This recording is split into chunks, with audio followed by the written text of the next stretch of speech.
When we have our Grand Panda exodus to the castle, it's going to be very much a pain in the ass. Yes, it is. And we're going to both have to He pay ain't a lot of lying. attention Yep. and work in tandem somehow to get them to not fall off the bridge.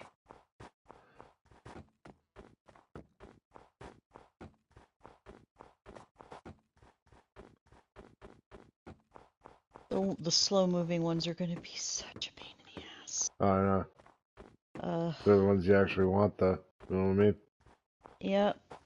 Although I assume if we bred enough of them, we'd get all the variants anyway, right? True. Yeah, exactly. Well, and even if there are some that fall off the bridge, at least we could still breed more. Yeah, if you're not all about being responsible with your pet breeding, you can get whatever you want. True that. I mean, Fuck it. These are really just decorations. We all know this. mm-hmm.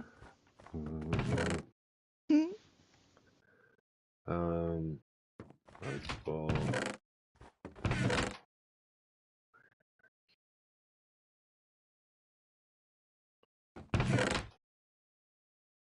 We got some caps over here. Fill that in. What the hell? Is that bamboo here? That's weird. Enough space. I can't see why I couldn't put it there. That's Because when you weird. look down at the tiles, imagine each top of the block was separated into 4 sections. When you place bamboo, it's going to lay down in any one of those random 4 sections. Therefore, randomly, it might look like there's a bald patch where you're not able to plant anything because of that. It's really weird how bamboo just decides to grow.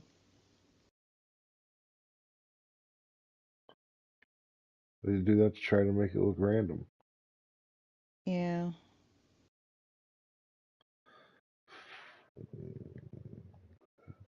One minute here. Here.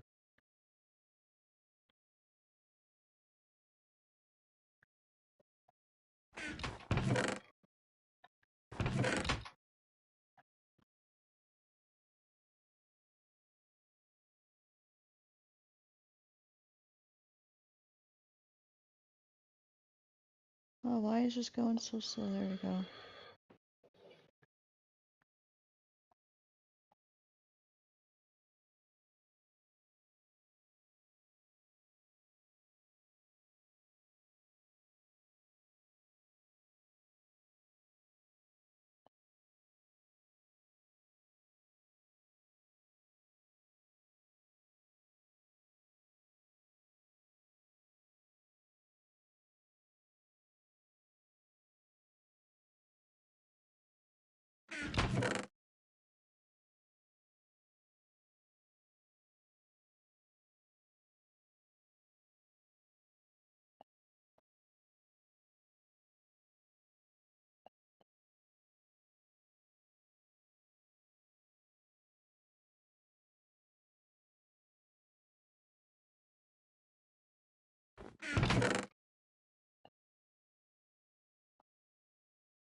He's the best. Let's go in there and see the show.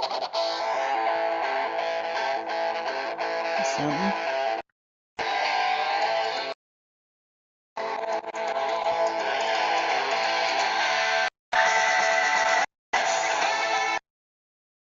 Sounds good sound.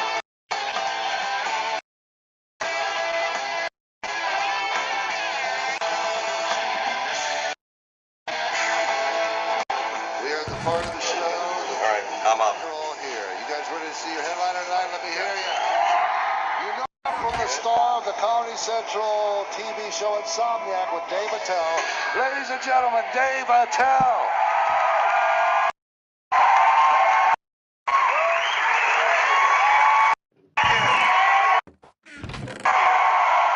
Very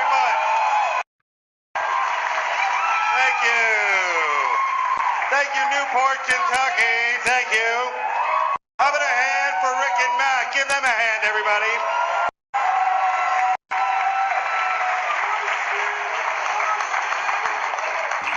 You know, I'm doing a DVD. That's why you see all the cameras and stuff around here. This isn't an E-True Hollywood story or some bullshit. This is the place to do it because Kentucky parties. Because you guys invented fun here in Kentucky. That's right, people. I'm talking Jack Daniels, machine guns, and lube. That's what I'm talking. You guys party. Drink it up, people. Some of you are probably hammered already. If you are drunk, here's a drinking tip. Remember, later on tonight, when you're super hammered, it's pants down, then shit. All right? What? Nobody likes a messy backseat of a squad car, okay? Just because you're drinking scotch doesn't mean you're wearing a kilt, all right? I'm glad to be here. What the fuck is that? Holy shit. No wonder no one's laughing. With Ma and Pa crystal meth heads behind me. We lost the rolling crank lab. What are we gonna do, Mother? Crystal meth. Are you on it tonight? You are? Well, straighten up, honey. Fuck the show. Let's go down to Victoria's Secret and scream whore as the women walk out. Whore, dirty, evil, wearing those fancy panties.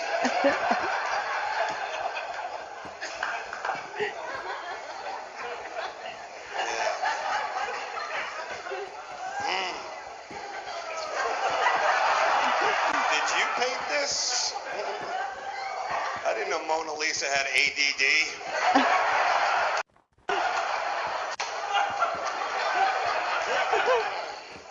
So, I've been traveling a lot, people. I'm glad to be here because you know what you guys got? Riverboat gambling. Casino, riverboat gambling. That is a white trash Venus flytrap. You want to get rid of the white trash in America? Have a free Toby Keith concert on a casino riverboat. And the boat will sink from the weight of their mullets.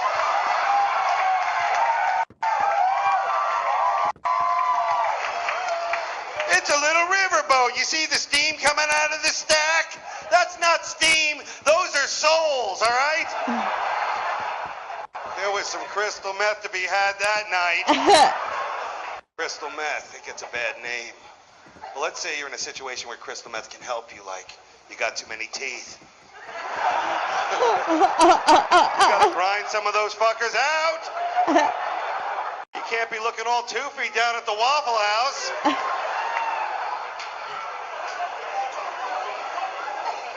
I'm mostly a drunk, you know. I'm a drinker, an alcoholic. I'm not. Thank you.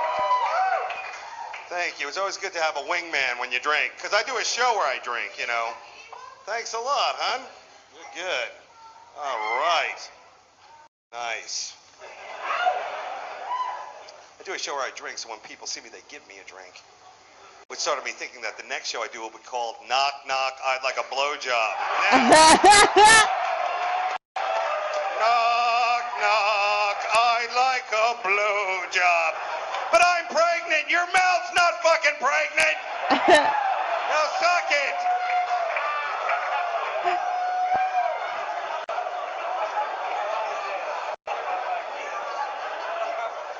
Too much? Some of these jokes are too much, people. I understand.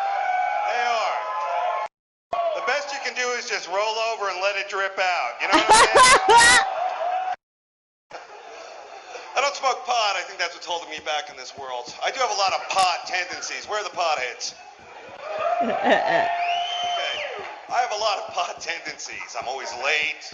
I laugh for no reason. I like to watch Jeopardy with the sound off and make up my own questions. I know how you guys...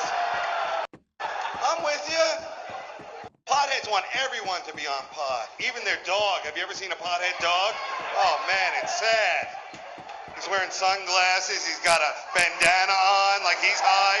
I don't do that with my dog. I don't make my dog live the drunk lifestyle. I don't make my dog fuck fatter dogs because he has no idea what he's doing. Oh, Fluffy, you were hammered last night. That wasn't even a dog you were humping on. That was a dirty bag of laundry. You need to find dog Jesus. Whenever you say pop, people woo. Too bad they don't get excited about other things in life like jobs. Yeah! Let me try one of those. College people, where are you? We got some college people there? There you go. Enjoy those years. Do it while you can, people. Before you go to college, they give you a brochure. Has anyone ever done anything in that brochure at the actual college? Have you sat on a lawn with an American Indian, an Asian guy, and a lesbian talking? Have you high-fived a guy in a wheelchair? Have you done that? Why don't they put some pictures in there of things you will actually see at the college? Where's the frat guy with a beer bong hanging out of his ass? Or how about a fat girl leaving a dorm room at 3 a.m. crying? Where's that picture? Oh, shit.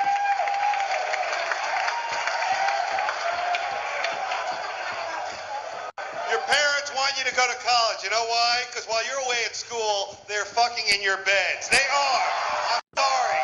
Yes, they are. Don't run from it. Mommy and Daddy are fucking in your bed. Your little canopy bed. Your dad's spanking your mom's ass with a Hot Wheels track. As they both do blow off of your Jessica Simpson poster.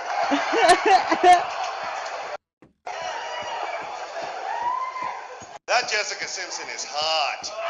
Yeah. Every dude in this room has had a fantasy about Jessica Simpson. Here's mine. Jessica, hold your sister Ashley so I can kick her in the throat.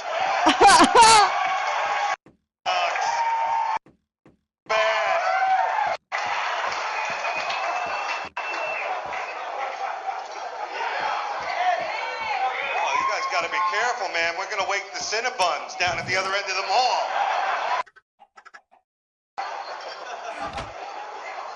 I do smoke cigarettes. I know that's wrong. Right? You can smoke them in here tonight. Look at it. It's like a dirty bomb went off in the back. Pretty cloudy. Cigarettes, of course, are a guilty pleasure now. Kind of like tit fucking a first cousin. You know?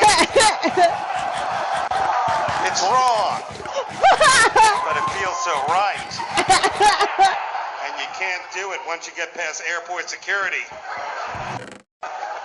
Cigarettes are expensive, man. They used to be $0.25 for a pack of smokes. Does anybody remember? No, because those guys are dead. $5. Now, they make cigarettes expensive because they think you'll quit smoking. No one ever quits smoking. You just quit buying other shit. Like for me, vitamins and fruit. Apples, bananas, kiwi. Did someone say kiwi? I haven't had a kiwi in 8 years. Have you seen a kiwi? It's the weirdest of all the fruits. It's so expensive. It's green and it's hairy. Like it's hungover too. Sometimes when I'm jonesing for a kiwi, I'll take a lime, cut it in half, and throw some pubic hair on it. Yeah. Ghetto kiwi. I'm killing. It's all about diet, people. You gotta eat right. What's the best things to eat? Chicken and fish. I'm thinking, why not combine the two? Penguin. Yeah. Come on, think about it. A penguin's like a little bit of both, isn't he? He's a bird, yet he swims. He's a buffet of good health. And he's waddling around, tempting you to eat him. Not a seagull. That's what you eat when you're a fucking homeless fucking BTK serial killer. Seagull, that'll be good. Nothing goes better with hooker blood than seagull.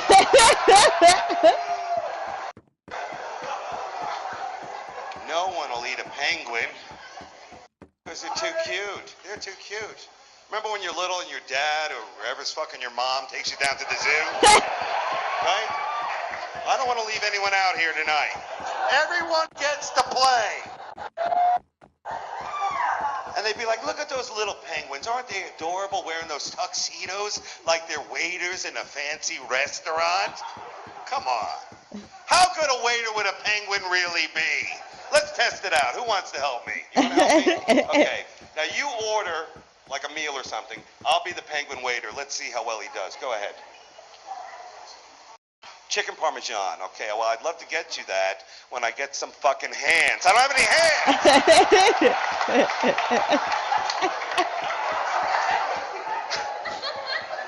Talking about that, I got hit on today in an ice cream store by a dude. Yeah.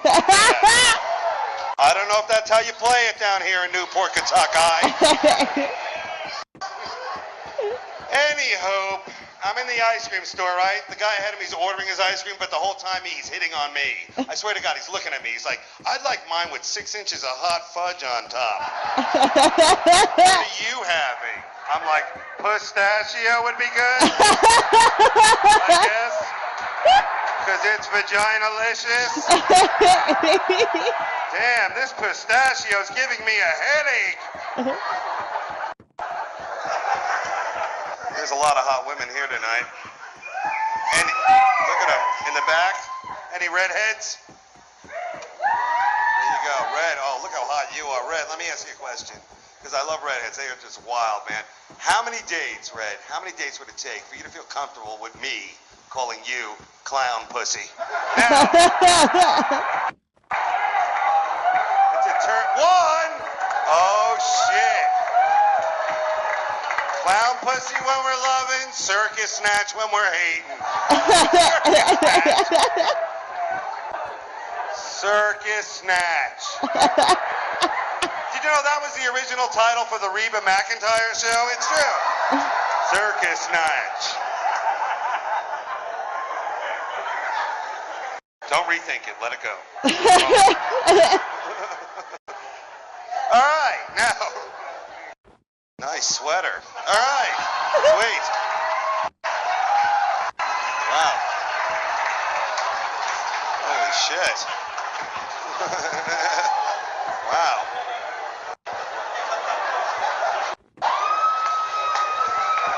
You guys are a little wild, huh? I don't blame you. I don't blame you at all. Sure. Let it out. I travel a lot, people. Nice to be in a big town. I usually hit little towns that even OnStar can't find. Last summer I was driving through Florida in a car with no air conditioning. Yeah, you ever been in Florida in the summer with no air conditioning? You know what they call that? Cuba. Yeah. No offense to my Latino friends. No offense. Where are my Latino brothers here tonight? One dude in the kitchen. All right. Anyway. Latino dudes are cool. You know why? Because they're tough and they also know how to dance. Yeah. You show me a Latino dude who can dance and I'll show you a Filipino. All right? You guys are cool, man. What was the big issue this year? Same-sex marriage. Who gives a shit? That's right. All right, people. I think a man should be allowed to marry another man, as long as they're both the same race. All right, I'm sorry, I'm from Louisiana.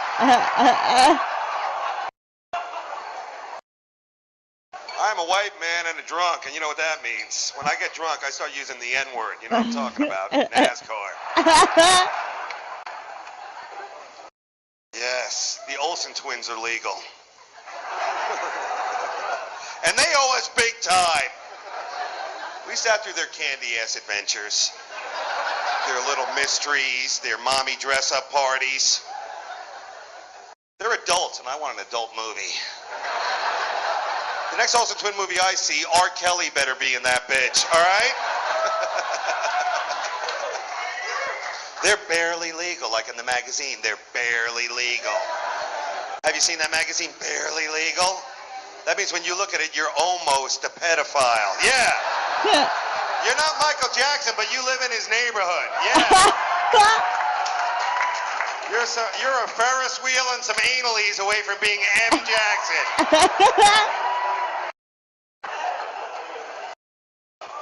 That Barely Legal magazine is cool, man, because you get out all the evil, right? It's not right. You get it out. They should do that with other taboo sex. Sex with titles like Kinda Sorta Fucking a Goat.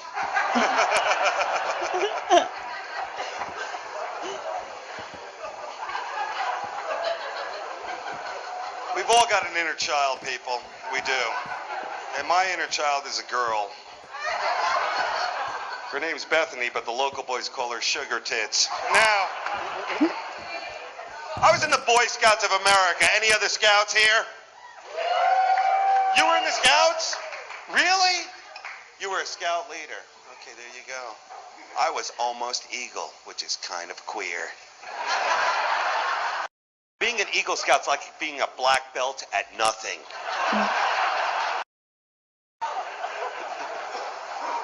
Being an Eagle Scout's like being the best guy at the ukulele. No one gives a shit.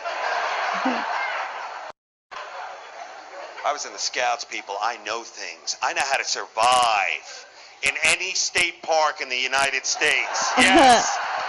I'm talking 100 yards from civilization. I am out there. All I need is $1,000 worth of camping equipment, some Mad magazines for trading, and all the Claritin I can carry. Hey, it wasn't all shits and giggles out there, people. Unless that was your nickname.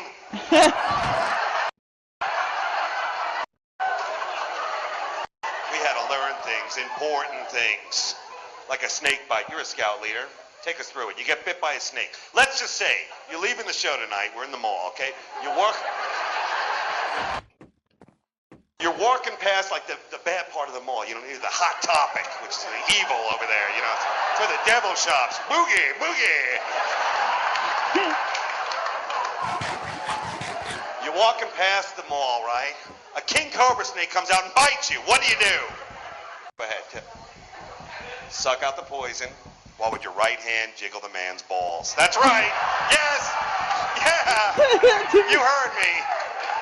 That's how I was taught. And we practiced all the time. Ball jiggling. Ball jiggling. Don't forget the balls, ladies. Do not forget them. The balls are the posse of the penis. They are. People look down on the balls, especially when they're on their chin, but the balls are important. Ladies, while the penis is inside you, the balls are outside, working security. It's an exclusive club. Here's a velvet rope. Not everyone can get in now. Finger, I'm sorry, not tonight. We're booked up. But wait, there's another club right around the block. It's a little dirty. Finger in an asshole, shoe, fly, shoe. You can say anything you want if you end it with shoe by shoe. Am I right? With the butt, finger in a bowl, shoe by shoe. With the butt. The balls, especially when they're on their chin, but the balls are important. Ladies, while the penis is inside you, the balls are outside, working security. It's an exclusive club. Here's a velvet rope. Not everyone can get in now. Finger, I'm sorry, not tonight. We're booked up. But wait, there's another club right around the block. It's a little dirty. Finger in an asshole. This is fucking attack me, huh?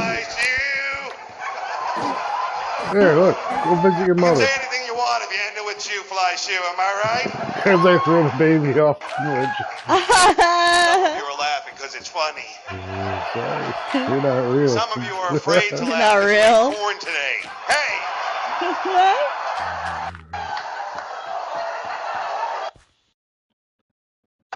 We're booked up!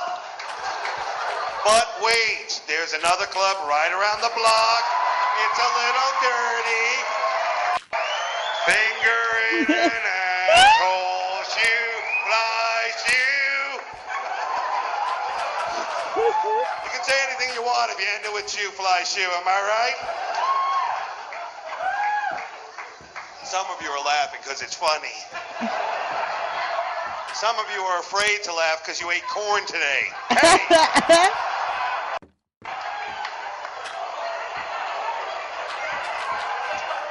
Now that we're all buddies, there's a lot of people fucking walking around in here. Is this like an outpatient, inpatient rehab or something?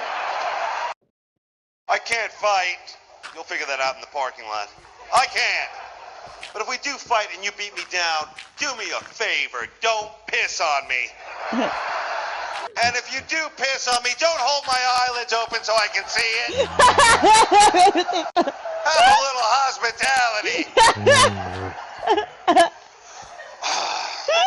I drank a whole bottle of Jägermeister one time. Have you ever done that?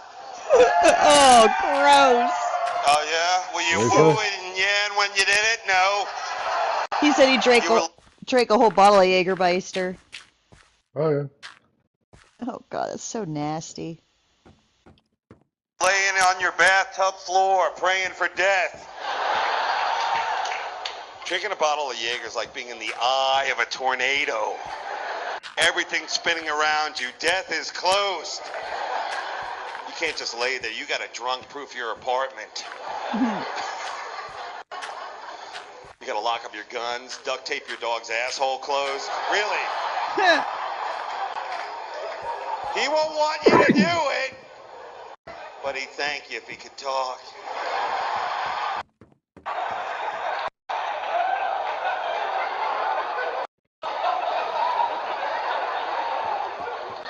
Whiskey dick. Whiskey dick. It's so sad, isn't it? Because on whiskey, you can do almost anything. Right? You think you can fight. You know several languages. You know what's wrong with the government.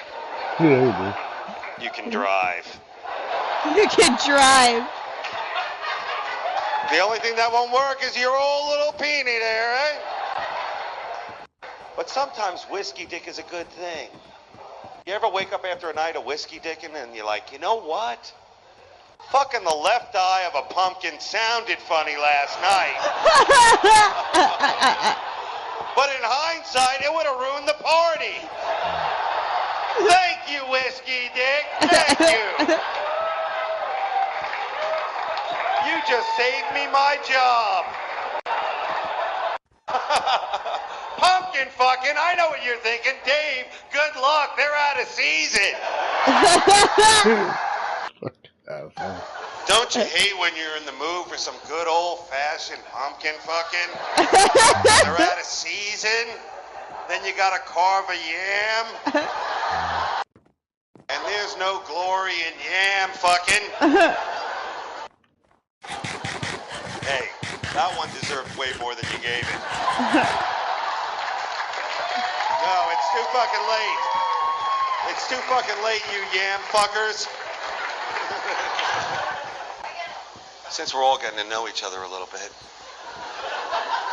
here's something I want to ask you. How old were you when you realized there was no Santa? Go ahead. 5, 6? 32. Really? Did someone tell you on that special bus that only picks you up on the block? 32. I was 32. And how old were you when you realized your parents had sex? 21. 4. We must be brothers because the same thing happened to me. Christmas morning, I walked downstairs. Who am I kidding? There's no downstairs in a trailer. I do this to the other side of the trailer. And I see my dad wearing an elf hat banging my mom. And he turned to me and he said, son, don't worry, I don't exist. And then I ran crying and running. I started farting, then I was farting and running, and then I was laughing. Man. When's the last call in this town? Too early. Last call is, of course, too early, like you said. There should never be a last call because the alcohol will tell you when the night's over. There's an airbag in your face.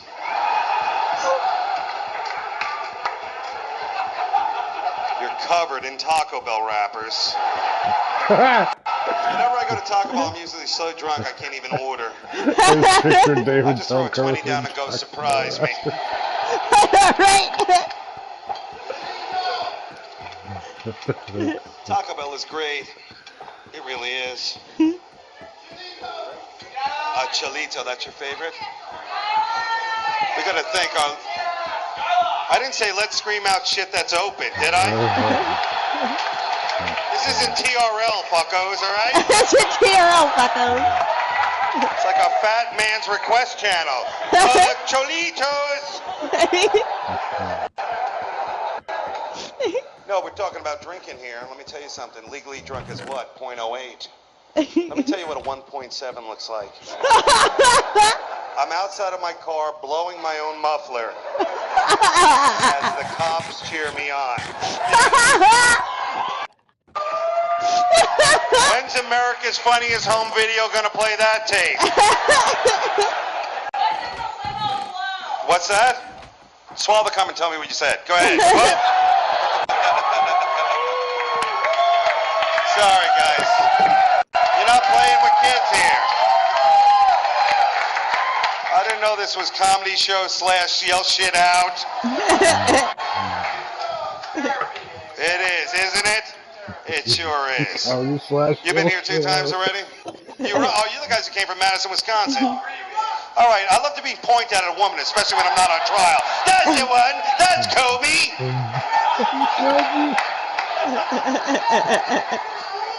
You're from where? Don't you two have to be on the Maury Povich show tomorrow? I mean, really. Maury Povich says you're my daddy. Wisconsin, that's fucking cold up there. You must just be glad to be out of the house. Sitting in a fucking house, snowed in, that radiator hissing at you. In the beginning, he's just hissing. Then the racial slurs start. I need a joke. Oh, you go crazy? I was in a snowstorm. I wasn't driving. I was attacked. I couldn't see them coming. Yes. I thought it was Gets hell. really hot. I love it. I gotta pee too. God damn, I love Dave Attell. He's so fucking odd. I love it. Does he still do new stuff? I don't know. I did go to a stand. He was doing stand up a few years ago. I don't know if he's still touring or not, but still funny ass motherfucker.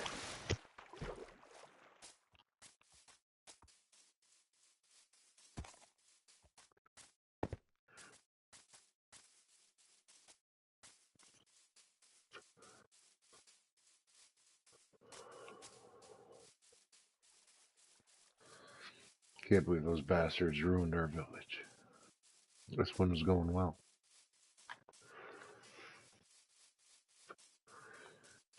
I wonder if you stacking that other outpost.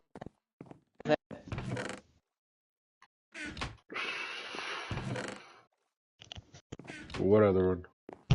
Oh no, that was far down. That wasn't attached to this. Oh. Yeah, that's true. Yeah, I just thought that was kind of odd. It's like this is the 2nd or 3rd time that village has been raided. It's weird. It's only one. It's got a lot of people in it. It was a good village. It was a village.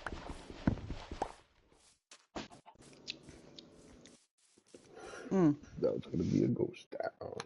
Mm-hmm. Be cool if we could repopulate it, but There'd be a lot of effort, and it's too far from home. yeah, true that. We've been talking about getting back to the It'd be a cool little ghost town. So get back to the castle. you want to bring down a flint and steel, you have to feel free to burn the fucking thing down for me. We need buckets of lava, though. Yeah, but that's not easy to come by. Mm.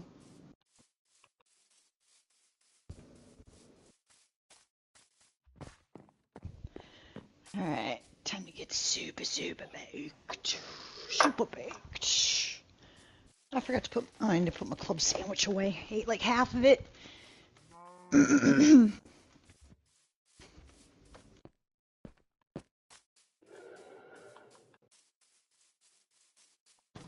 That reminds.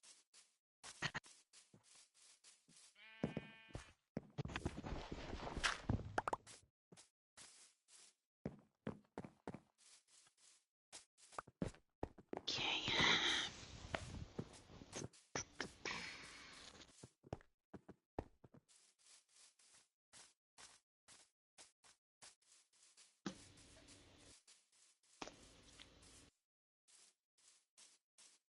Take one of these pink SCI pre-rolls. God, it smells so good. So nice and fruity.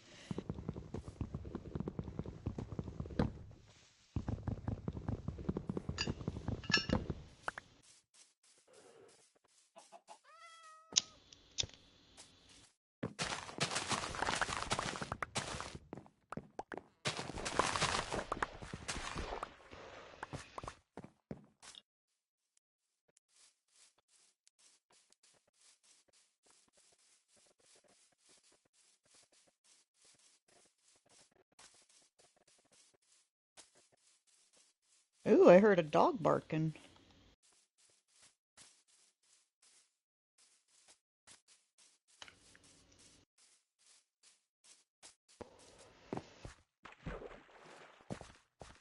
Reminds me before I switch back to a tell.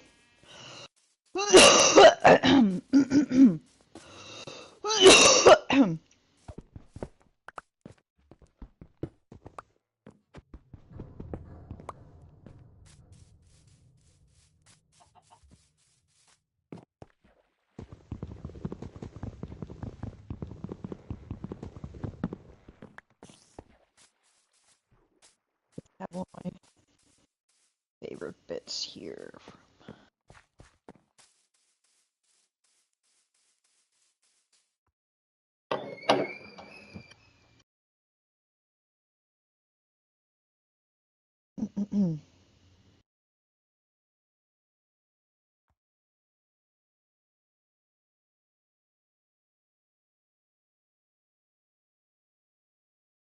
Here we go.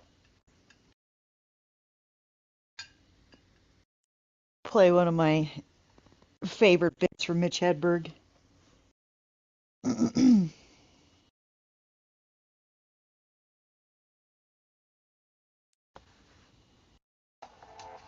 Nighthawk Wines. Fuller in flavor, deeper in character. A wine to rise above the rest. Nighthawk, where flavor soars. I was surprised I found some stuff I haven't heard by him. They say the recipe for Sprite is lemon and lime, but I tried to make it at home. There's more to it than they act. Want some more homemade Sprite? Not till you figure out what the fuck else is in it.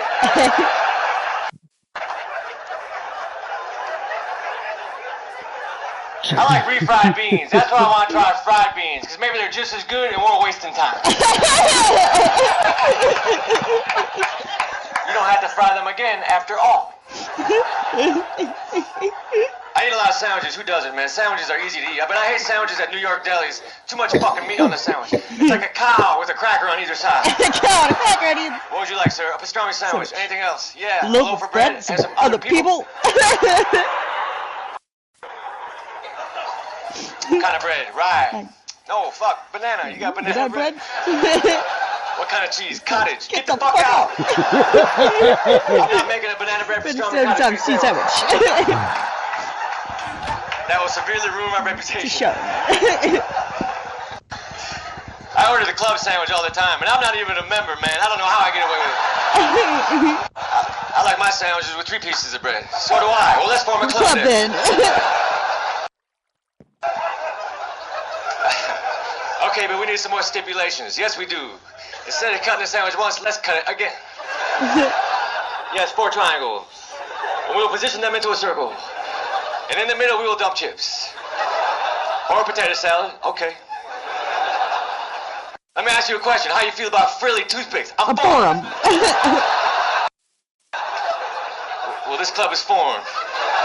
Spread the word on menus nationwide. I like my sandwiches with alfalfa sprouts. Well, you're not in the fucking club. I went to a pizzeria, I ordered a slice of pizza. The fucker gave me the smallest slice possible. If the pizza was a pie chart for what people would do if they found $1 million, the fucker gave me the donate to charity slice. I would like to exchange this for the keep it. I have a drink here. A loaf of bread and some other people. Get the fuck out! I'm not making a banana bread pastrami sandwich. Severely ruined my reputation. What bread do you want? I'm gonna use that joke. Banana. Yeah. Oh my god, banana. I like banana bread. I like banana bread. It's like that's my favorite Mitch Hedberg joke. What kind of cheese? Cottage. Get the fuck out! Not making a pastrami cottage cheese banana bread sandwich. Severely ruined my reputation. Oh man, I swear they don't make them like they used to. It's like, it just makes me sad the state of comedy today. No, yeah, just find some new comedians so we can hear what they think is funny. Yeah.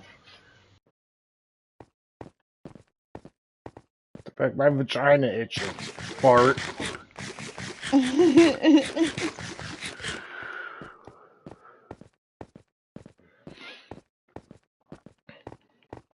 Weather's been very tricky lately. So much death, so much bad weather. Tsunamis, mudslides. What's next on this fucking hit parade of terror? Volcano. The volcano. The one natural disaster we've all trained for since childhood. Remember when you were a kid and you pretended the floor was lava? We're ready. If there's a volcano explosion, all we have to do is drop cushions and pillows to get us to the safety of the kitchen to have a well-deserved snack. Lava. That comes at you like a half a mile a day. That's like being attacked by a gigantic tortoise. There's a gigantic tortoise on the loose. Everyone prepare to walk eventually. Follow that dude with the club foot to safety. Because there's a gigantic tortoise on the loose. Not turtle, tortoise. The ones that are too big to flush. When I was at the zoo, I saw 2 turtles having sex. Turtle sex. I saw it happening. I didn't see it end. I don't have that much time. And I said to the zookeeper, I go, are they having sex? He goes, no, it's more like a rape. Because he was in charge of the turtles. Like in turtle prison or something.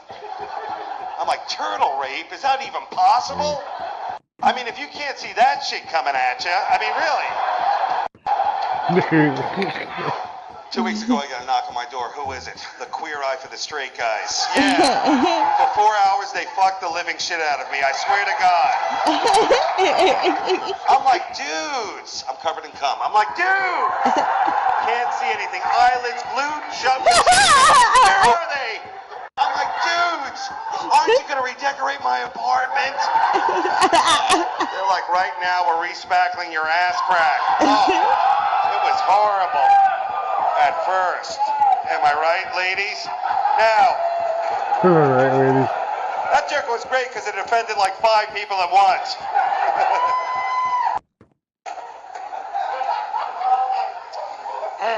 Aren't we doing another Bin Laden tape? It's been a couple of months.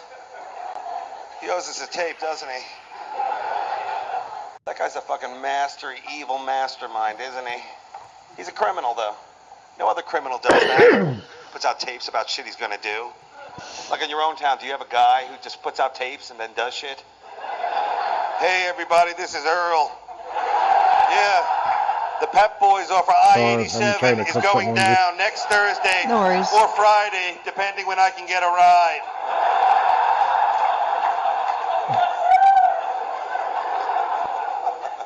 There's a war going on, people. I'm not talking about overseas, I'm talking about right here in this country. Road rules versus real world. This is an old one.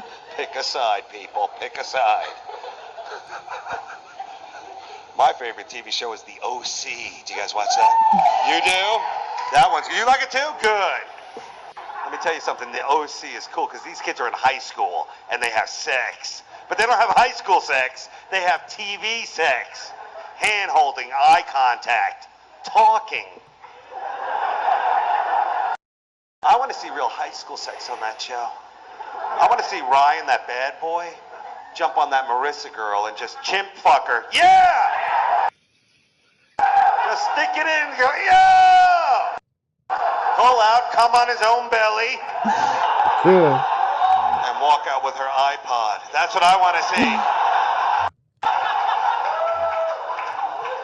Use a condom, dudes. Do it.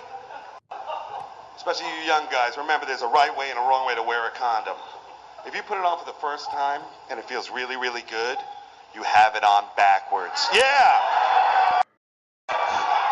The ribbed and lube side's for the lady.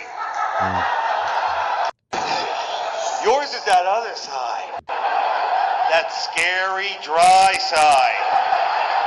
How do they get it so dry in there? Is that where the Oprah Book Club meets? I mean, really? Oh, kid, don't be making fun of Oprah.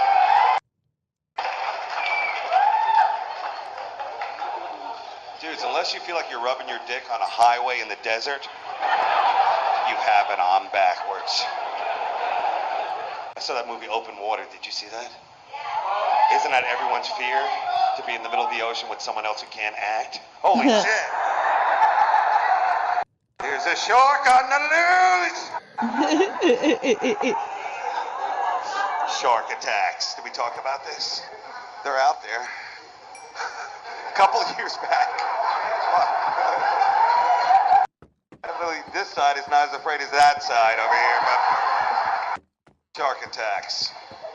Hold it together. Shark attacks. A couple years back, you remember this story? It was a big story. A little girl, she was surfing. She had her arm ripped off by a shark. You remember that? What's her name? Lefty? That girl is cool. I see her on TV. She's laughing about it. She's like, you know what? These things happen.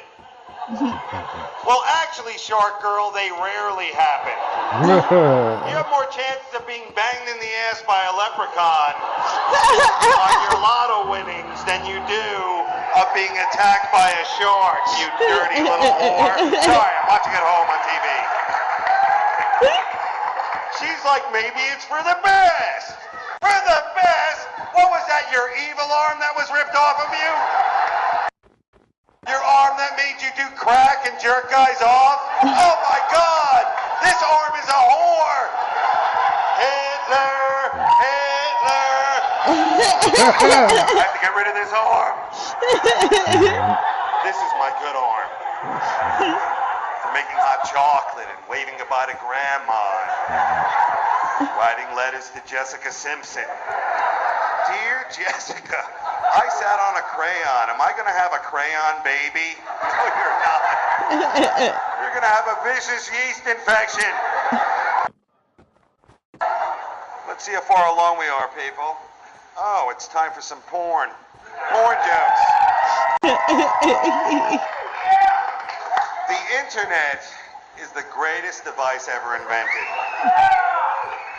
Internet is amazing because during the day, it's a helper, a friend, a teacher. At night, it's an evil fucking highway of filth and porn. Yeah. There is no other device like that in your house. Right? Your toaster isn't a toaster during the day and a strap-on dildo at night, is it? Is it? Did you you guys see that Paris Hilton tape? Yeah. I didn't want to see it. Someone emailed it to me after I sent them a check for $39.95. I like regular porn, man. That's what I like. Straight ahead. Right? Girl on girl. Hot action. Three-ways, people. You see them all the time in porn. How many people have had a three-way here? Right. You did? And remember, the mirror in the room is not another way. Well, I have a twin. I called them afterwards. What's the secret to a three-way, people? Not cocaine and a father who didn't listen. Teamwork. I was watching a porn, right? One girl was riding a guy's dick, it popped out. The other girl put it in her mouth, put it right back in. I've never seen pit crews at NASCAR do it that quick. My favorite porn is midget porn. I don't know if you've seen it. Midget porn is so harmless, people. It's like a little porn, like a chicklet. Just enough. In fact, if you watch midget porn backwards, it looks like childbirth. It really does. I think I got him where I want him. Midget porn. It's like, I don't know. I didn't even think it was porn. I thought it was Lord of the Rings with penetration. Get this. I'm watching the midget porno, okay? The woman in the movie. Let's call her Scabies. All right, she comes out. She sees the little midget. She starts laughing at him. She's like, hey, little man, are we going to party or what? Ha, ha, ha. He pulls down his pants. He whips out about 15 inches of midget cock. Yeah, I thought it was a leg. I had to rewind the tape. I'm like, that? She gets this look on her face like, fuck, I've been punked. I don't know what's going on here. I thought he'd have a baby dick. He had a big dick. Ladies, make your man feel like he's a stud. Make your man feel huge. Tonight, when you're about to make love, do this, okay? Take your hand, put it right here, and as he's about to penetrate you, just say this. Easy. Take it easy.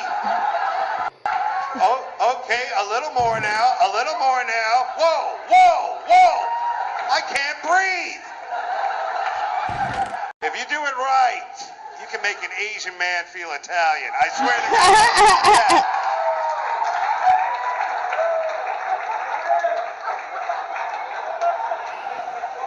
Ah, that's a well-deserved smoke after that one. I'm crying. I'm crying. That was so good.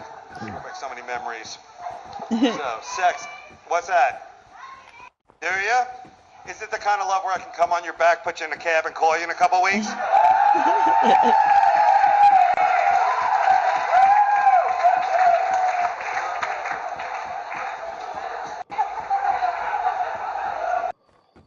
Wow, where have you guys been all week? Everybody in here has been like fucking Antique Roadshow coin vault people. Like, let me get a shot of whiskey. Where's the waitresses here? Let me get a shot of Jameson whiskey. Let me get a shot of whiskey here. You guys don't mind if I drink and get fucked up too, do you? I'll tell you something. I'll tell you something that really happened today. I was smoking, because you guys can still smoke inside. Evidently, it's 1978 here in Kentucky. Smoke inside, and you don't wear a condom. As long as you wash your dick off, you're all right. I put some scope on it. It'll be all right.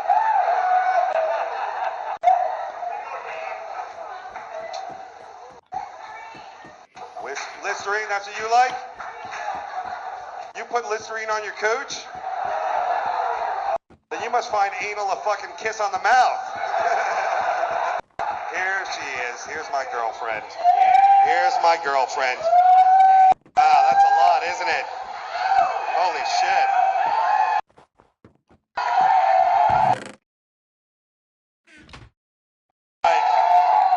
You know, listen, let me tell you something about drinking, all right? That's not a shot. That's a cry for help.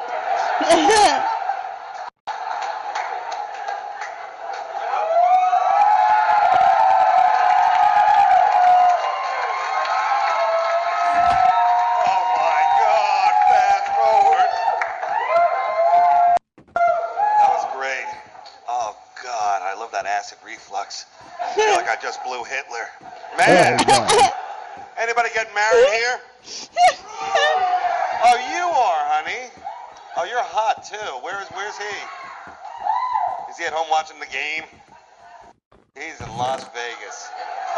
Wow. I wonder what he's doing there. Sweet.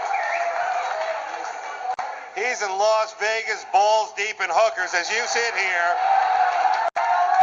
wondering if you should get the quesadilla or the chicken fingers.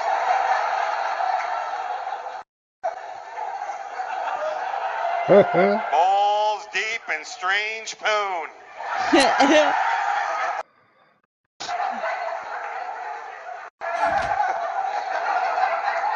And you ladies better watch it, because some of you are drinking, having a good time. Oh, that guy's fucked. You might get dosed. I know. That's right. Yeah. Guys put things in girls' drinks. Happens all the time, people. Let's say tonight you just get up to go to the bathroom to blow off a guy's cock.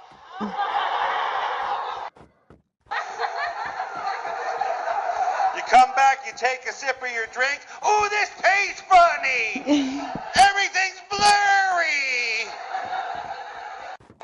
Where am I?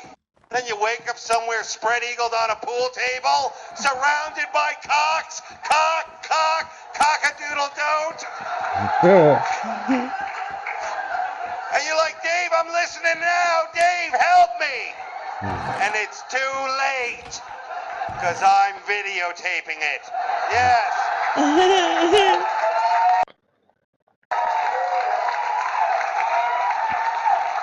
Thank y'all. Thank y'all. Now we're going to talk about where the fuck were you two? I'm glad you're wearing your shawl, because it's only 150 degrees in here. We're like 2 degrees away from fucking Iraq in here. What? Who's my twin? There's me. Wow. He doesn't look anything like me. This guy looks more like me. Masturbation. First of all, I do it, okay? Yes, thank you. I do it overhand, people, like I'm throwing dice. I don't know about you guys. Let it ride. I think I'm a joke ahead of the crowd. Everyone here has been caught masturbating. I was caught by my college roommate, and he was pissed because I was wearing his sweatpants. Now, I was gonna watch him. I was gonna watch him. Being caught is the worst thing that can ever happen to you. And if you are caught, the one thing you never want to hear is, you're fired. Because that sucks. Some of you I know some of you were thinking, Dave, I've never been caught masturbating. I'm cool, man. I'm a stealth bomber.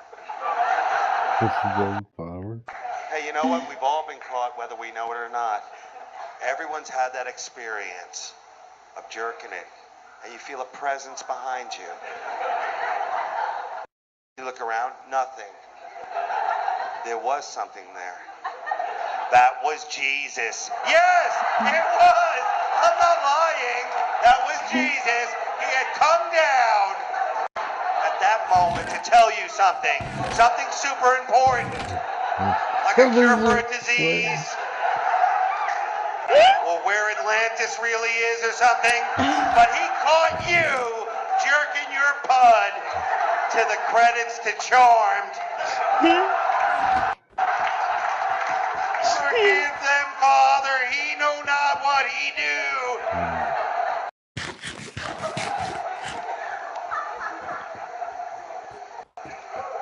When you're young, you masturbate all the time, right? There's some young dudes in here. This guy, man, right? Just to do it, right?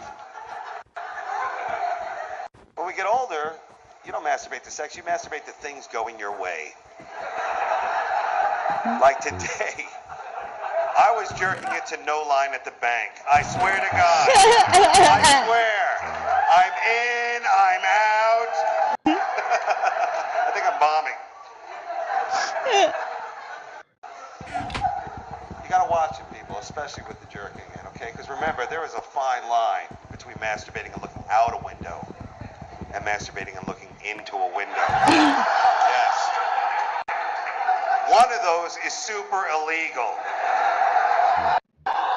Especially if you live near a school. All right, I'm telling you. Oh, shit. We'll get a few walkouts. All right, I stand by it. I stand by it. I know you're thinking, Dave, what about the ladies? He's so spicy. That's right, girls. You got to take care of yourself, too. You do. Yeah. Get yourself a vibrator. Ah, I'm getting attacked by the fucking polar bear. Get over here, you little asshole. Or as they call it in Alabama, devil sticks. You have a vibrator? Where do you keep it? Oh, I got something off of In him. your nightstand, by your bed, like a gun. That's right. That's what women do. Oh no. They keep it by their bed or in their purse, like a 38 special. In the middle of the night, you're alone, you hear something, I gotta check that out. Fucking suck! Brad Pitt licking my asshole! George Clooney nibbling my clit! It was nothing.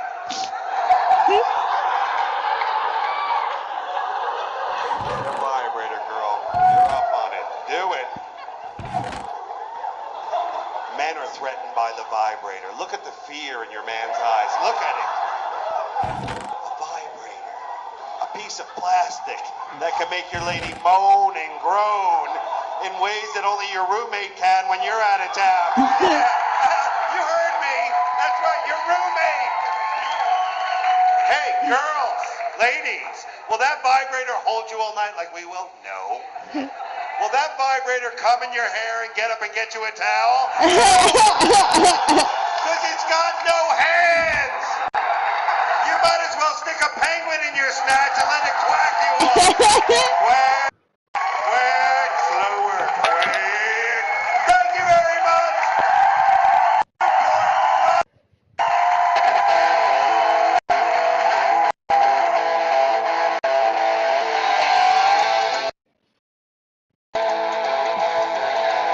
Fucking legend. That's why I'm surprised we don't hear more out of him. I know. Yeah, he a few years back went to that, and that was pretty much it. I don't even know what he's doing now. Because he never shied off of fucked up jokes. Oh yeah, that's what I dug about is like the odd I love it when people do I like non sequitur shit, and he throws a bit of non sequiturness Yeah, into that's that. like non sequitur scumbag angle. Yes. That's what I dig about. That's why I like Dave Chappelle. I like that non sequitur asshole. Attell, yeah. Yeah, I do that too. Yeah, I They're love both that. bald.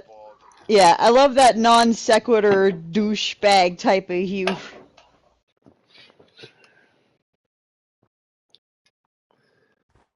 Alright, where was I?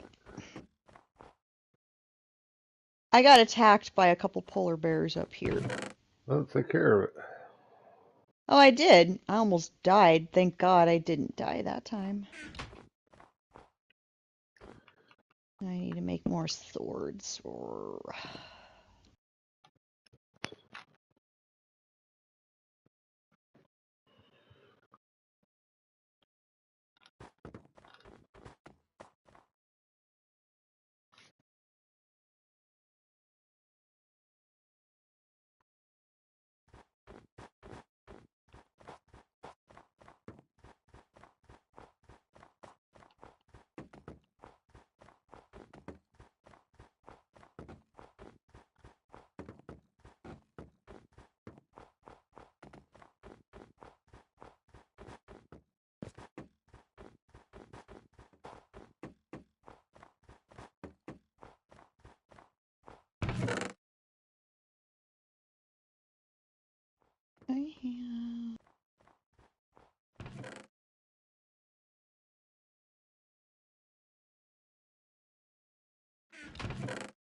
Are you low on food? Yeah. Run back towards the chicken machine and check the furnaces. I got baked potatoes in one of them. Oh, interesting. Okay.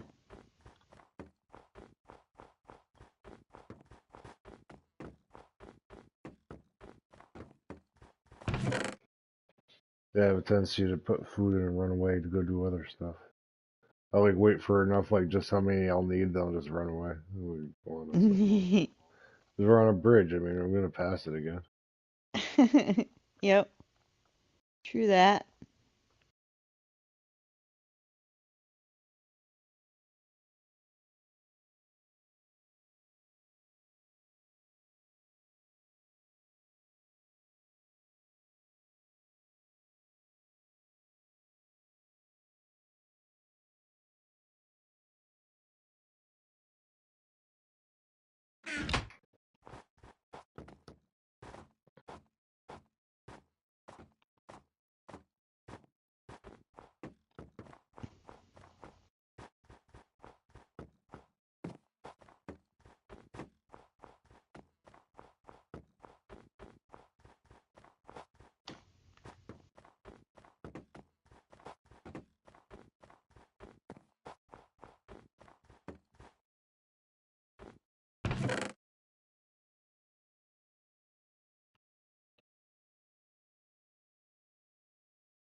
Oh, lightning.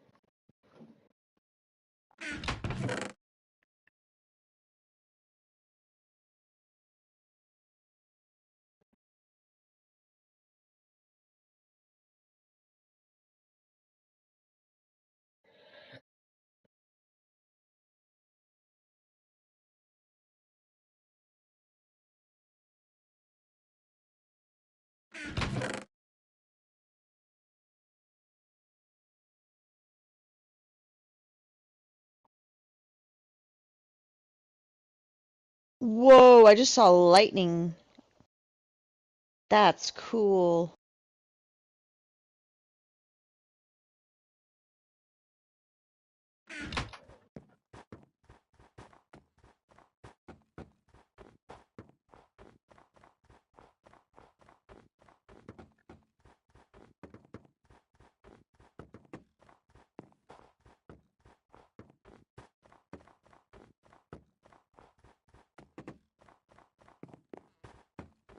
I saw lightning again. I dig that. I don't see any baked potatoes. Just keep looking. It's a big bridge. It's just the chicken. You know, it's in one of the furnaces between us and me and the chicken. Oh, okay.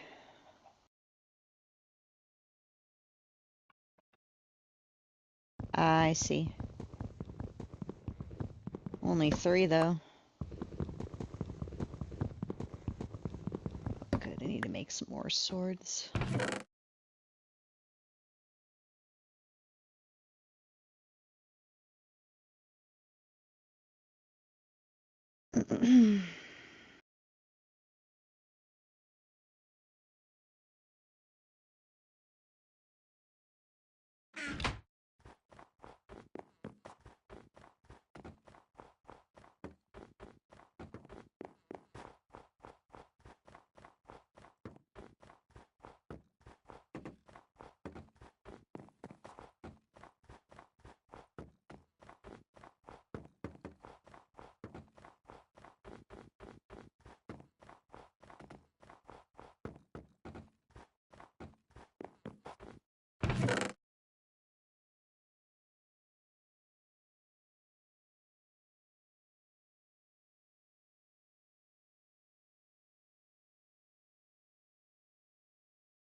We've got 9 saddles from this excursion so far. Wow, nice. It's a lot, right? Mm-hmm.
What are you doing, Lindsay? Gathering more bamboo. Can you plant it down at the end when you finish? Oh, yeah. Because I got 2 side planters going with Okay. nothing in them. I'm on the last chest of moving shit down to the end of the bridge, too. Cool. Hi, Yasmin. Oh, you want to lay down?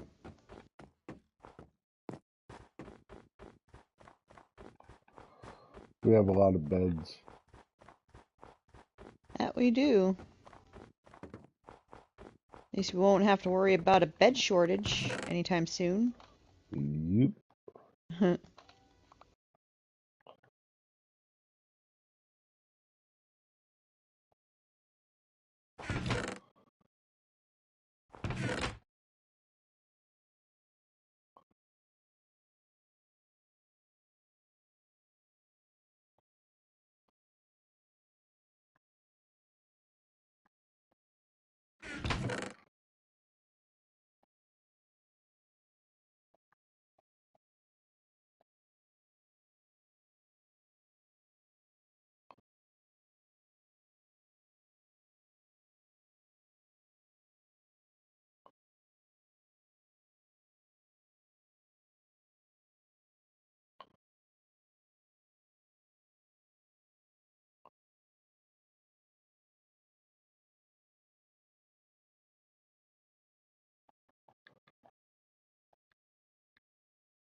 Oh, no, not over here, Yasmin. Oh, fucking.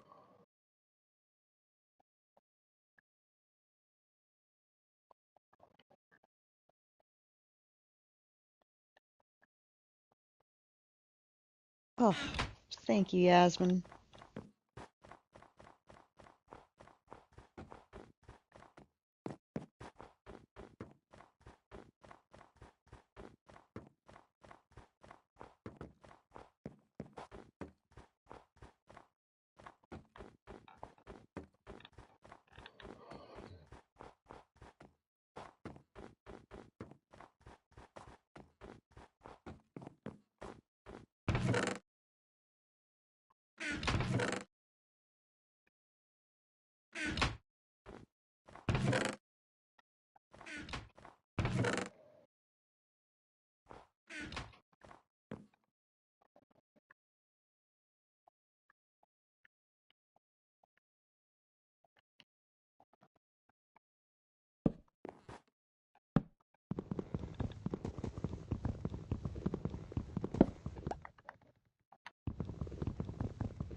Oh. Found pillagers?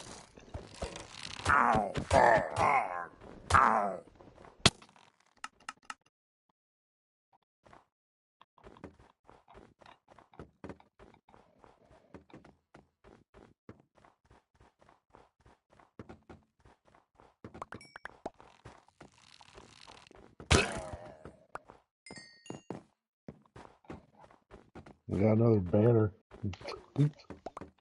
Hmm? We got another banner. Nice.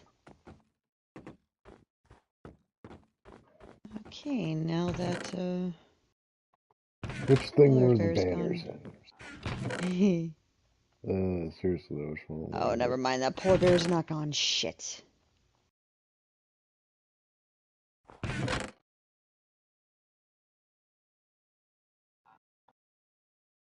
What'd you say? I said, there's a polar bear up on the, bridge, and I hope he doesn't try to attack me, because I've had a couple try to do that. Kick its fucking ass.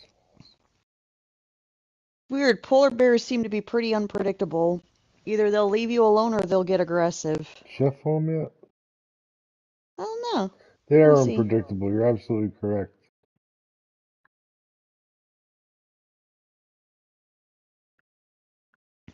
Thinking Chef should be home. I think she said she usually gets off at like 2 o'clock. Yeah, other crafting stuff over here. Okay.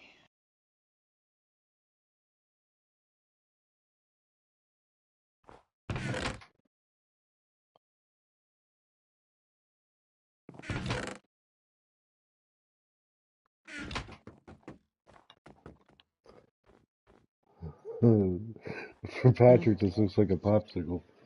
Okay,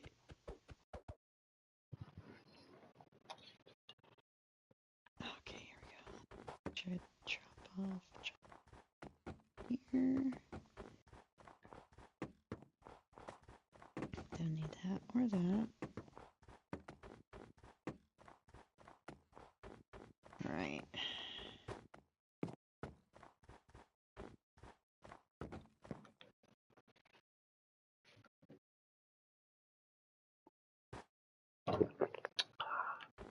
This tea is so good, Lindsay, that I do believe I'm going to light this joint.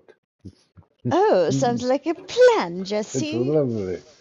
I love tea. Tea, like, it's so funny because I've seen some British people like, God, would you stop talking to us about tea? And I'm like, in every single British show, someone always mentions, do you want a cup of tea? Like a cup of brown joy, the shade of an Mm-hmm. acorn, made warm from the same source where I take my name from.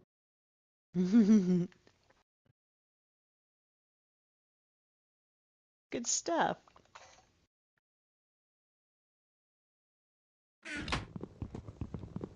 Alright, getting closer to the new bamboo farm. About to plant them stalks. Oh, there's snow on the dirt over here. Okay, I guess I'm going to clear that off.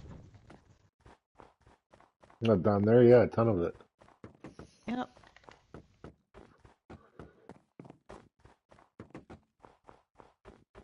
Nope, I didn't want to do Yo, that. go into those chests and find the jack-o'-lantern. Put it in your Okay. inventory.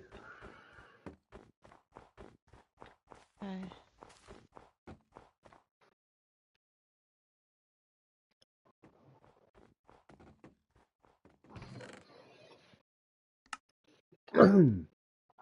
Jack-o'-lanterns. Where's...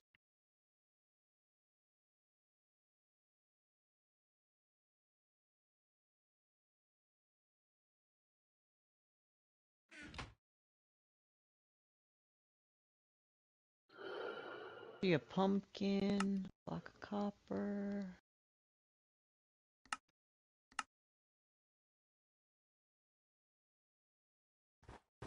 Ship planks.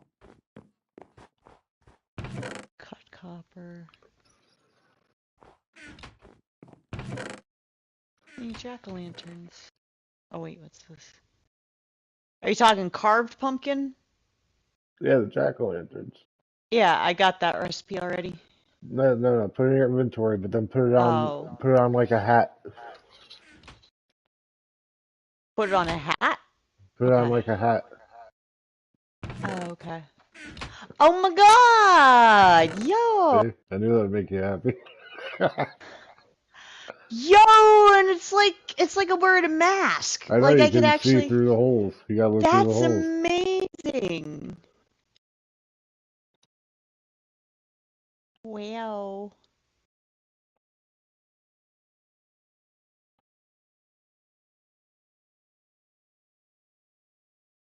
That's cool.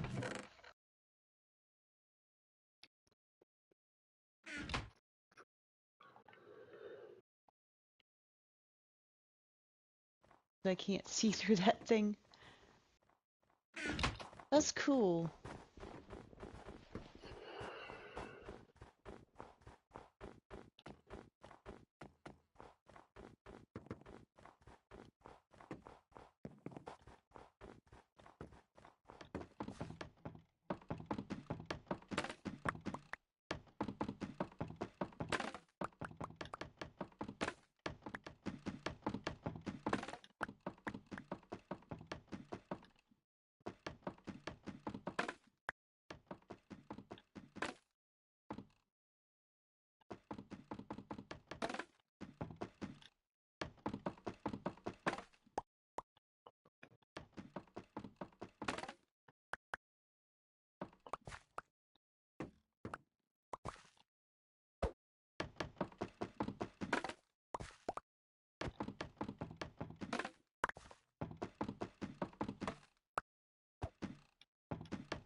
Carlito.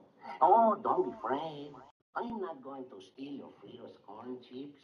I'll buy them from you. Okay? See, I give you silver. No silver? Okay, I give you gold. You don't like gold neither? Hey, maybe you like better some lead, huh? Citizens, protect yourselves. Never buy one bag of crunchy Fritos corn chips. Always buy two, and hide one for you. Who knows? There may be a Frito Bandito in your house. How you do? You can have one from column A, one from column B, one from column C, but nobody can have one from Ray's potato chip. It's a Chinese young ethic.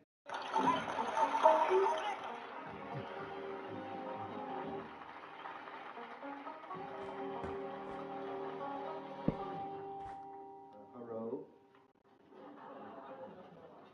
I am probably unlike any other Jewish comedian here at South Fork. You know, actually, this is Americana. You stop and think about it. Our ability to ethnically kid about ourselves. You know, I mean, really, you can become here anything you want to be. I'm a citizen born in this country, and that proves we weren't all made in Japan. Oh, is this Pat Morita? Everybody in this country, let's face it, I could be president of the Glendale Gardeners Association. But really, the way I got it figured, gang, why cut grass when you can smoke it? Oh, besides, really, I mean, I'm tired of being Oriental. I've been all of us at one time or another. Chinese, Japanese, Korean. It's happened all of them. Right? But really, honestly, I've got to be very honest with you. I mean, just admit that technically I'm a failure. I mean, like, I flunked paper folding. To this day, I can't get a road. Crazy. No app. It is Japanese American. I even flunked karate, but that wasn't my fault. Karate, I flunked because the instructor was weird. He wore a pink belt. Nice, sexy, lovely, happy coach, little high heel thong. The toughest thing I had a pee, so BRB. I mean, like pop those with Philly piece of liver.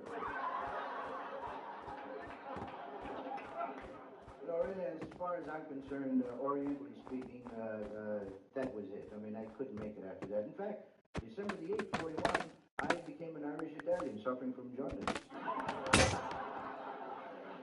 But you know, really, in order to find my cultural identity, my heritage or origin, beginning, I had to go back and visit the land of my forebears, Japan, which I did not too long ago. And I saw and learned a lot of new nutty things, you know. I mean, new nutty things. More confusion. All those people looked like me, couldn't talk like me. I did learn that if you drank enough sake with matzo balls, you got your own free trip to Israel. Oh, I learned how to say goodbye in Southern Japanese. Sayonara, y'all. Oh, I saw a movie about a giant moth that invades New York City and eats up the garment district. Didn't believe that one either. I saw a TV set that was strictly for domestic use. It wasn't for export at all. Strictly for the Japanese. It was 4 inches wide and about a quarter-inch tall. I even saw a machine that copies a Xerox. And while I was there, I learned the immortal words of their General Hideki Tojo when he met on MacArthur. This was at the end of the war. Tojo looked up into the eyes of MacArthur and said, "What's the matter, you guys? Don't think it's a joke."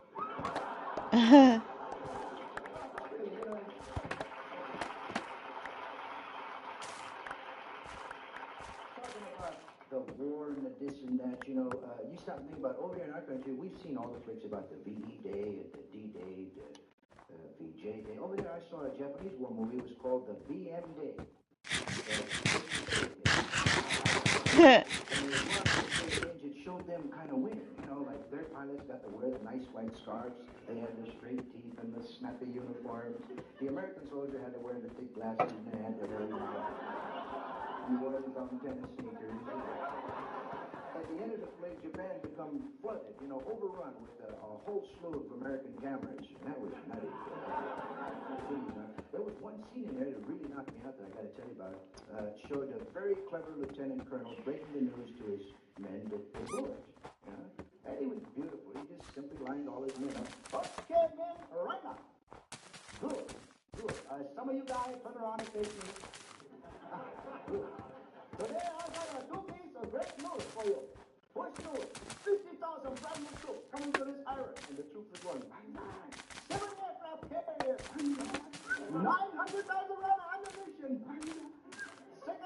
They're not ours.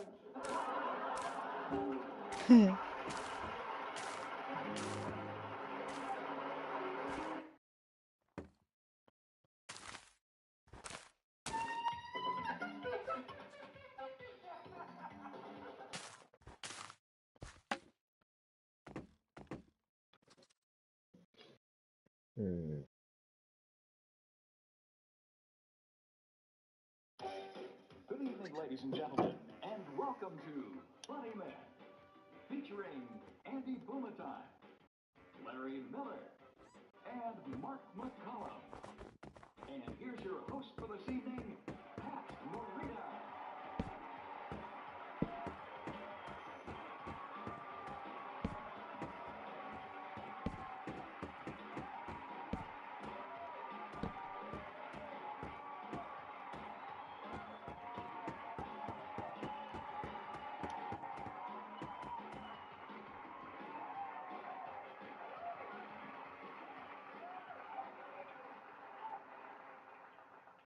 Thank you very much. Oh, thank you very much. My people build these. I don't know how to use it. I'm really not Pat Morita. My name is truly Arnold Miyagi O'Hara. And I'm here to kind of keep us all happy. This is a great show to be on because, indeed, when I began in the business 20 years ago, I started in saloons and as a stand-up comic, trying to entertain small audiences, etc. And I must share with you, I just want to see if this still works. The very first joke I ever liked. This guy walks up to a Chinese fella, and he says, and he pulls out a broken out old fan that's falling apart, and he says, hey, you guys, you look alike, you made this. I paid good money for it, used it one time, it all fell apart. What the hell's the matter with this fan? And the guy looks at him and says, let me see the fan. He said, made in Japan. He said, oh, okay, well, some of you guys look alike, but I did use it one time, and I did pay good money. He said, how much you paid for the fan? He said, 75 cents. He said, how you use the fan? He says, like this.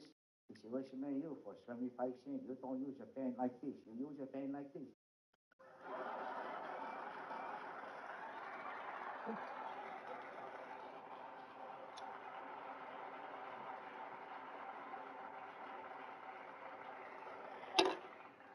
Good jokes still work, I guess. Speaking of fans, I have been a fan of this first young man tonight for a long, long time. I've had a good pleasure of visiting Aloha Land for a long, long time in Hawaii. And if you have any vets in the audience who still remember the war, I can barely hear. I used to spring up your harbor. So.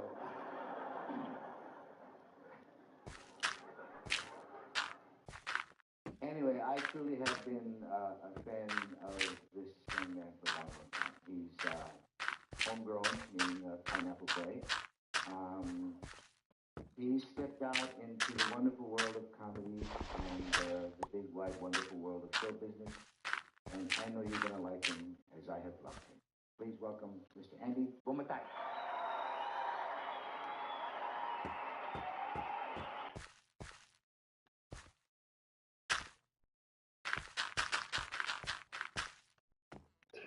So Mr. Miyagi is really a pothead that thinks that Hawaii is called Pineapple Land?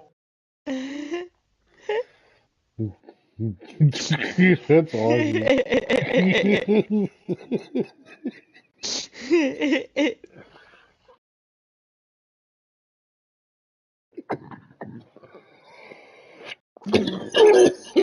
God damn, that's rough.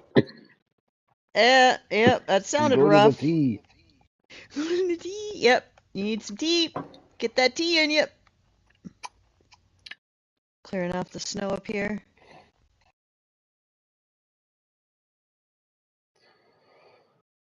Store employee knocks out one shoplifter with a bottle of Pepsi.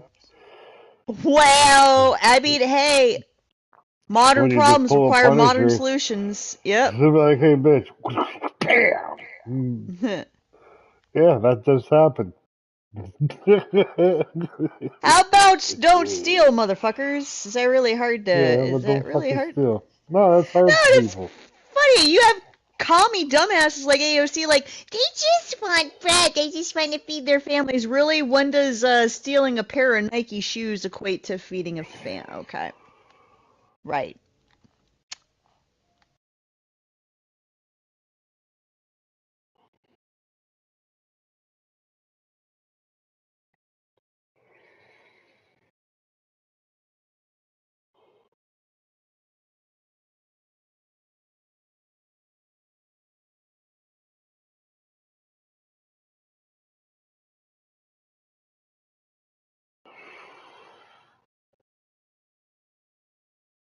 Here's one that's useful.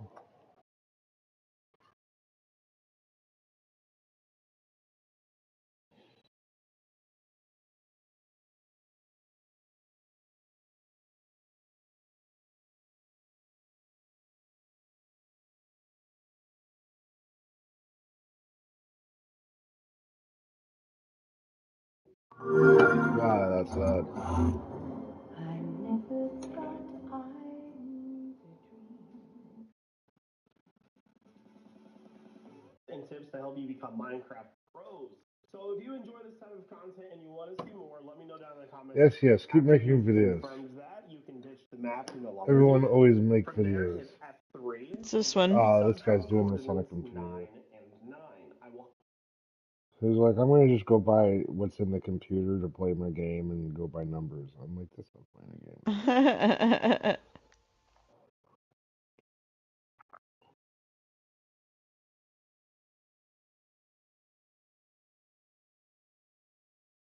Hello everyone. Dude, In this this video, I'll dude's show you 100 tricks you should start using in Minecraft. There will be some survival tricks, PvP. Watch out, Mr. Fox. I'm gonna end up punching you. Enjoy the video. If you don't want rain or thunderstorms to annoy you, by adding a number after the command for clearing the weather, you can set for how long the command will work. Increasing your field of view will allow you to see more on your screen while playing, which is very useful. You can dupe regular arrows by crafting them into glowing arrows. This is useful when you don't have infinity. If you don't have blocks or an empty bucket, you can quickly remove a water source block by double-clicking it with a water bucket. Hitting a player or mob with an ender pearl will deal knockback, which can be used to start a combo or knock them off. Activating the sound subtitles can be very helpful to find caves with lava, and to know if there's mobs or players nearby. A coal block can smelt up to 80 items, while 9 pieces of coal are only able to smelt up to 72 items, so it's better to use coal blocks as fuel. A lava bucket can smelt up to 100 items, and you'll get your bucket back. You can get into 1x1 holes by using a trapdoor in any version after update 1.14. You can do the same in any version after update 1.13 using water and the swimming animation. Lava is the best weapon in the Nether, as it behaves just as water does in the overworld. You can go upstairs a lot faster by spamming the jumping button on the keyboard. If you want to hold onto a ladder, just press shift. The same thing happens with vines. You can avoid getting hit by magma blocks by simply shifting while walking over them. In Java Edition, you can breathe indefinitely underwater by spamming a bucket against a wall. In Java Edition, you can also breathe underwater by using a door or Hmm? I heard breathe underwater. You can heal a horse That's completely in Java. with a single hay bale block. You can avoid fall damage by using a boat. This doesn't work on Bedrock Edition. Doesn't work on Bedrock. Bullshit. To avoid getting suffocated. You can sprint jump while shifting in Java Edition. That allows you to move faster in ancient cities without activating skulk sensors. Naming your horse Dinnerbone will make your field of view a lot better. It's a lot easier to aim your bow or see what's happening underneath you. Cooking food in a soul campfire is 2 times faster than doing it on a regular campfire. Skeleton horses can go underwater, unlike regular horses, which will make you dismount. You can hit the box of crystals with a bow through the iron bars if you aim from underneath. Lily pads can be used for moving or running away a lot faster in water. Snowballs deal damage to blazes and the ender dragon. They're especially useful for killing blazes in the Nether. All skeletons are scared of fast from a ravine or a nether portal, you can use blocks to block drop all the way down. If you really want to make a creeper blow up, just use a flint and steel. Boats are one of the best items to use against mobs, especially ender. The feather falling enchantment also reduces damage taken from using ender pearls. You can shoot fire arrows without having flame by shooting your arrows through fire or lava. You can build a portal to the nether without needing a diamond pickaxe by simply using 2 buckets.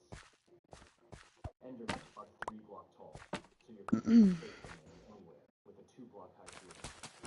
Wither skeletons are also 3 block tall, so building stuff like this and other fortresses can be very useful. Wearing a pumpkin will allow you to look at Endermen directly, and by pressing F1 or F5, it won't block your vision. Oh, so with that pumpkin on your head, you can look at the Enderman.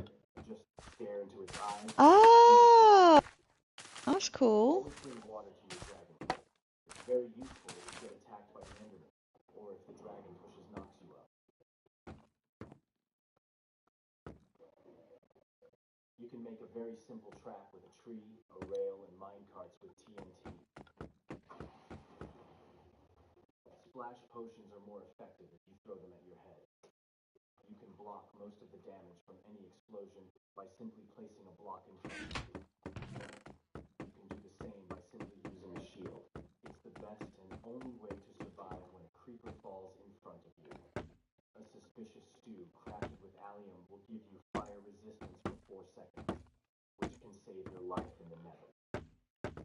A suspicious stew crafted with a daisy will give you regeneration, which can be useful when playing UHC. In the Mesa biome and its variants, it's very easy to find gold, making it a very common ore. The Deep Dark and the Mushroom Islands are the only 2 biomes where no hostile mobs will spawn naturally. If you feed a dolphin, it will guide you to the nearest underwater structure. If you need to get experience quickly, mining quartz is one of the fastest ways to do it. Gold items have the best enchantability. It's a lot easier to get enchantments like Fire Aspect and Fortune with gold tools.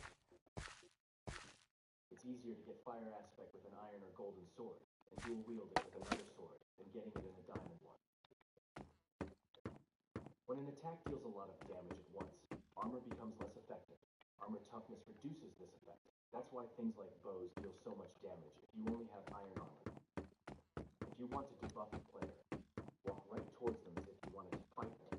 Step back and use your potion. Breaking desert bushes is the quickest way to get sticks. Blazes also have a melee attack. Be very careful as it deals a lot of damage. If a player stands still using their shield, just place a lava bucket underneath them. You can disable shields by spam clicking your axe. You can see the hitboxes of all entities by pressing F3 and B. If your chunks aren't loading properly, you can reload them by pressing F3 and A. The looting enchantment will work as long as you're holding the item with the enchantment while the mob dies. Press tab while looking at a block to get its Going back down the chicken machine. If you really need to use a clock or a compass, you can do it without crafting them as long as you have the materials. Don't spam Eyes of Ender when trying to find strongholds. Instead, walk for a couple hundred blocks before throwing another one. Eating a chorus fruit will teleport you to a random block up to 8 blocks. If you want to burn a player with a flint and still, the best thing to do is lighting a single block or using a pattern like this. Instant healing arrows deal more damage to undead mobs. That makes them really useful when fighting the Wither.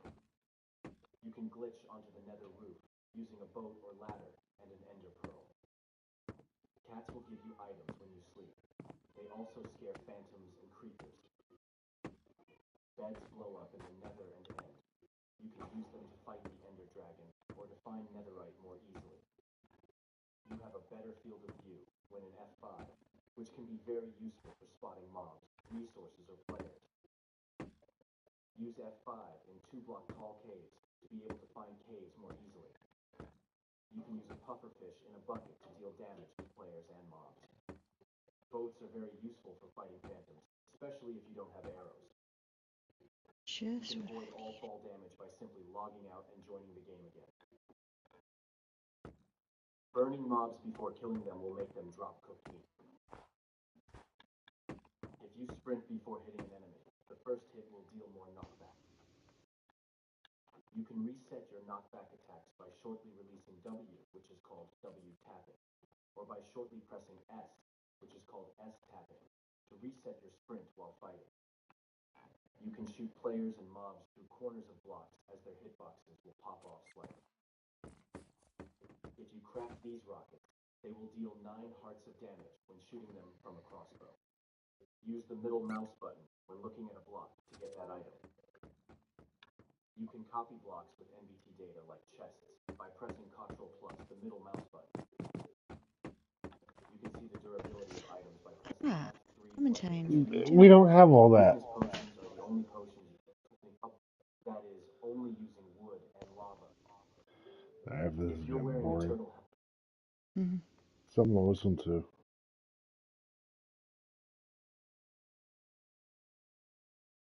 Hmm.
Ain't chicken building up? Not really. Production's kind of stalled.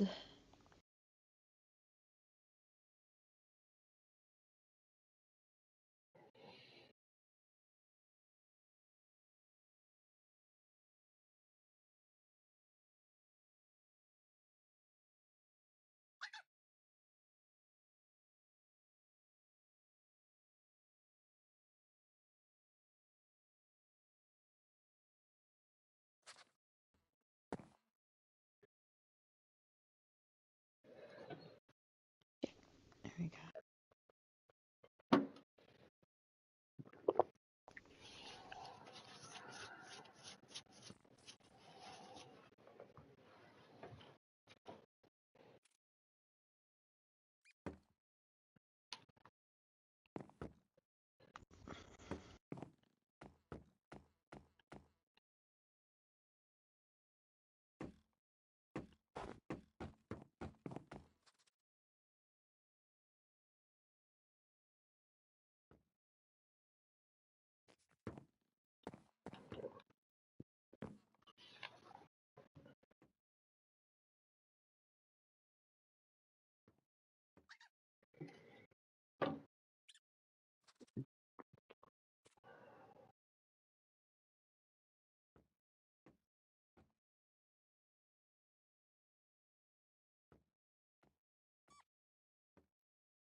Swords.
Oops, wrong way.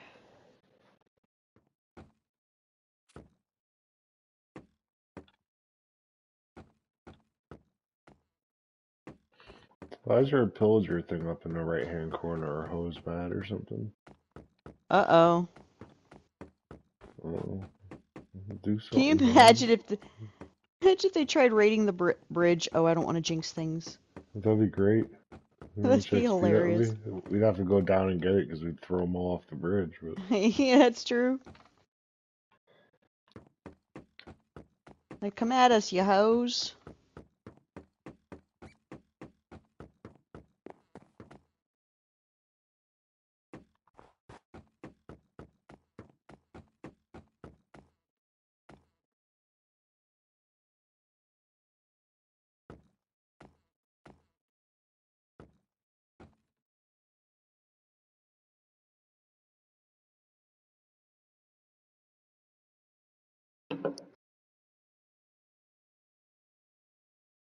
Oh, little fox squeaked.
Damn, bamboo's getting nice and big over here.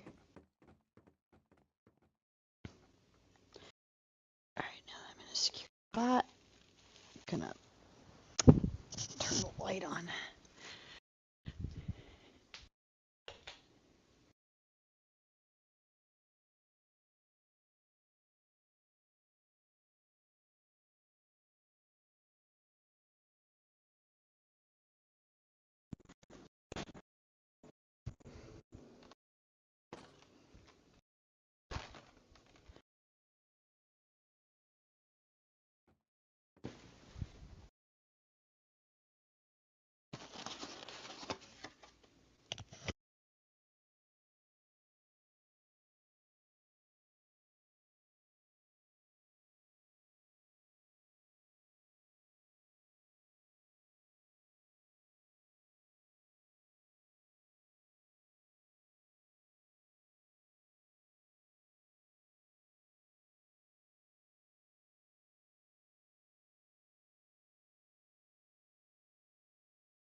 Okay, time to light my joint.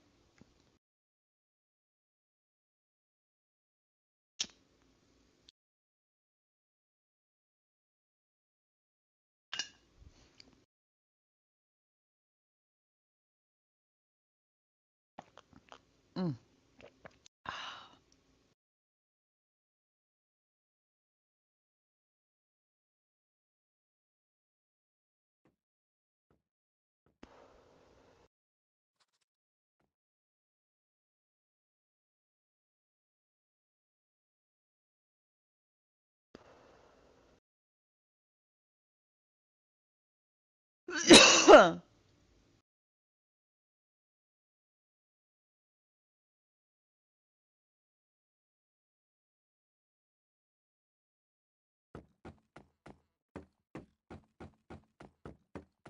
Yeah, make it to a bed, don't worry about it. I'm just finishing off a joint.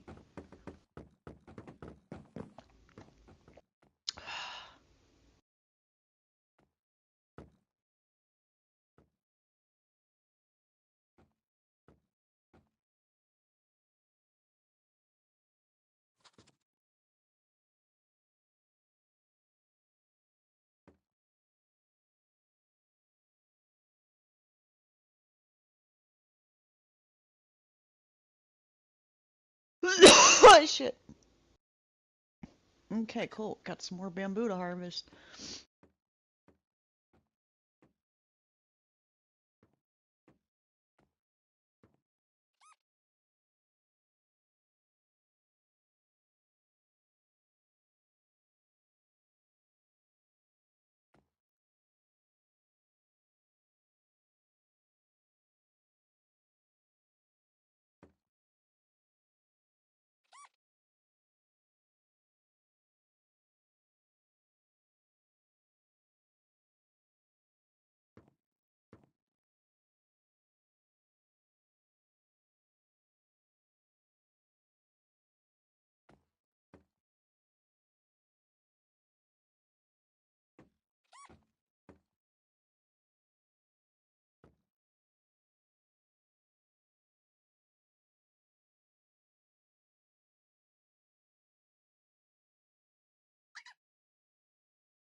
2 more swords. Nice stocks up here. That's good. Oh, damn. Already. 3 drumsticks.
Oh, I've got another polar bear. You gonna behave, Mr. Polar Bear, or am I gonna have to push you off? Oh, I should probably save here before I try to engage.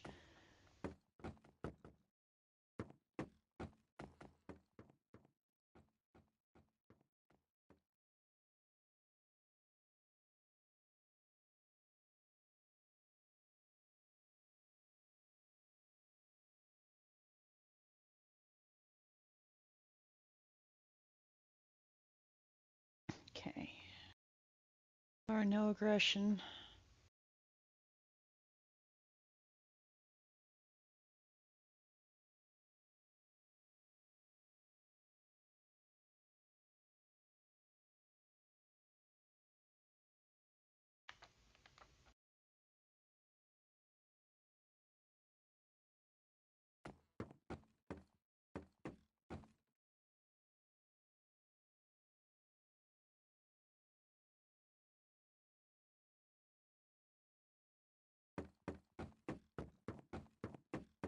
Oh, we got 2 up here now. Or is that just 1? You gonna be nice? Okay. Well, we got 2.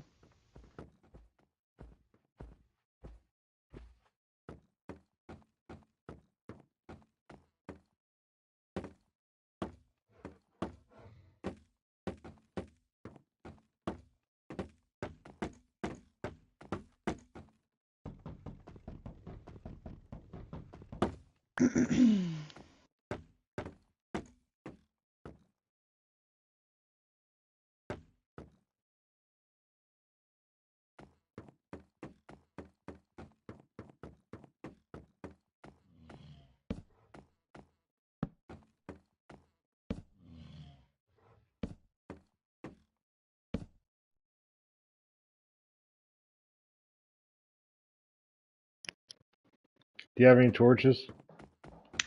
I think, yes, I do. I'm gonna need more. Okay. You need to go cut down them trees and replant them or something. I still got a stack of planks to put down.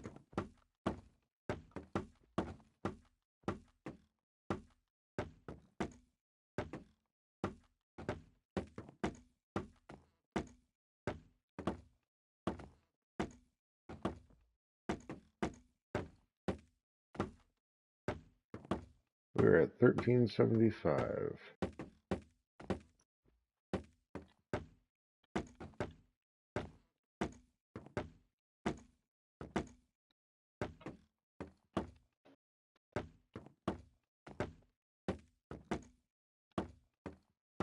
$13.70.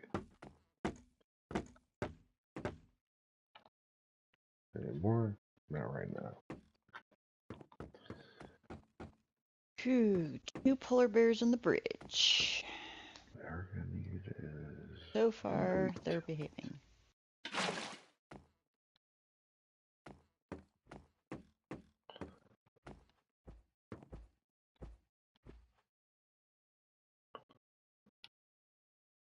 Ooh.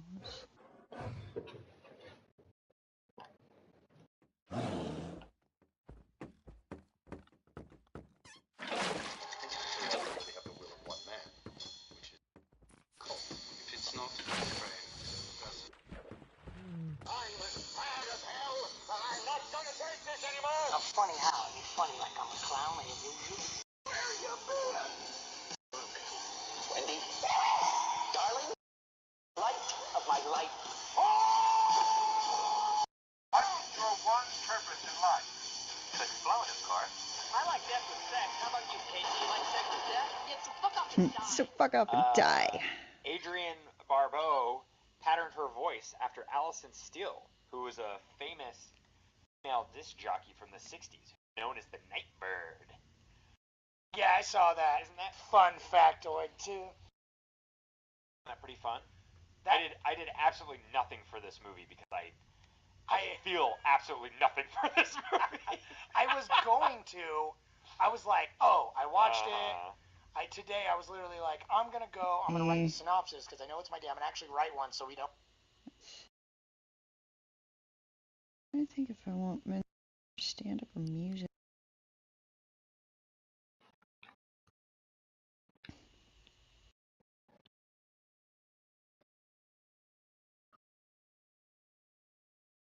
You know what? Since it's getting closer to Halloween, fuck it. Time for some horror movie music.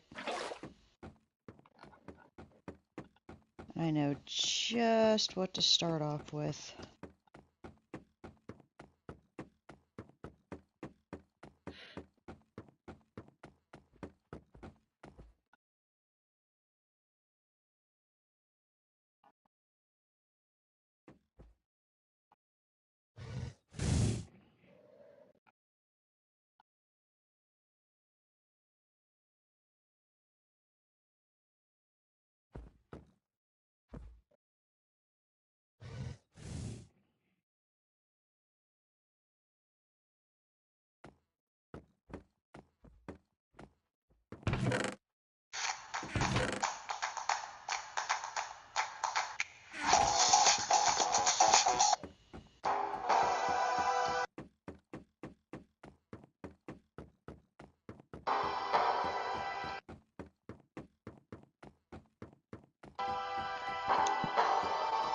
soundtrack from one of my all-time favorites. Get to bed.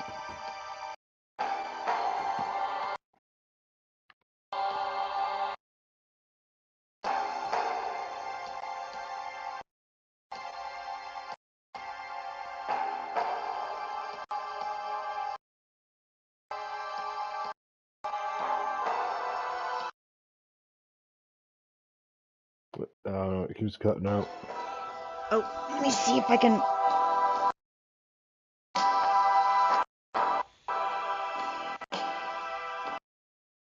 Ah, stop.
Fucking polar bear. Alright, you're going off the bridge. No, don't go over there. Don't take my shit. I'm not taking your shit, I just pushed one off the bridge.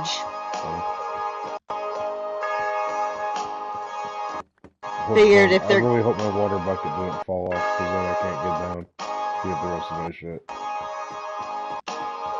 I'm back to fuck these polar bears. I'm just gonna push them all off the fucking bridge from now on. Fine by me. Fine by me. It's like, sorry, can't risk it. We don't know if you're friendly or aggressive until it's too late.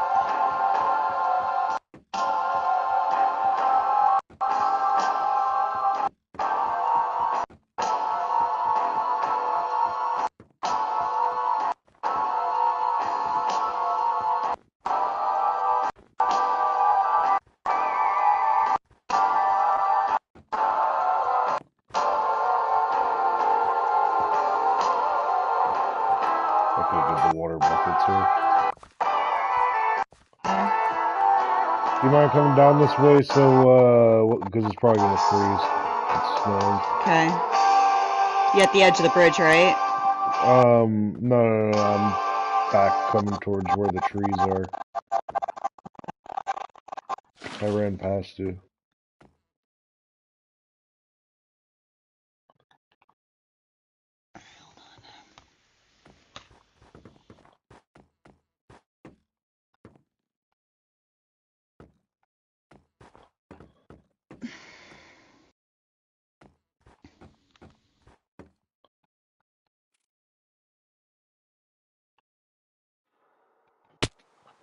Are you fucking kidding me? Here's follow me. Okay.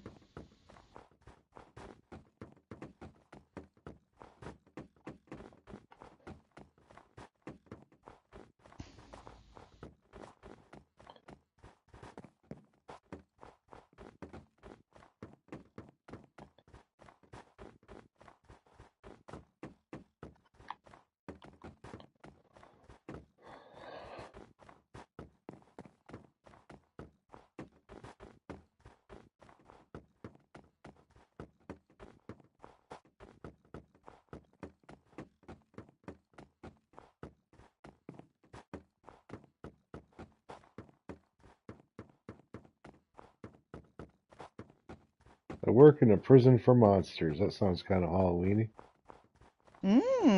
Is this like a story? Yeah. Okay.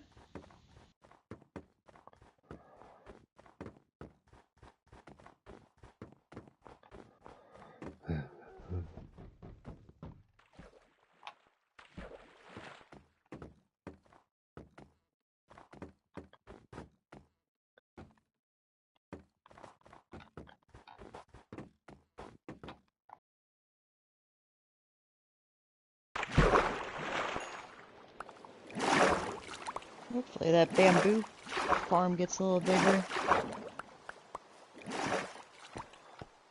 At least that's right by the waterfall. Bucket.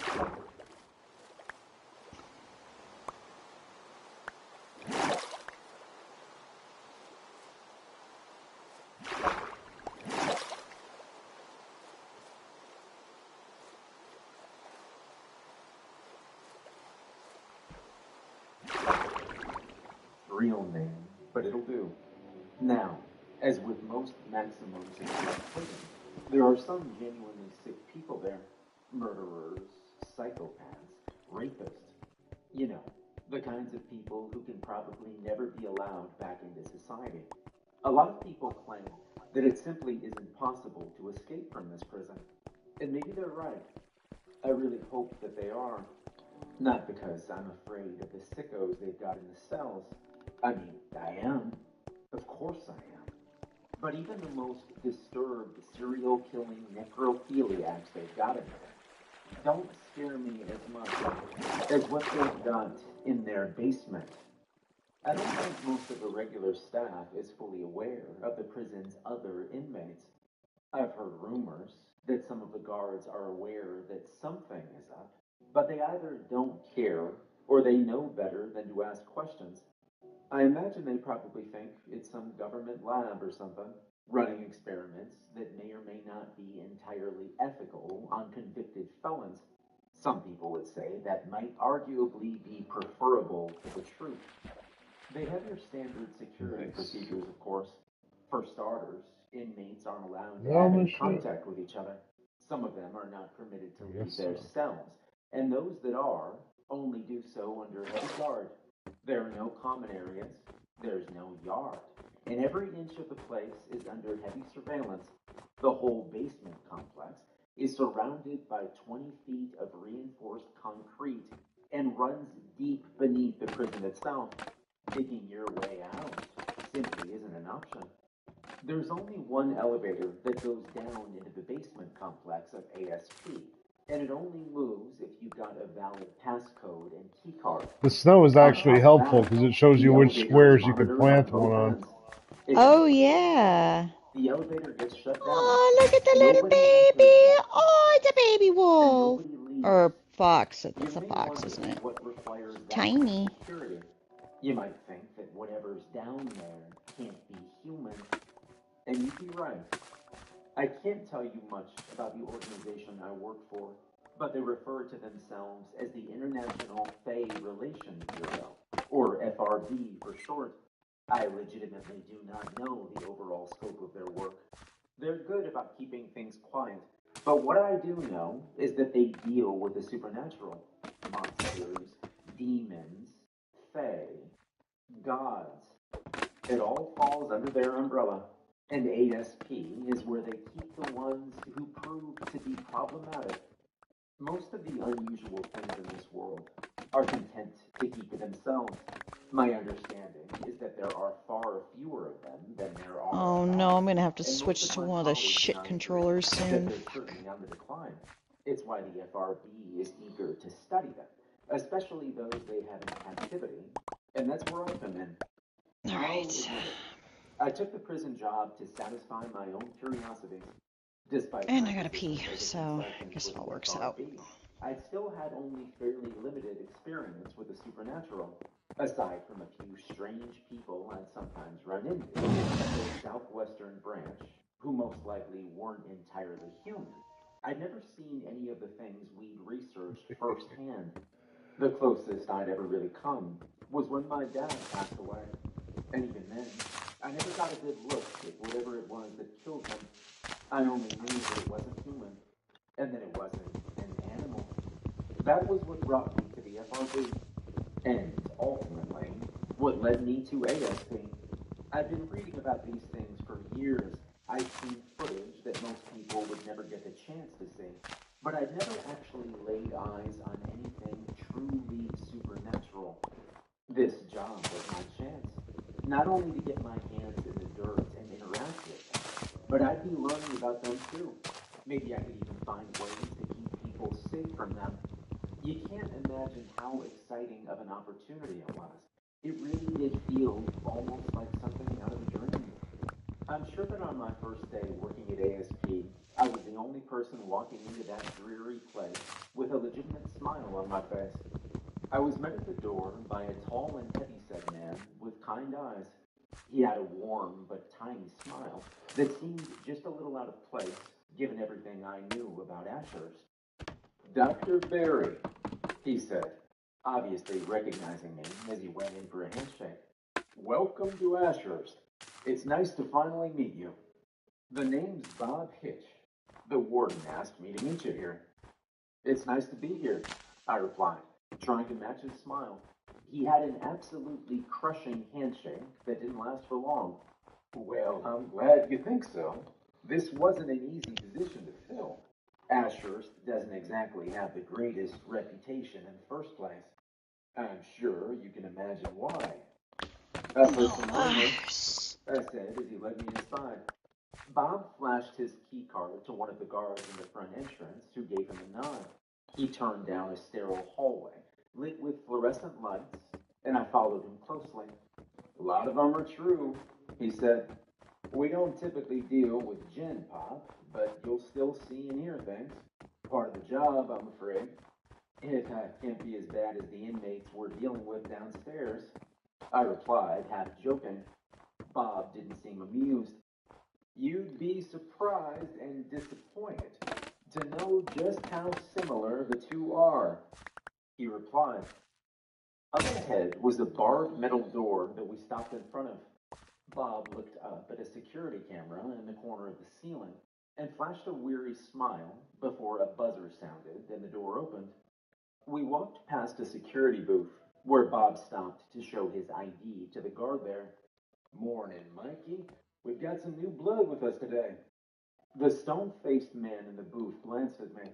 Before scanning Bob's ID, he didn't respond to Bob's comment before he buzzed us through another door that led to a steel elevator door. "I assume you've been briefed on our security protocols here, correct?" he asked as we approached the elevator. He scanned a different key card to summon it. "I was, yes. The key cards, the concrete, the surveillance." "Good. Saves me that part of the tour." He gestured for me to step into the elevator and pressed his thumb against a pad to be scanned before we descended. The ride down felt longer than it should have, but maybe it was just my nerves. "You'll be joining our research team, working with Dr. Jason Hendricks." "He's all right. For the most part, they observe the behavior of our inmates, although on occasion you'll be asked to interview some of the more talkative ones. Under supervision, of course. Some of the shit we've got down here is a whole new level of dangerous. Best not to take any chances." "Of course," I said, and I paused a moment before asking, "How long since you've had a major incident?"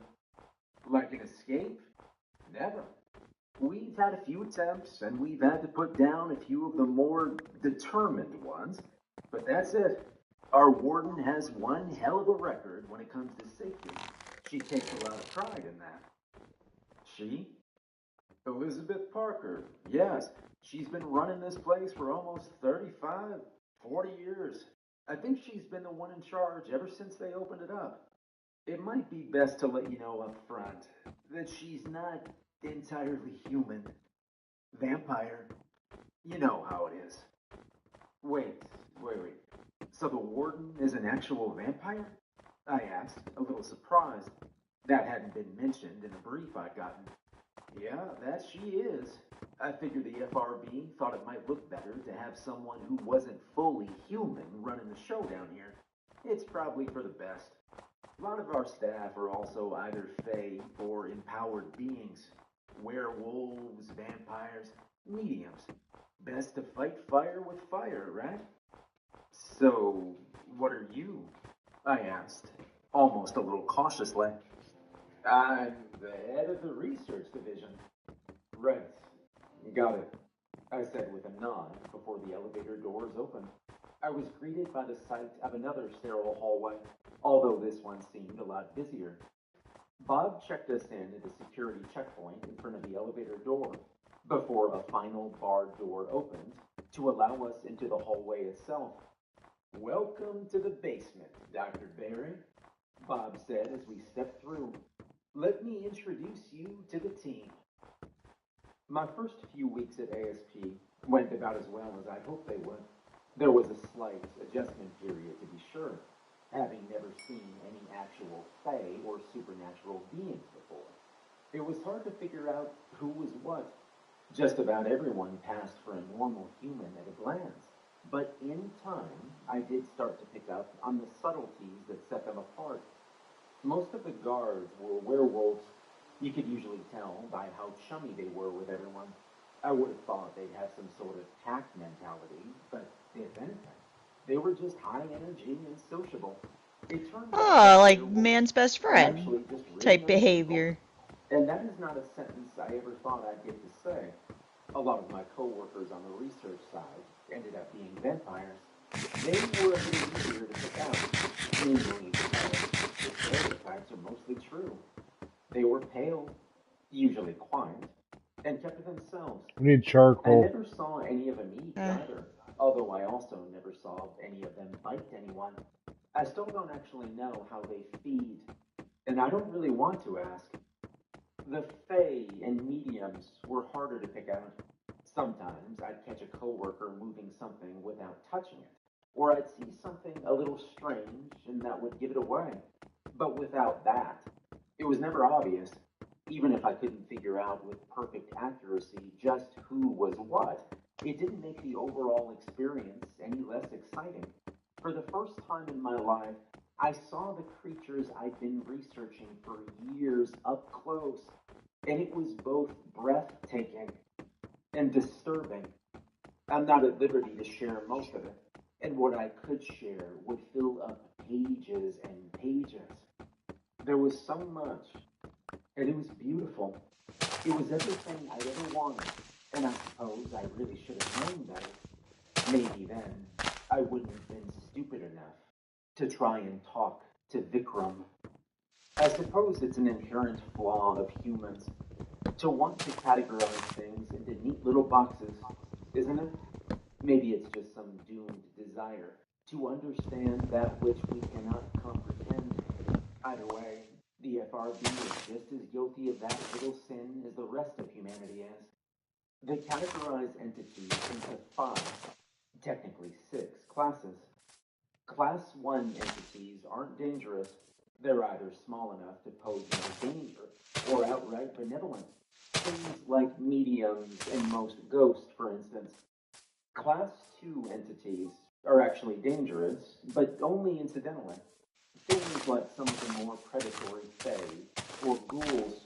Sure, they can kill you, and some of them might just do it because they can, but they aren't outright looking to hurt anyone. Class 3 entities are dangerous on a larger scale. Things like more powerful forms of fae and whatnot. Generally, the FRB had to put them down when they encountered them, although a few still ended up in containment. A lot of what was held at that prison were either these or Class 2s. Class 4 is where it gets interesting. These are the things that could probably wipe out humanity if they were left to their own devices. I can only think of a couple of Class 4s who were held in ASP, and even then, they were held under the strictest of containment protocols. Then, last but not least, came to Class 5. Class 5 is reserved for the things that would flat out destroy the world as we know it if given the chance. 9 times out of 10, these were gods. I'd only heard rumors of Class 5 entities and never actually encountered one. I doubt I'd ever come close to doing so at ASP either. How exactly does one build a prison for a god? Technically, there's also a Class 6, but that's reserved for only 4 known entities who are quite literally the greater gods that hold reality together. I won't get into those. If you can't imprison a Class 5, you're not going to do shit against a Class 6, so why bother even talking about it, right? Anyways, Vikram was a Class 4 entity. He was what most people call an old fae, an ancient, corrupted dryad with quite a lot of power. From what I've read about the old fae, they're technically just a few steps down from being gods, and each can be contacted in their own special way. For the weaker ones, you just need to make your way through the woods and follow the right path. But for the more powerful ones, well, let's just say it gets complicated. Human sacrifice levels of complicated. Most old fae are considered Class 3 at worst, but Vikram was a special exception. As old fae went, he was one of the more powerful ones. If I recall correctly, performing his ritual had involved carving an ocarina out of the skull of an infant and playing it in a special clearing. He was brought into captivity after dragging a small town into whatever weird dimension the old fae typically hide in, and keeping them there for a few centuries just for shits and giggles. Since the FRB had no idea on how to kill an old fae, they'd opted to contain them. I guess it wasn't all that. Supposedly, Vikram could have answered a lot of lingering questions we had about dryads, and the old fae if he wanted to. But that was sort of where the problem started. He didn't want to. I first saw old Vikram about 3 weeks after starting at the ASP. Dr. Hendricks had put me on a team. The whole point had been to take notes on his reactions to certain substances he'd been exposed to. I suppose the whole idea had been to see if anything we tried could actually hurt him. But neither Dr. Hendricks or any of my coworkers ever said that out loud. I remember the first time I saw him on a recording. My team and I had set up a television in a quiet boardroom. The week before, a small team of guards had attempted maintenance on old Vikram's cell using a solution of vinegar and salt water. I'm not sure where they'd come up with the idea, but I suppose it was worth a shot. The footage we were shown depicted a few men in hazmat suits entering the cell through the airlock. Old Vikram himself wasn't even visible on the screen. Someone else had told me before that he didn't like being seen, but even if he wasn't visible, there was evidence that he was there all right. You could see the dense foliage growing from the back of the cell towards the airlock. Spreading plant life is something that dryads just sort of do, and the old fae are no exception.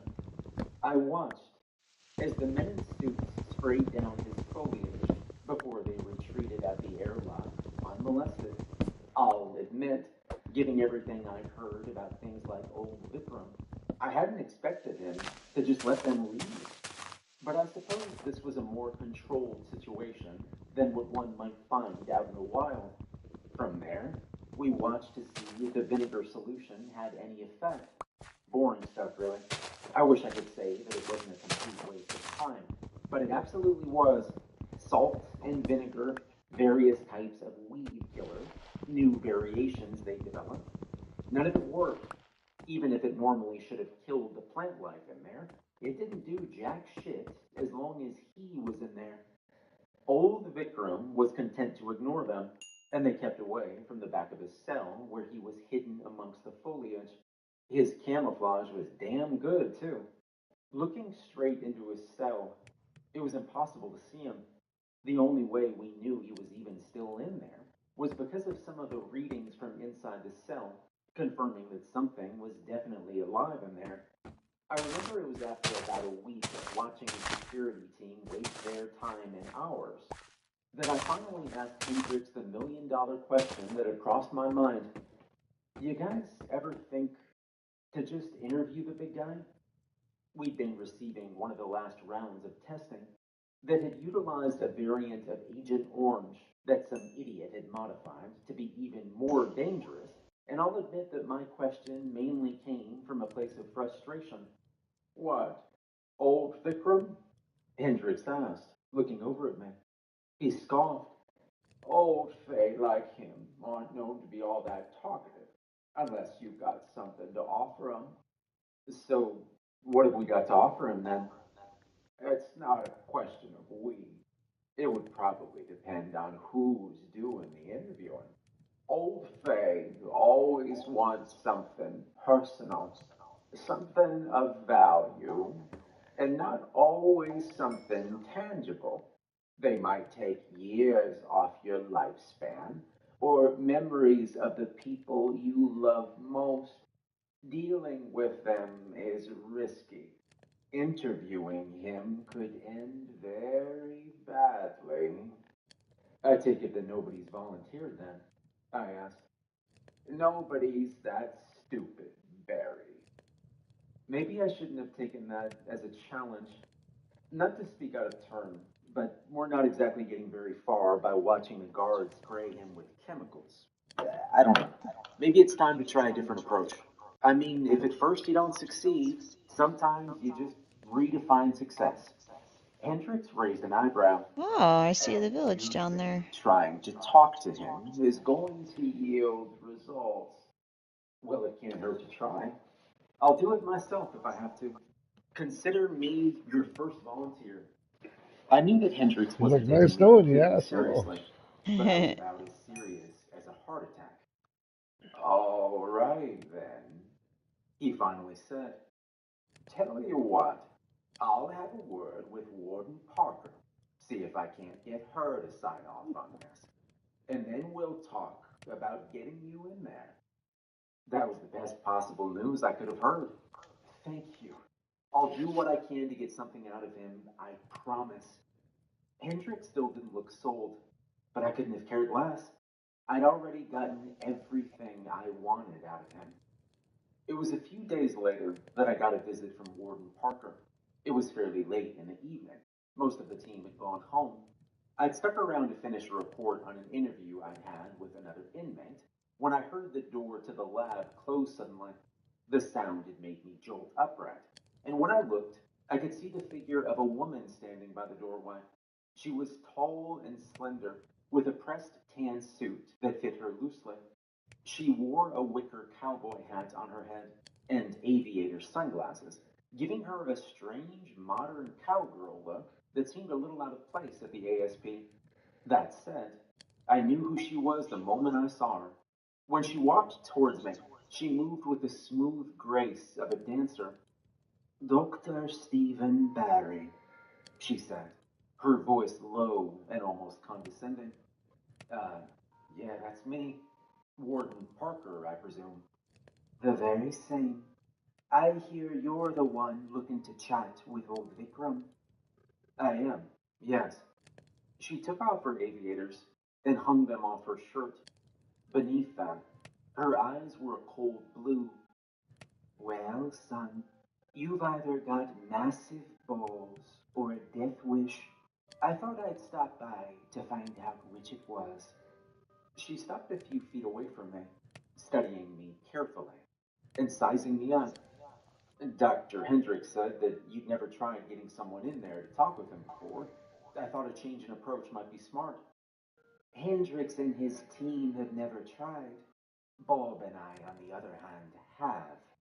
I'll admit, this was before Hendrix's time. He may look old, but I am much older, and Bob's been here with me since day one. Old Vikram was one of our original residents, and the FRB wasn't quite as smart back then, but I digress. Someone's already tried to talk to him. It didn't go well. If you don't mind, may I ask what happened? The warden smiled, showing off gleaming white fangs. I was kinda hoping you would. Mind if I borrow your computer, Doc? She shooed me out of the way, and I gave up my chair for her. We were hoping to get some actual results, so we had everything recorded. I doubt you'd have the clearance to access those files, but I do. Just give me a sec. She closed out of my report, and instead opened up a Dropbox folder. Within a few minutes, she found the video she was looking for. It looked old. The footage was grainy and colorless, but I could recognize the image on the screen as Vikram's cell. The warden tilted my screen so I could get a better look before she played the video. I could see a man on the screen moving up towards a desk that had been set a safe distance back from the old Faye, who wasn't visible on the screen itself.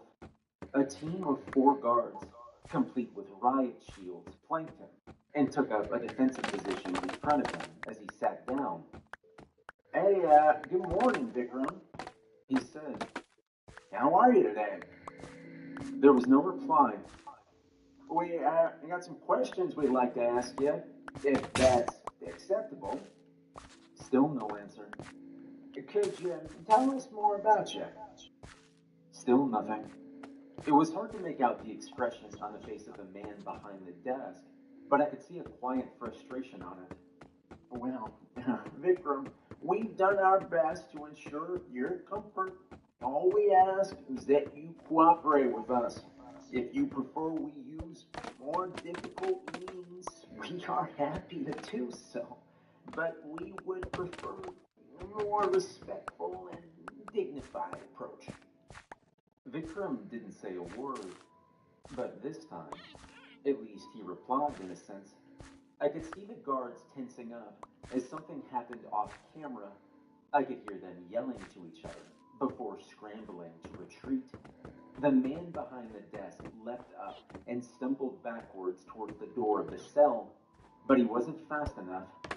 I could finally see what he and the guards saw as they shambled onto the camera. Long, grayish, humanoid figures. Their bodies were skinny to the point where their ribs were visible against their skin. There were at least 6 of them, and they rushed forward, charging the guards and quickly overwhelming them. The men didn't stand a chance as the creatures ripped into them with claw and tooth. The man who'd been behind the desk had made it to the door and pounded on it, screaming to be let out, before one of the grayish humanoids pounced on him, forcing him to the ground as it began to bite at his face and throat. His terrified struggles didn't last long. Within seconds, his arms had gone limp in death, and the only sounds I could hear from the video were the distorted screams of the creatures that Vikram had set loose. The warden stopped the video there. Old Fae are remarkably powerful, she said plainly.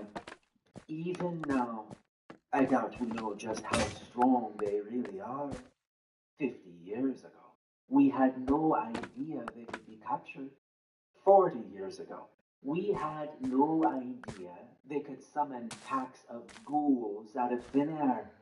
20 years ago, we had no idea he'd figured out how to open the door. And 5 years ago, we had no idea how he'd survived after we modified his cell to deprive him of air. It's taken a lot to keep old Vikram happy. I almost went off the damn bridge because of the stupid controller. Is finding a way to kill him, not to get his autobiography. Those people in the video, I asked, are they dead? Yes. We could retrieve their bodies, and I'd rather not have another incident like that. If I let you poke him, he'll kill you, and he'll kill whoever we send in with you. I was silent for a moment, at a complete loss for words. I hadn't imagined that he was truly that dangerous. I suppose maybe I should have known better, but what if I brought him something? I asked. Old Faye love boons, don't they? Maybe if I bring him something, he'll give me something you can use to kill him. What? By a method of execution off of the condemned, she said, raising an eyebrow. Are you crazy? I'm just trying to think outside the box here. If we give him something of value, he'll give us something, won't he? I could see the warden thinking it over. Unless you've got a better idea. It's worth a shot, don't you think? She just chuckled. You don't give up, do you? Tell me something, Doctor. Why do you want to get in there so badly? I just want results, I said. I came here to study things like him up close and personal. And if I can help with this. The warden studied me quietly for a moment before deciding that my answer was good enough for her. She closed the video and got up. All right, then. I'm going to approve your request to speak with old Vikram. I assume you have some idea as to what you're going to give him in exchange for this information. I do, I promised her. Let's hope it's good enough. I don't want to leave you to die in there, but if I have to preserve the safety of the others who work at this installation, I'll do it without a second thought. Good luck. And then just like that, she was gone. When I was 8 years old, my dad bought me a model submarine. We'd spent the next few weekends working on it together, building it piece by piece. At the time, the complexity of it had been intimidating. The glue, the tools we needed, the engine. He told me it was just a Lego set, but it felt so much bigger than that. When we completed it, it was something greater than anything else I'd ever built. Just looking at the finished product had made me feel like I'd done something incredible. Like building that submarine had been what turned me from a boy into a man. Even after my father passed, it kept a special place in my heart, and it consistently found its home in a place of honor on the various shelves of the various places I'd lived over the years. There was nothing I loved more than that little submarine, because it reminded me of my dad. It reminded me of the best days of my life. I knew it wasn't going to be easy to part with it, but I was sure that this would be worth it. On the day that I was supposed to stare down old Vikram, I arrived at work carrying the submarine in my arms, cradling it like my own son. Bob met me at the door, just like he had on my first day there. Morning, Dr. Barry, he said warmly as he held the door open for me. Big day today, huh? Big day. You're gonna get killed today, huh, Doc? While I'm looking at the submarine, I could see a hint of doubt behind his smile. So, I take it that's your offering? It's the best thing I've got, I replied. God, I hope so. Never seen the warden so antsy before. I am amazed you talked her into this. You and me both, I said, as we made our way down the hall. I'd be lying if I said I wasn't the least bit antsy myself, but I'd already made up my mind. Old Vikram's cell was one of the most high-security setups we had. It was away from the other cells, and down a sealed-off hallway that could only be accessed from the outside. The door that separated it from the rest of the prison looked more like a massive vault door than anything else. It locked behind us as soon as we'd gone through. On the other side, I could see a control room that watched the inside of the cell through cameras and monitored both the vacuum-sealed state of the reinforced cell and several sensors to ensure that old Vikram was in there, even if they couldn't see him. I spotted Dr. Hendricks amongst the staff in the control room and traded a nod with him. Well, it's the man of the hour himself, I heard a voice ahead of us say.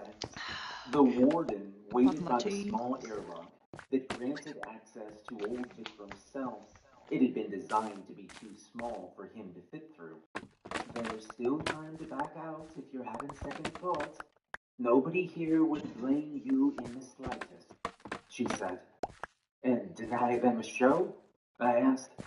No, I'm as ready as I'm gonna get. I could see her studying me, looking for some trace of a lie. I'm not sure if she found one or not. I'll take it from here, Bob, she said. Bob just gave her a respectful nod, then patted me on the shoulder. Good luck, friend, he said, before heading off to the control room. He's like, I The hope you warden wipe your watched me ass go down with before barbecue her sauce. eyes returned. We sent some people in to set up a desk for you to sit on. I advise you stay at it. I'd be Whatever so you fucked do, up. don't cross the red line in the cell. If you sense anything out of place, Down, leave Spoopy. immediately. If we can get you and your security detail out safely, we will. But in the Oh, very I still have high another possibility that pre-roll in here. I understand, I said. I really hope you do. She looked down at the submarine in my hands. I couldn't tell if it was a look of approval or not. Either way, she didn't comment on it. I'll be out here. Oh my god, We'll be Jesse, sending this you in smells so good. momentarily. I'll have Bob seal the blast doors in the control center and in front of the doors. Then we'll send you in. If things go bad, we'll have to vacuum seal Oh the god, facility, sucking on the tip of this and tastes if good. necessary, That's what she said. if it's any consolation, it'll kill you quickly, Mm. assuming you're not already dead. Hopefully, I'll see you on the other side. But if I don't, it was nice knowing you. Likewise, ma'am. She cracked a small smile before gesturing to a group of 8 guards who'd been lingering nearby to join me. Just like the ones in the video, most of them were equipped with riot shields, although I spotted 2 men with full-on flamethrowers. An alarm sounded as large metal doors closed over the entrance to the control room and the vault that led to the rest of the prison. My guards took their places by the airlock and entered first. The warden watched quietly Sipping my coffee. before nodding at me to go inside after them. The door of the airlock closed and sealed behind me with a hiss, and I could feel the air around me change to become colder and more humid. The first thing I noticed when the airlock opened was the smell. It was moist, earthy, and a little sour. So My moist. security team fanned out around the desk. It smelled so And moist. took up their positions. Once they were there, one of the men with the flamethrower gestured for me to join them. I'd never actually seen the full scope of old Vikram's cell before. All I'd seen was the video taken from one of the cameras in the corner. It seemed so much bigger in person, like a school gymnasium. The far wall looked overgrown with vegetation and parts of trees that should not have been able to grow down there. It was impossible to see anything clearly amongst it, but I knew that old Vikram was there, even without seeing him. I could feel him watching me. Slowly, I approached the desk and set my submarine down onto it before taking a seat. I cleared my throat, struggling for a moment to find my voice, before at last I was able to speak. Good morning, Vikram, I said softly. I've come to you with an offering, something that means everything to me. I'd like the opportunity to speak with you, if you'll permit me that. My voice echoed off the walls, and at first there was no response. I only stared Damn, at the this grew dimly lit fast. wall of vegetation, looking for some sign of life or movement. For a moment, I began to wonder if I wasted my time. What if he didn't accept my offering? What if he didn't even want to speak with me? And then I saw it. The leaves on the far end of the room shifted. What I thought was just the bark of some impossible tree twitched and creaked as it moved. At first, it was impossible to make out the shape of its body. Limbs that seemed impossibly long detached from the wall, although I couldn't tell what was supposed to be an arm and what was supposed to be a leg. A large shape I'd initially mistaken for a burl of bark detached from the wall and turned to look at me. In the low light, I could see a skull-like face on it with pale, beady eyes that watched me closely.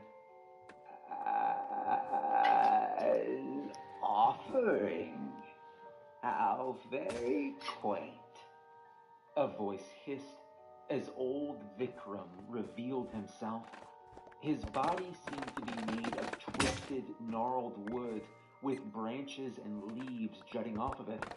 His limbs seemed impossibly thin, and yet he carried himself on all fours like a predator.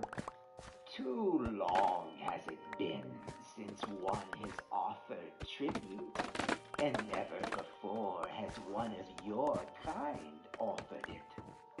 I could hear the groan of creaking Did you wood get your from his voice charcoal? as he surveyed me and my guards, seeming almost amused by the sight of them. What I is just your realized we don't have any game, regular Cooper? trees around here. What is it that you seek? Just to learn, I said quietly. More about you, more about your kind. So coy are you? Very well. Your offer is accepted. Too long has it been since I've had someone to talk to. I pushed the submarine towards the edge of the desk and watched as old Vikram outstretched a gnarled hand to reach for it. I could see my security team tensing up, anticipating an attack, but they held their fire as Vikram took the submarine. As his fingers closed around it, I could swear that I saw grayish flesh in between the wooden carapace on his hands. It had a sickly sweet, moldy smell to it. What was it you wanted to know, human? Ask. Let's start with the old Fae like you. What are you, exactly? Where did you come from? Where? From the earth, as all things are. Even you. We are those who survived you. We are those who sought refuge from your kind, moving into deeper and darker places, adapting to it as need be. You were seeking refuge from us? Need I explain why? Our kinds have never been fated to live in harmony. In generations past, you feared us. You told stories of us in reverence and dread. You avoided the woods that we claimed as home. And then as time moved on, you changed. You pushed deeper into our homes, fueling your own development, your own growth. Perhaps in time you shall fear us again, and we shall retake our place as that which you fear. We shall see. So, we were killing you off? I asked. How? We can't seem to destroy you now. You think yourself clever? We've only just begun, and now you've shown your true intent. Typical of a human. Get those planks I and down. those like me have surpassed death. My heart is gone away, far from here, and so I shall not Aw, die. cute little foxes. Not to Just you. Your trailing in efforts front of me only for some waste reason. your time. I shall confess. I have enjoyed this unending life I have earned, even locked in here by you and your kind. At the Use very me, least, Fox. my future is assured, unlike yours or your father's. Stupid freaking. I caught myself Don't do tensing that, you up. damn controller. It shouldn't have surprised me that he'd mentioned my father. I'd given him something so important to our relationship. But the very mention of him caught me off guard all the same. My apologies. I know you miss him. Vikram crooned. I imagine you'd give anything to see him again. Oh. To say goodbye, wouldn't you? I hesitated before finally answering. If I ever had the chance. Yeah, maybe. I knew I was playing with fire. I knew that. I'm not sure what I was thinking, even bothering to humor him like that, but I did it anyway. All it would cost is a few years. You've been so kind as to humor me with some conversation. I can be generous. A few twilight years for a chance to say goodbye. My gift to you. I knew it was a mistake. I knew that. But looking at the thing before me, I figured I had nothing to lose. All right, I finally said. Take what you need. I was sure I saw a gleam in Vikram's pale eyes. He turned away from me to lope back towards his wall. Very well, then. From the leaves he'd left on the wall, I could see something moving.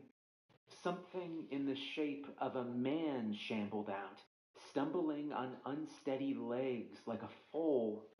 Even in the low light, I recognized its face. It was my father. I could hear Vikram chuckling, a low, ominous sound that filled the room. The thing that was my father approached us on unsteady legs, its skin grayish and pale. I could see it studying us before I heard an alarm. Wait, I called. But I was too late. This story is better than the last one. Oh yeah, much better. And made a charge for one of the nearby guards. I'm just making a hot chocolate. Ooh, that sounds good. Well, I mean, it's that time of year. It's starting to get chilly. It's like perfect cocktail to go with it. Yeah. Charged for us. One of the It was just crazy waking up this morning. I was like, oh, it's a little chilly in here. And then I looked at the thermostat. I'm like, oh, it looks like it's time to turn on the heat. The door of the airlock. Two of the guards who'd accompanied me covered Oh, did you get your charcoal? as the rest put down Yeah. the twisted monsters that Vikram had summoned. His laughter. I was just thinking, we don't have any regular trees planted in this area. I should have known better. The Need warden says I'm lucky that I'm still alive. Oh, yeah. I know she's right.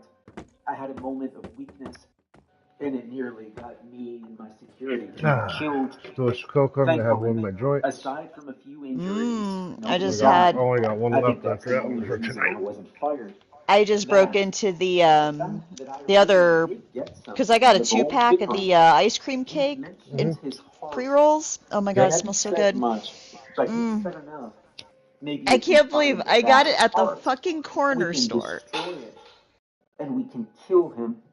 I never thought in my lifetime I'd be buying weed from the corner store. Now all I need is something to offer old Vikram, so he'll tell me exactly where to find it. No matter what type of severe asthma you have, Aspire can help you have fewer asthma attacks and breathe better. Okay, I think I've got enough. I got a few more planks to lay down. Allergic reactions may occur and can be serious. Got a big farm ad. Yay! Tell your doctor if you have a parasitic infection or your Tell them we don't got one of those. Parasitic infection. Yeah, I know, right? Thank fucking Christ. Thank fucking God, yo. That's just bad. I should have known better than to trust a single word out of that creature's mouth. But when he brought up my father, It's just I see ads for certain pharma stuff, and I'm just like, okay. My name is Dr. Stephen. Oh, I've got some torches if any need to be laid down. That we'll call Asher State Penitentiary, since I legally can't disclose its actual name. Like any Supermax, it's got its fair share of psychos, but I don't deal with them. No, I work in the basement where we keep the real monsters. Literally.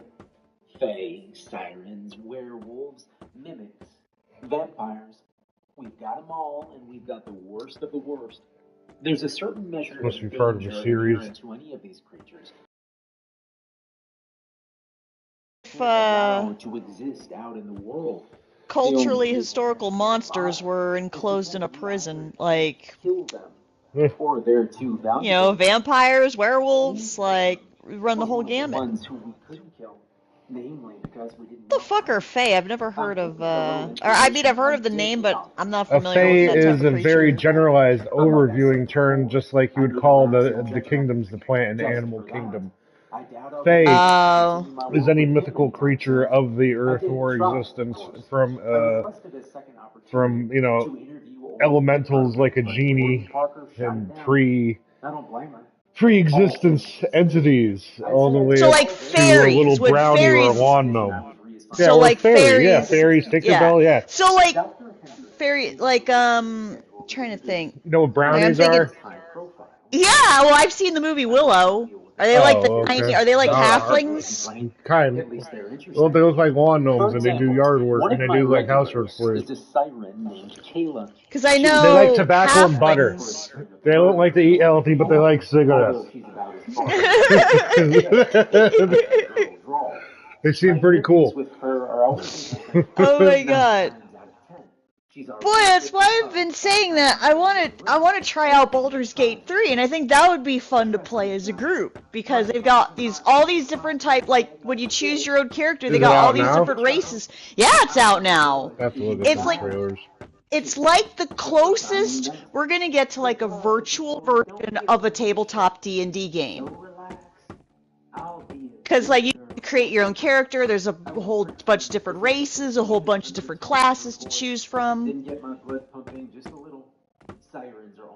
and the cool thing is it's turn-based. So I think that could be fun as a group trying to strategize, like enemy encounters and stuff. She'd usually leave the top buttons of her plain gray jumpsuit undone to show off some cleavage. Yeah, it looks, and it's a beautiful game too. The visuals in it are absolutely stunning. And I've been hearing nothing but good things about it. So, yeah, definitely check out the trailer to it. You would do anything. You see, sirens have a few very unique traits. First, I know what a siren is. they can manage on land just fine, but they need I've seen the Seventh Voyage of Sinbad. Their second unique trait is just how adept they are in Funny enough, there was this one sci-fi game I remember playing on the Genesis. My dad played it called Star Control, and there was a specific type of ship that was controlled by a siren type. But making direct eye contact with a siren can have a certain effect on a person. Just a passing glance. Kind of similar to a succubus if you think about it. Whatever they say, it's not exactly Well- foolproof. Some people can resist it. Others crumple like paper. And there's always a limit to just how far they can push someone. It always varies depending on how They have strong different that aims. person is. Like a siren, I think of it more like just a simple lure for a predatory animal. I don't think that deep about it. Oh. Succubus wants your semen. That's Well, way I deeper. thought that a siren was a female type of creature that draws people in or drives them crazy, something Draws like them that. I into can't their remember. death. He draws them into their death, yeah. Because I remember there was a scene in the Seventh Voyage of Sinbad where Sinbad's crew almost got destroyed by sirens. Precisely. As for the third unique thing about sirens, they're herbivores, which means they need fresh blood in their diet Hey, come here. to survive. 9 times out of 10, it ends up being. I don't know if I took your bed, so make sure you make a spawn point on this thing. Caitlin said to me once, It was during one of our routine interviews, and she was avoiding my questions as per usual. I'm going down to the You know village. about the Uncanny Okay. Valley, right, Doc? I'm Should I aware rob of him? it, I said. Why?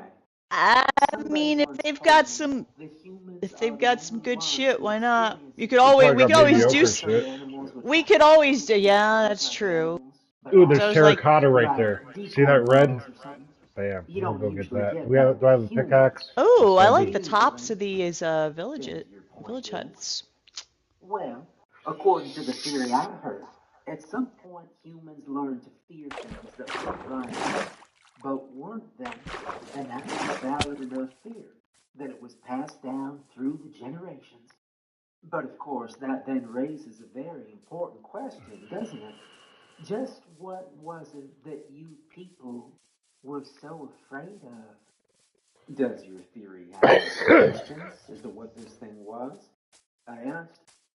Nah, but I think I do. She leaned in towards me, grinning from ear to ear like the cat that ate the canary. I think it was us. Fake. Monsters. Whatever the hell terms you folks use. I mean, if the shoe fits, right? We're your only natural predator. Things like me. We're the only things out there that hunt you for food. Oh, I've heard that stock My music brow used in furrowed. Disturbed I made a Realities note of what she videos. said, What? and she watched me. Oh, the music I hear in It's the background? possible. That's Now, you that's probably stock might music have I've some heard weird interpretation in of the it, but background you're of Disturbed working Realities closely with several of videos. your kind, Do you as know there's the whole no SCP thing? predator-prey relationship there. SCP. Oh, Oh it's my. something Are you containment. talking all sciencey to me now? Yeah, those are fun Well, stories. then Yeah, here's my I've counter heard of it, hypothesis. but I was like sitting here They thinking, don't what is all that stay supposed? Is it away. supposed to be like Slender With Man? me, I'm one of the few who still remembers what I am. What I've always been for the past 500 years. And look what that got you. I imagine that kind of attitude is what led to your excommunication from your former community. You know, And speaking of subsequent these rampage across the mythical province of type of Ontario, creatures, where or you well, killed supernatural creatures in 30 general, people. have you ever seen the show Kayla just Kolchak the Night scoffed Stalker? and leaned back in her chair. What is Oh, it? I told you, I don't remember how Kolchak the many Night there were. Stalker. No. As for where I Oh, keep it by, that's a good show from the well, 1970s. that's my little secret. About a Now, reporter don't that does like gets into these involved in these cases and with you were like about to certain slip different it in types of somewhere. monsters. She absentmindedly pushed Yeah, this was like before X-Files, basically, I but only asked it follows a because you'd like to journalist give as the opposed families to of FBI your agents. victims closure. You can respect that, can't you? It's got Honey, Dad from I Christmas don't Story really in it. happy endings. Although for you, I might make an exception. She cracked a small grin, exposing a row of jagged animal fangs.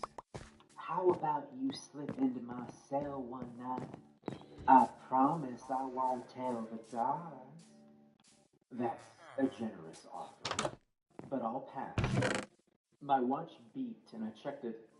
Our time was up. I collected my notes and Kayla sighed. Aww, is our 30 minutes up already? Same time next week, Doc. Have a nice evening, Kayla. She just Oh, what the fuck was that? I heard a growling. Before the guards entered the room from behind her, And I don't think there's a she put polar up bear no up here. fight as they put a pair of fresh cuffs That on was her, creepy and I left sounding. the interview room behind. After I was done with Kayla, I headed back to my cubicle and logged my results from her interview. Although I can't say she gave me much, as per usual. Who is My you grades had been growling able over to get here? further info on Oh, the is that a number and dog? final Wait a resting minute. places of her victims. I didn't Oh, set them nah, not today, Satan. Off, Also, after off. over a month of Get working off. with her, Get I off the was fucking sure that bridge. she was never going to talk. At least our chats were interesting, and she was more subdued than most of Wow, the I'm others. surprised he hasn't tried to attack me yet. I was mostly done with my report when I heard the door to the office space open and close. Given that it was fairly late in the day, I was one of the Yeah, few you better people still go. in the office, and that Go the other alone way. told me who it probably was. The footsteps Wish I made could it take seem your like baby. straight from my desk, moving quickly and Alright, with there is purpose. shit in this village. Good I'm evening, coming back. Dr. Barry, the warden said. Her voice was calm, so I took that as a good sign. Warden, I said, looking over to give her a polite nod. How are you doing? Great. Still trying to figure out that damn old thing complaining about. But otherwise, great. Still? Seriously? If it's not one thing, it's another. She sighed. I assume you're logging in the results of your siren interview, correct? Yes, ma'am. And after that, I'm out for the evening. The look in her eye told me I wasn't about to head home. Well, I'd hate to keep you, but if you've got a moment, we need someone to have a little chat with Malachi down in Sector 2. Malachi. I knew Malachi.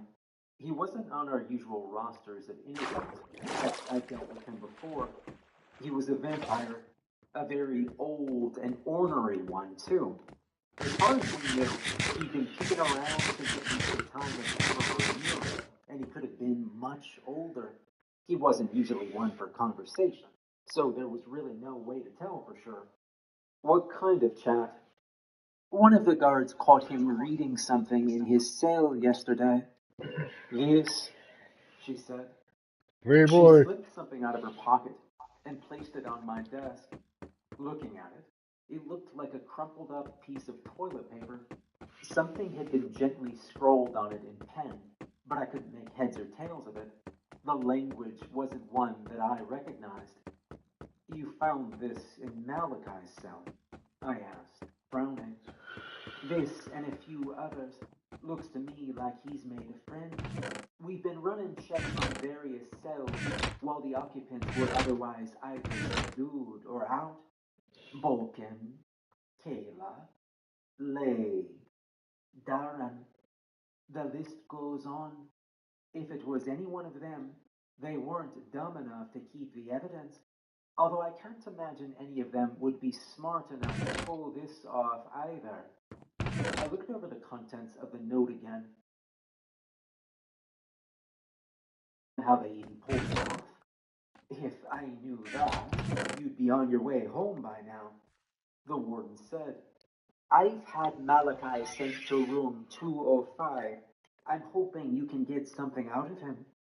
Well, I'm honored to have your trust, I replied, before I glanced back at my computer and closed out my report. This was far more important. I'll see what I can do. The best way to describe Malachi would be to call him a stereotype. I knew vampires. Hell, I worked with them. Aside from being a little bit pale, it was hard to tell that anything was immediately off with them. It was always little things, like the occasional glimpse of a fang, or watching them and the sirens we worked with queue around the blood microwave in a lunchroom, because most of them didn't like to drink it cold. According to one of my coworkers, the microwave did not improve the taste. Malachi, on the other hand, looked like Count Orlok. If Count Orlok had spent the past 500 years smoking obscene amounts of crack, he was pale, bald, Okay. looked more like a scrawny goblin than a man. Side by side, I couldn't immediately tell you the difference between him and some of the ghouls we kept for research purposes. Unlike Caitlin, he wasn't allowed to sit comfortably in a chair in the interview room. Oh no. Malachi was wheeled in Hannibal Lecter style, strapped to a hand truck with a mask over his mouth. Security would have put him in a straitjacket too, if he wasn't capable of tearing his way out of it. So reinforced handcuffs had to suffice. He was set up on the far side of the interview room, his bare chest rising and falling as his sunken, beady eyes watched the door, as if he had every intention to pounce as soon as I walked through it.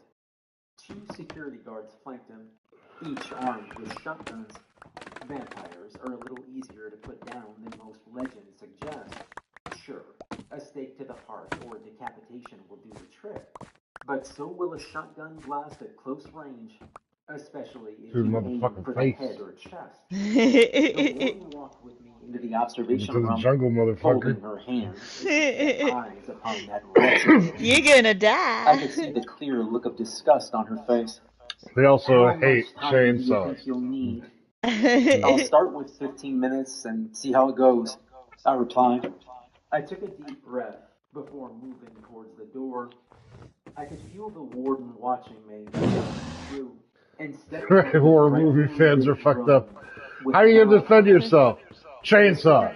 Really, that's your number one way you're gonna go, huh? Yes, chainsaw. Yes, Hear you a chainsaw. mile away. Okay, chainsaw. cracked lips curling into Chainsaw saves, yo. Hello there, Is that- late night tonight. His voice was about as skeevy as it could get. He sounded more like a strung-out drug addict than a vampire. I took a seat at the desk and set my clipboard in front of me. Good evening, Malachi. You're looking, well? Well, I'm looking well. You locked me in this hell, starved me for decades, and then you tell me I look well. Funny. It's your own fault you're in here, Malachi. And for how much longer? A decade? A century? Or does that scheming whore intend to keep me locked in here forever?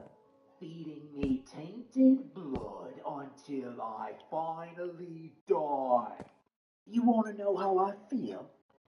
Sick to my stomach, in more pain than I've ever been. And then, of course, she decided to wheel me out here to harass me one last time. His beady eyes shifted towards the two-way mirror behind me. She's watching me, isn't she? She's hiding behind the glass, just like She's hiding she behind always the is, glass. sipping on fresh Oh blood, no my. doubt. Mocking my pain, reveling in her so-called victory. Hello, Elizabeth. How does it taste? Okay, let's focus, shall we? Send the whore in. Have her ask me her questions. I like this guy. Face to face. Yeah. Said the whole in. Warden Parker is preoccupied right now. You're dealing with me, Malachi. Now, why don't we get to the matter at hand? The messages we found in your cell. Malachi spat under the desk. Go and get the whore then. I'll speak to her, not to anyone else. And just like that, I remembered why I didn't like dealing with this guy. I've got a special message for Elizabeth Parker from William Carrington himself.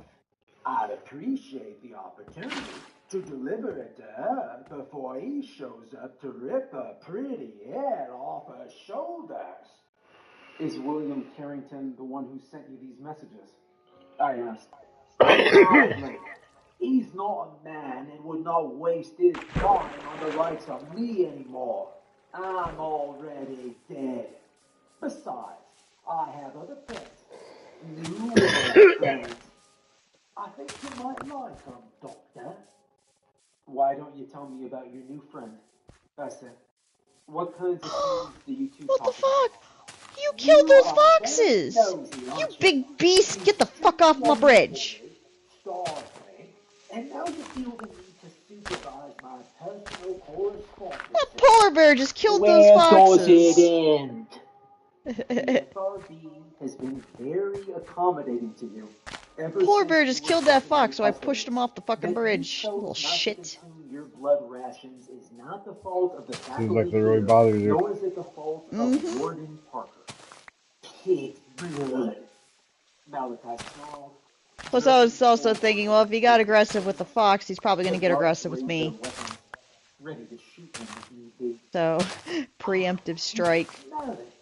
Disgusting. Rotten swine blood. You can't even be bothered to let me drink from the source where it's warm and alive. What does Elizabeth drink, I wonder?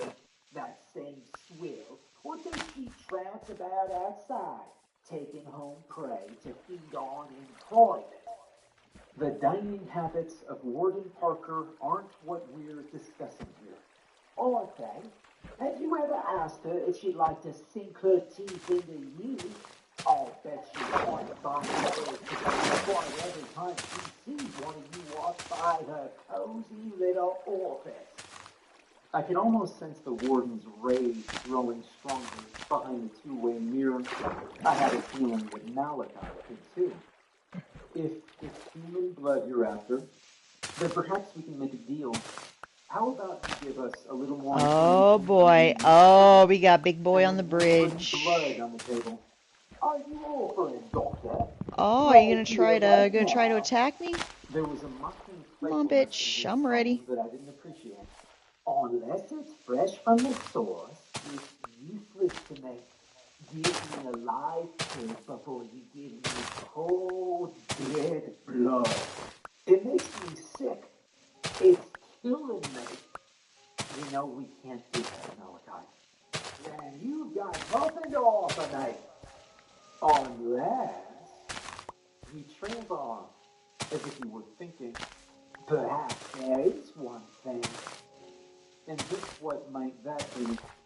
I traveled to Paris in the 1800s, you know, perhaps 1850. My traveling companion at the time picked up the most splendid prostitute. I've always regretted not getting to taste her for myself. Why don't you ask Elizabeth if she remembers any of her old tricks? For old time's sake. That was the straw that broke the camel's back. The door to the interview room flew open. The warden shot past me, pulling her gun out of its holster and placing it against his forehead. With good as my witness, if you say one more word, you won't live through tonight, she growled. Malachi just grinned at her, barely even flinching at the sight of her gun. Hello, Elizabeth. Your new outfit doesn't look as nice as what you wore that night in Paris. The cowboy look doesn't suit you. Well, the emaciated corpse look suits you just fine, she replied coldly. You think so? You should really try it sometime. The warden lowered the gun, her expression still filled with a cold hatred that seemed almost out of place on her. Dr. Barry, please note that since Malachi has refused to consume his blood rations, he will no longer be receiving them. I'd also like to make a formal request with Director Amanda Spencer for his termination. I quietly took note of what she'd said as Malachi continued to stare her down. Termination? After all this time? You've become a security risk. You can either cooperate, or I'll personally have you executed. Final offer. He chuckled before shaking his head. Well, at least it's a way out. A bullet to the head might be far more merciful than the sickness you've given to me. So for that, I'll have to thank you. Farewell, Elizabeth. It was nice seeing you again. The warden just shook her head before turning away from him and heading back for the door. I got up and followed her as the guards prepared to wheel Malachi out again. That could have gone a lot better, I said, once we were back in the observation room. Perhaps, at the very least, we'll soon have a cell free, she replied plainly. You're seriously just going to execute him? As a matter of fact, I am. As I said, he's a security risk. If you won't disclose the name of his associate, we'll just send his letters off for analysis and see what that gets us. He's of no further use to us. It wasn't normal to hear the warden speak in such a cold tone of voice. Something about it actually scared me a little. What about William Carrington? That has to mean something, right? It's a taunt. Nothing more. Carrington's no longer a factor. He died back in 1946. I saw to that myself. My brow furrowed. Why would Malachi mention him now? The warden fell silent. I could see her debating whether or not to fill me in on the details. Carrington was an influential vampire. He was powerful, ambitious, and very, very old. I imagine he was the one who sired Malachi, and he was eventually the one who sired me as well. So he's the one who made you. Exactly. Like I said, he's long dead. I was there. I watched him burn, and the other vampires who were with me that day are still alive and well. Carrington never survived. He never came back for revenge. No matter what Malachi says, he's nothing but a forgotten pile of ashes scattered in the wind. That's all you need to know. I think the only thing we learned from that interview was that Malachi will say whatever he has to get a reaction. Even that bitching about his rations making him sick. She scoffed in disgust. Just a vain attempt to garner pity. Killing him is for the best. I was silent for a moment before finally nodding. Maybe she was right. I've never liked the idea of killing anything or anyone, but in Malachi's case, an exception probably needed to be made. And then the door to the observation room flew open, and one of the guards who'd been with Malachi burst in. Warden, there's been an issue. Her head was up in an instant. What? What's going on? The prisoner, ma'am. He just started. Come on, it's easier if I show you. They ducked back into the interview room and out the door that led to the cells. Malachi wasn't far. He was still propped up on his hand truck, although black blood seemed to dribble from his mouth. His body was shaking violently, and his eyes had rolled up into his skull. The other guard was trying to hold him still, although he only barely managed. Ma'am, he just started convulsing. And the blood. As soon as it was mentioned, a fresh torrent of blackish blood poured out of Malachi's mouth. He seemed to retch and struggle to breathe for a moment before whimpering in pain. Ma'am? The guard called. Ma'am, what do we do? The warden stood still, staring at Malachi, unsure of what to make of this. I could see her choosing her response carefully, although when she spoke, what she said shocked me. Get him back to his cell now.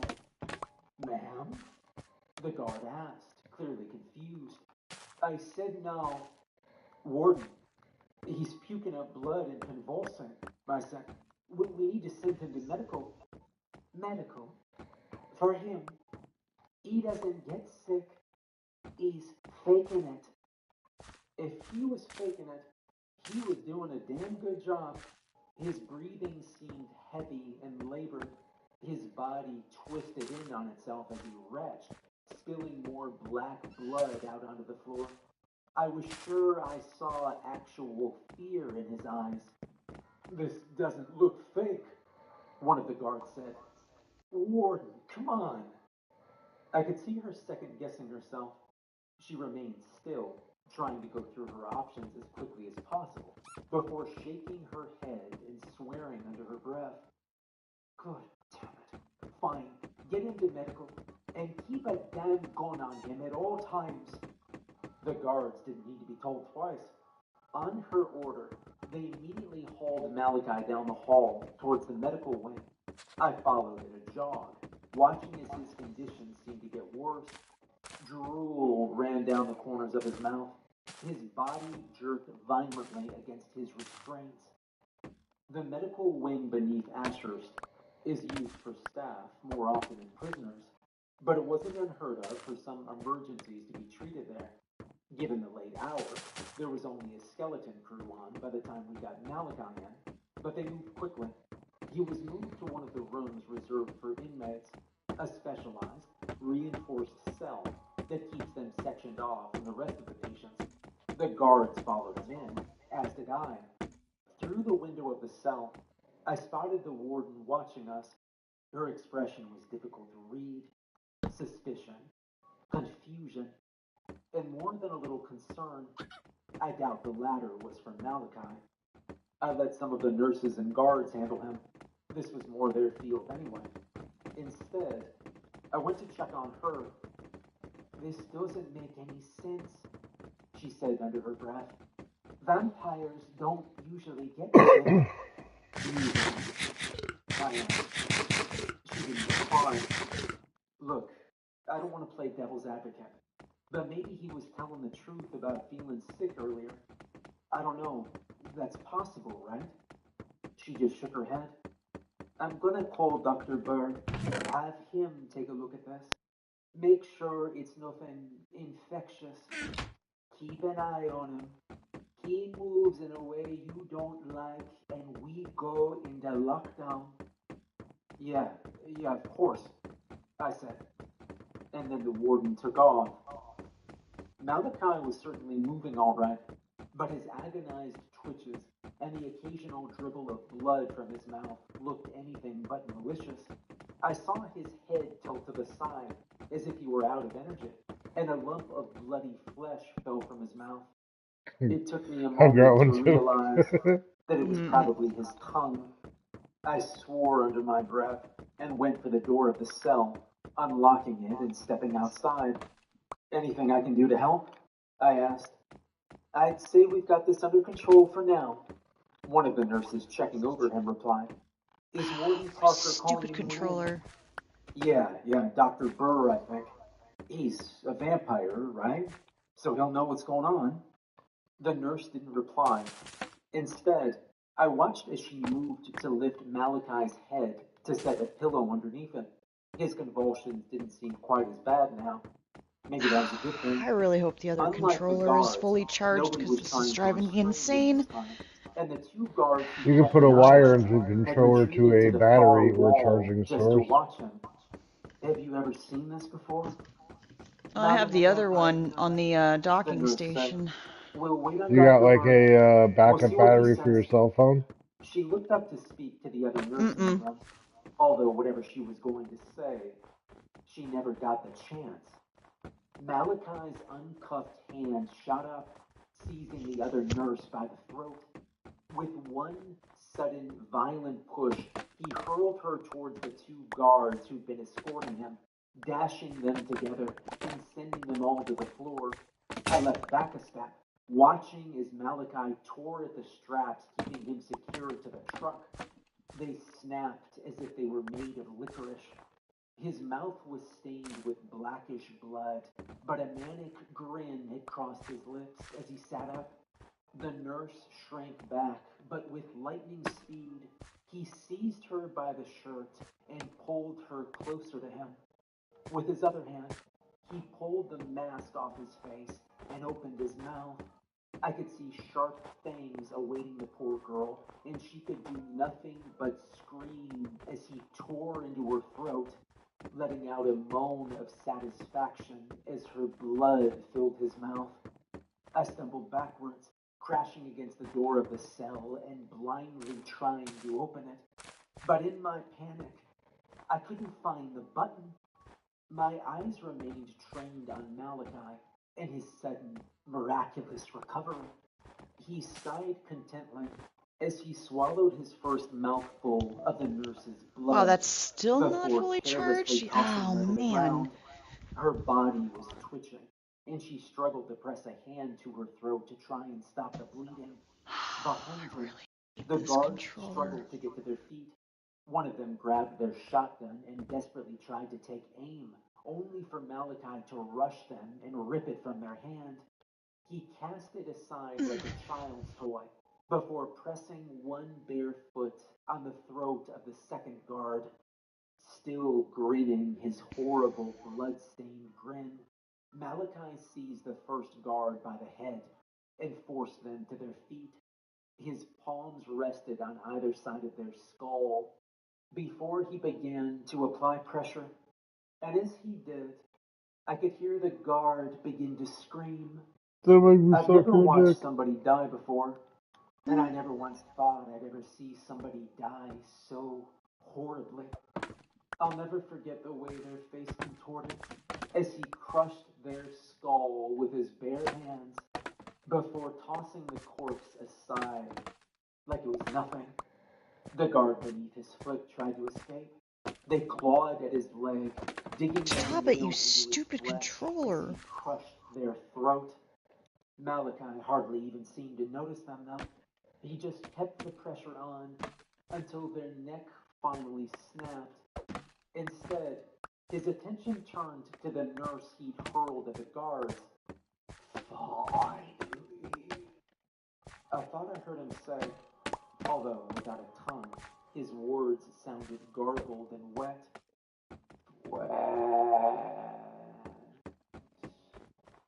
With almost blinding speed, he seized the woman by her hair and forced her up to his level. And then he sank his teeth into her throat. And unlike the other nurse who was still fighting for her life, he wasn't just looking for a taste this time. He pinned the struggling woman up against the wall, greedily downing messy mouthfuls of her blood. Shit. She tried to push him off of her.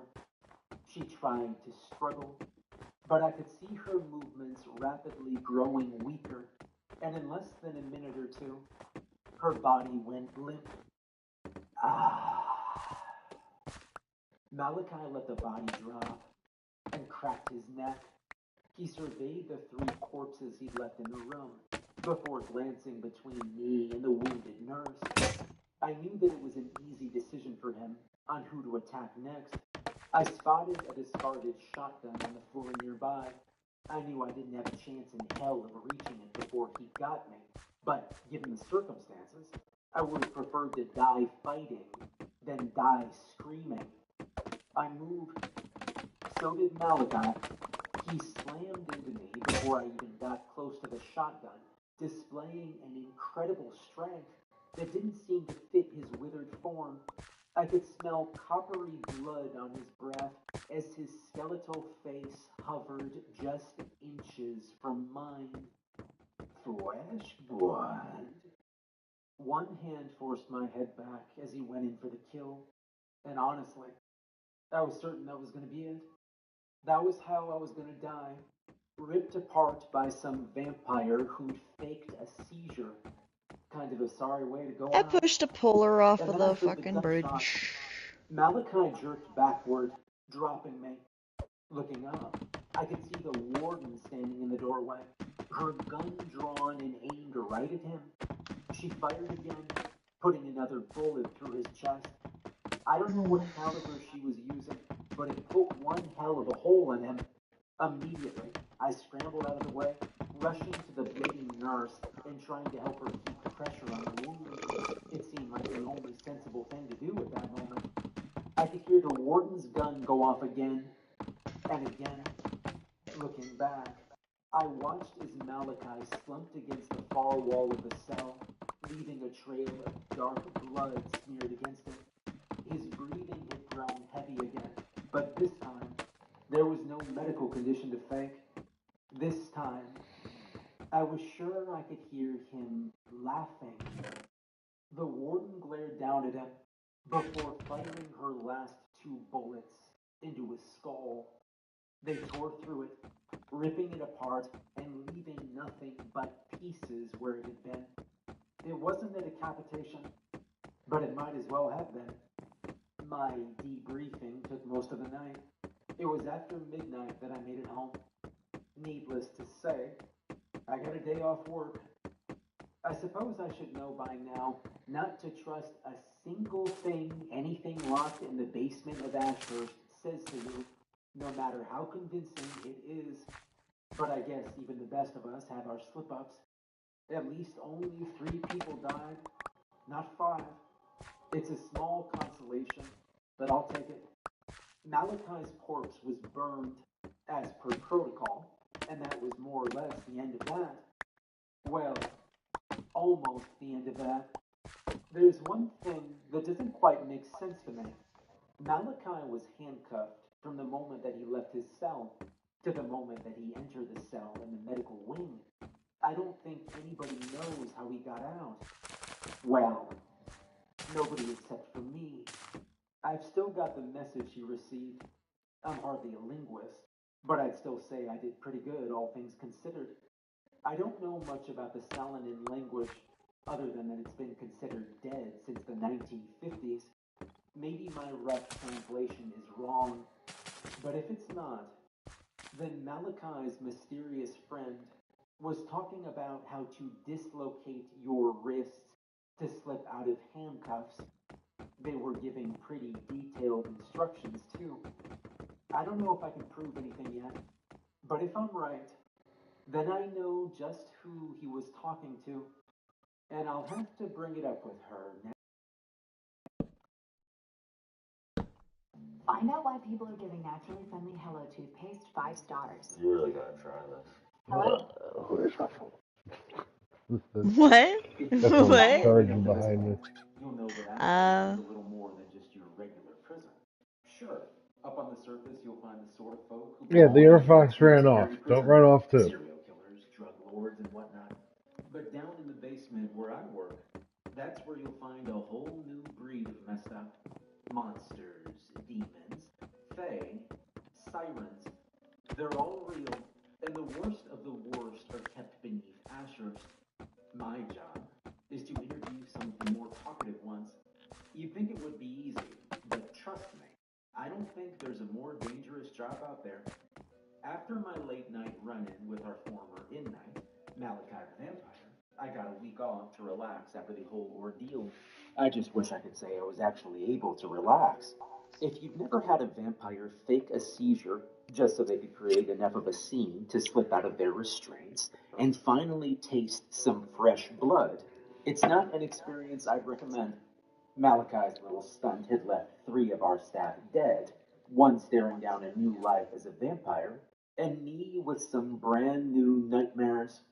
Considering how close Malachi had gotten to tearing out my throat, I consider myself lucky that the warden stepped in and killed him when she did.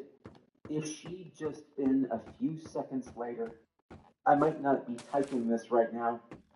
I think it goes without saying that I've been thinking about Malachi a lot during my time off, not just because he'd come very close to killing me, but I couldn't help but notice that there were a few things weird about how everything had gone down.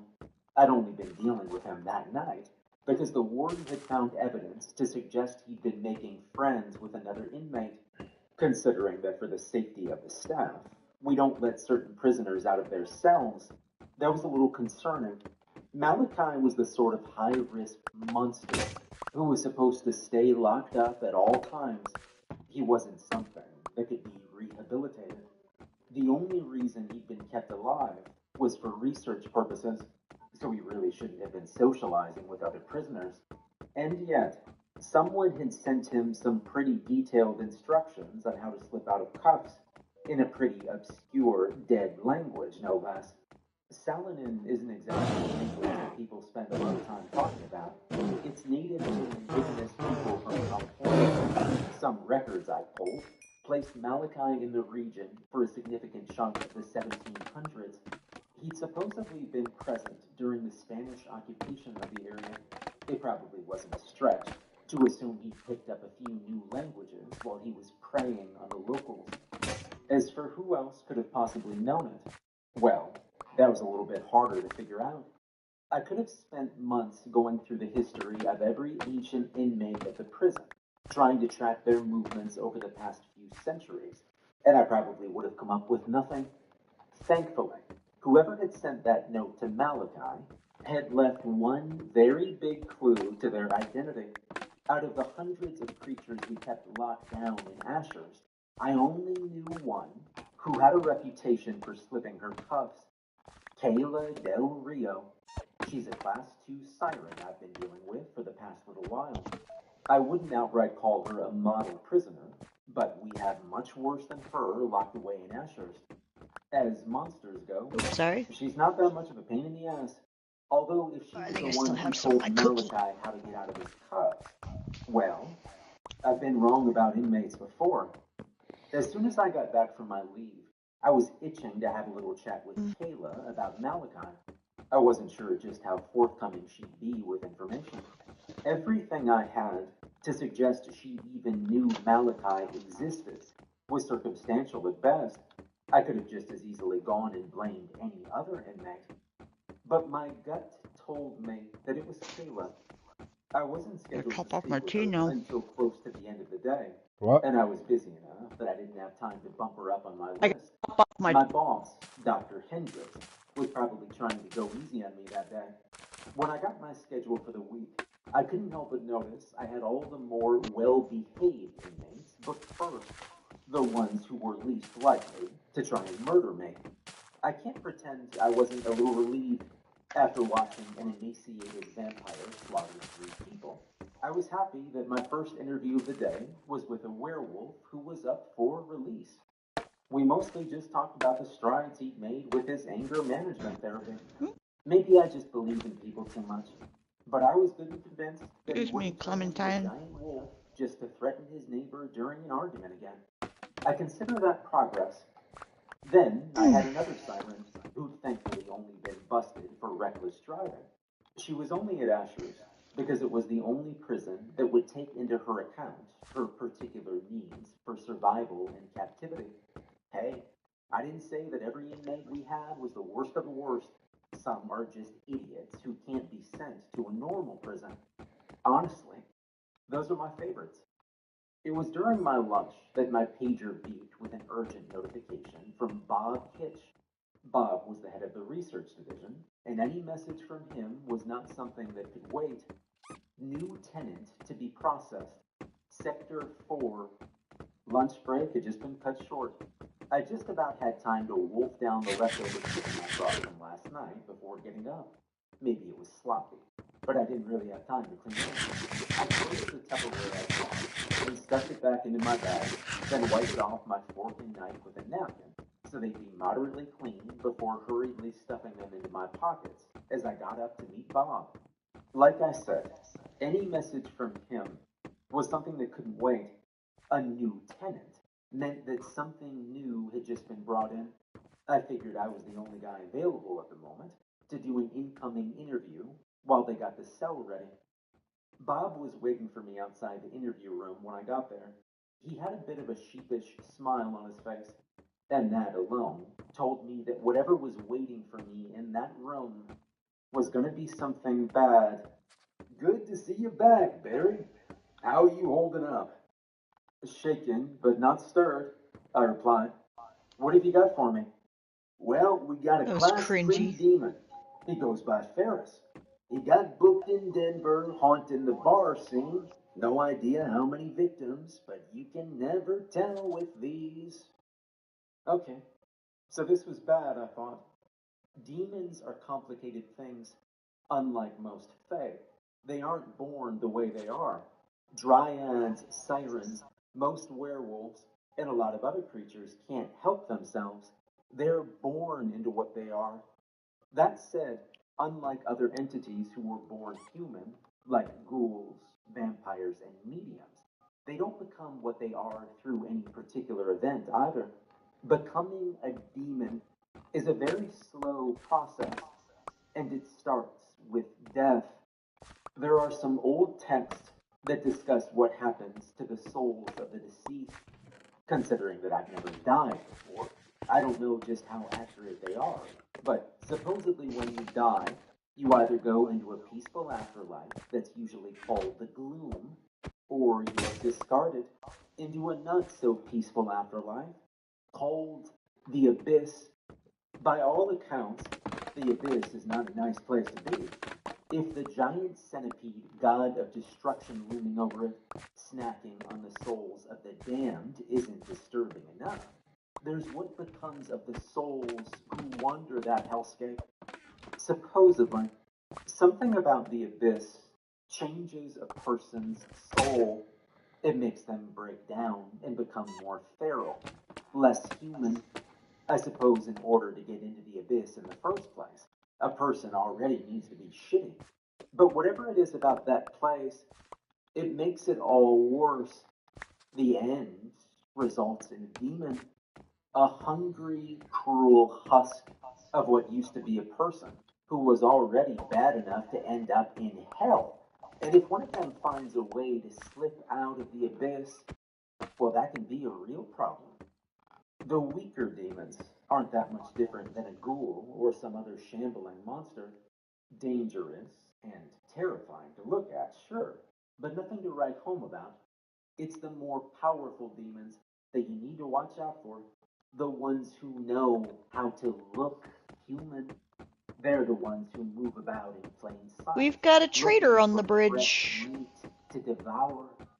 Then when Traitor? they zero in on their target, they He's there with pull his them two into llamas. a darkness that conceals them from everyone who could be. So I guess if you have any emeralds. And they feed it. They can do it on a busy street, and nobody would notice. They wouldn't hear the screams or the crunch of bone.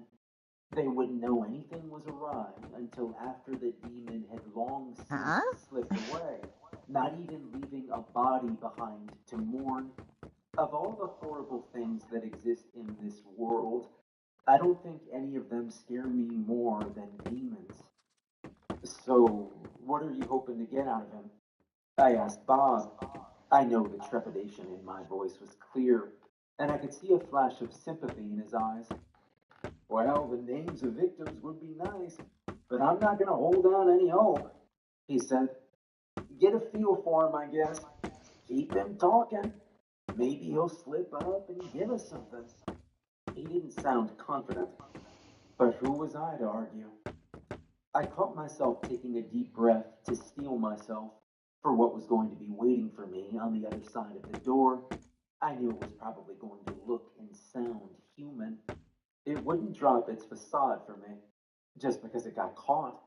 It was probably going to try and convince me to let it out or something. I dealt with these things before. I knew how it went. It never got easier, though. You good? Bob asked. Yeah, I'm good.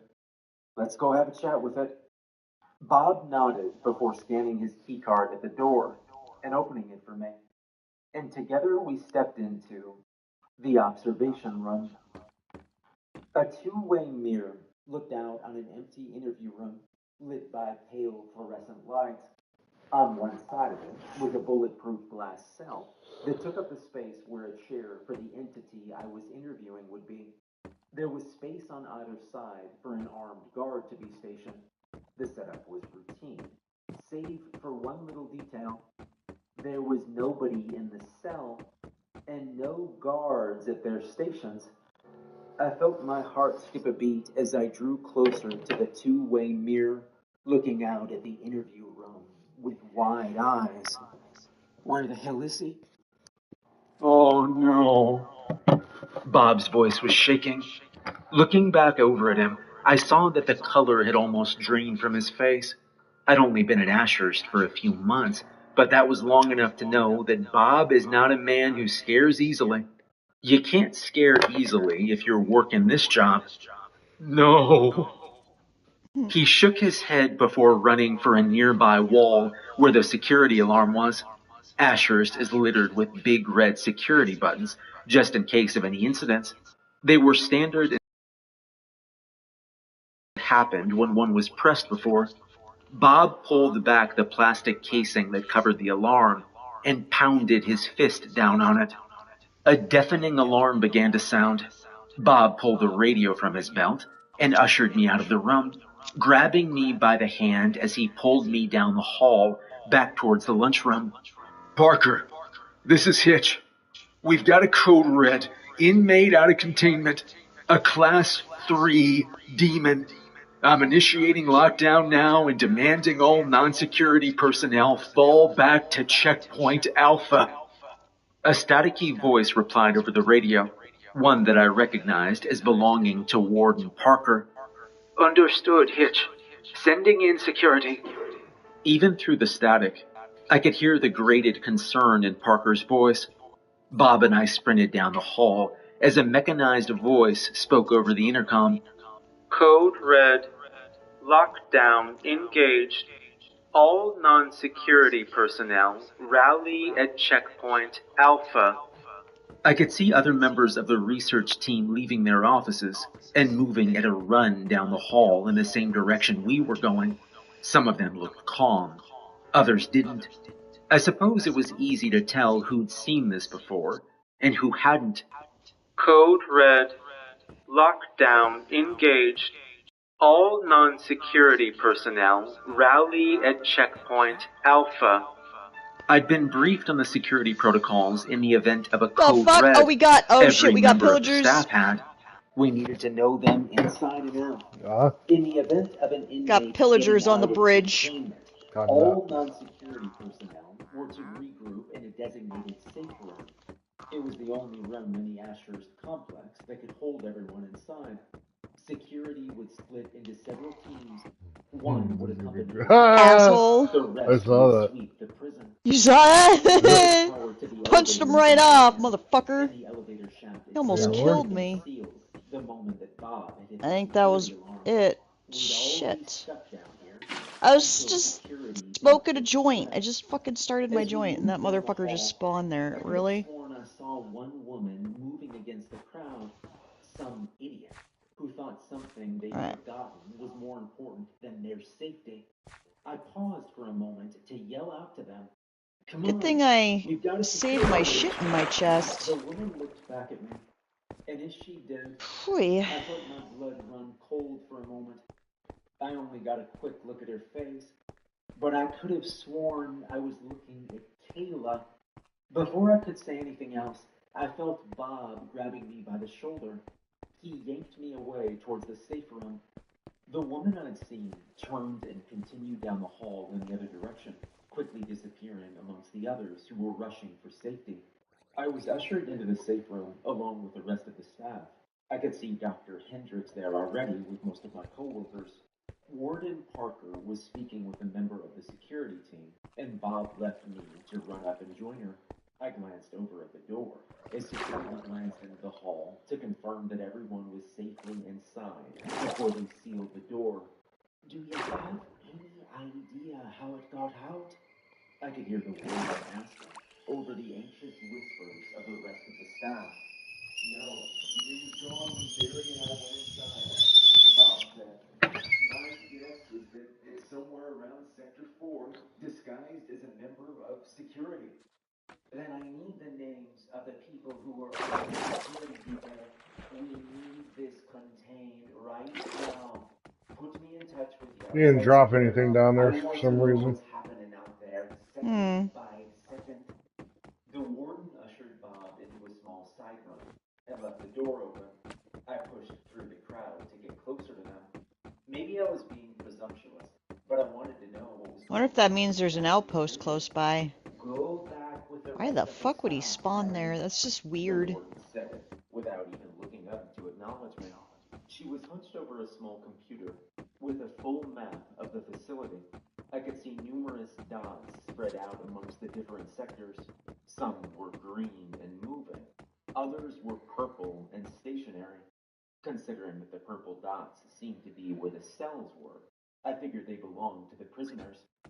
"With all due respect, ma'am, Bob involved me here. I want to know what's going on and if I can help." "That was an order, Barry." "Let him stay," Bob said. "God knows we could probably use a hand right now." The warden just huffed and smoothed down her fiery red hair. She didn't make another word of protest. I took that as acceptance of my presence. The blue dots moved through the corridors of the prison, and I heard static over the radio on the warden's belt. "This is Johnson. Second squad. Sector 1 looks clear, ma'am." "Acknowledged, Johnson. Keep your eyes peeled. We're still on Code Red. You see anything you don't like, shoot to kill." Bob folded his arms, his expression remaining stern and stoic. The warden's radio crackled again. "Klein, 5th squad. Sector 6 is clear. Appleby, 3rd squad. We're all good in Sector 2. "Ferris disappeared in Sector 4, Bob said. Who's in there? Looks like it's 6 Squad, the warden replied. Give them a minute. Let them check through. She trailed off, her brow furrowing, as she stared at the screen. It took me a moment to figure out why. Every other cluster of green dots had six guards patrolling the area, but the one in Sector 4 only looked to have 4. The warden picked up her radio again. 6 Squad, status report. There was a crackle of static over the radio, but nothing else. 6 Squad, come in. This is Boy 6 Squad, came a voice over the radio. Having technical issues. Sector seems clear, but we're continuing our sweep. The warden didn't seem convinced. Boys, how many are in your squad right now? 6, ma'am. I'm reading 4 transponders. Technical issues, ma'am. Acknowledged, boys. How's your team on matches? We use lighters, ma'am. And those are better? Until they go wrong. I saw a bit of relief pass over the warden's face. She sank down a little bit, then shook her head. I understood the passphrase she was using. It was something else that every member of the staff needed to learn. Passphrases to prevent anything from assuming the shape of and passing itself off as a staff member. It wasn't something any inmate, especially a brand new one, would know. They're fine, she said. We'll keep a close eye on them. Our demon friend probably got spooked by the lockdown and tried to hide. So do we just wait him out? I asked. We've got the supplies down here to last us 6 months if needed, and if necessary, we have an evac plan. We'll be fine. Bob assured me. Just get comfortable, Barry. We're gonna be here for a while. He patted me on the shoulder, and I nodded before heading back to rejoin the rest of the staff. I could feel a sinking feeling in my stomach as I left the warden and Bob to their work, but that was more about the concept of potentially being stuck down there for a while, as opposed to anything else. Maybe it was childish, but the idea of just waiting out this bug hunt seemed more exhausting than anything else. I spotted Dr. Hendricks and one of our coworkers, Christina, sitting on a bench and talking quietly amongst each other, and I briefly considered joining them before deciding against it. Some other members of the staff had gotten into the food supply already, and were passing out dried banana chips and bottled water. I figured that eating something couldn't possibly make me feel banana chips. So I queued up in line to get some for myself. Most of the rest of the staff had splintered off into their own little groups Shit. and talked quietly. My stupid controller, I knocked the bamboo stock down. Yeah, mine's spinning in a circle. Checking the inventory with bedrolls and water. In the distance, I could hear the faint alarm outside in the hallway, and the reality of the situation that we were. So I've been trying to be very cautious. Like, if I go to lay down planks at the bridge, I'll just deposit everything at the chests. Oh, why? Do you have some planks at a chest? Uh-huh. Oh, where? It's like like when you're coming up, it's the very first one. When you're going up the bridge to get to the end. In the big grouping of chests? Yeah, it's the first chest by the bed, by the orange bed. Cool. I'll put them on.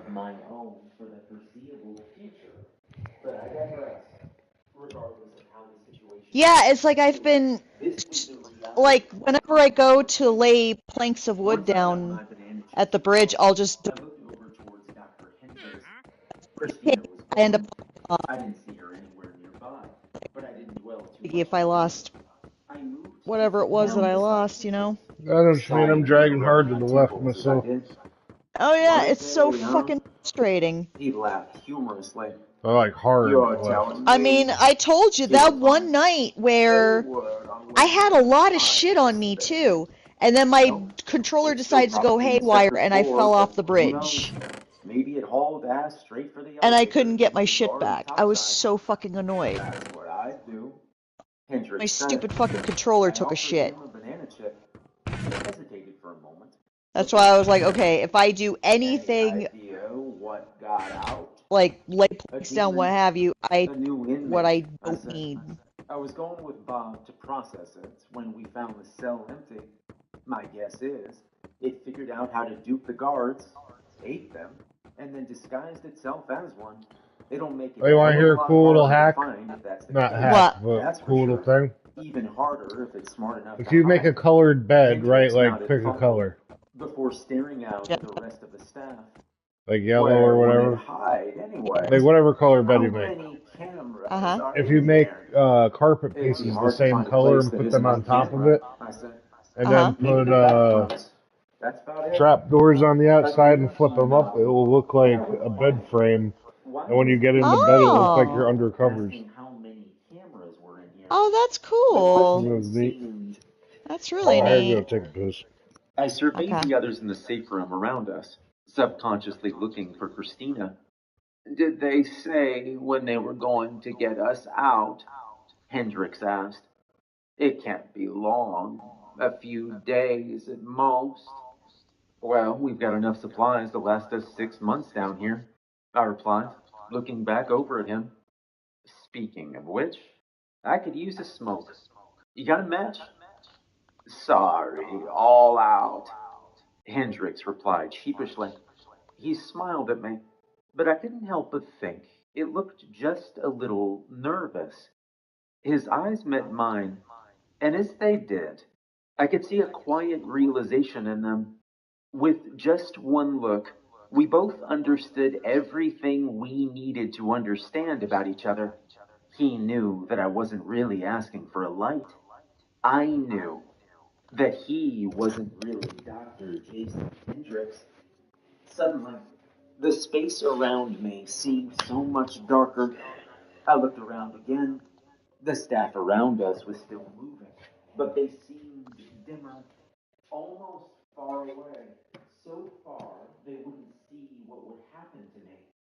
Hendrix's face began to change. His features seemed to fade away into something darker and less detailed. A blank black slate that looked charred and infected.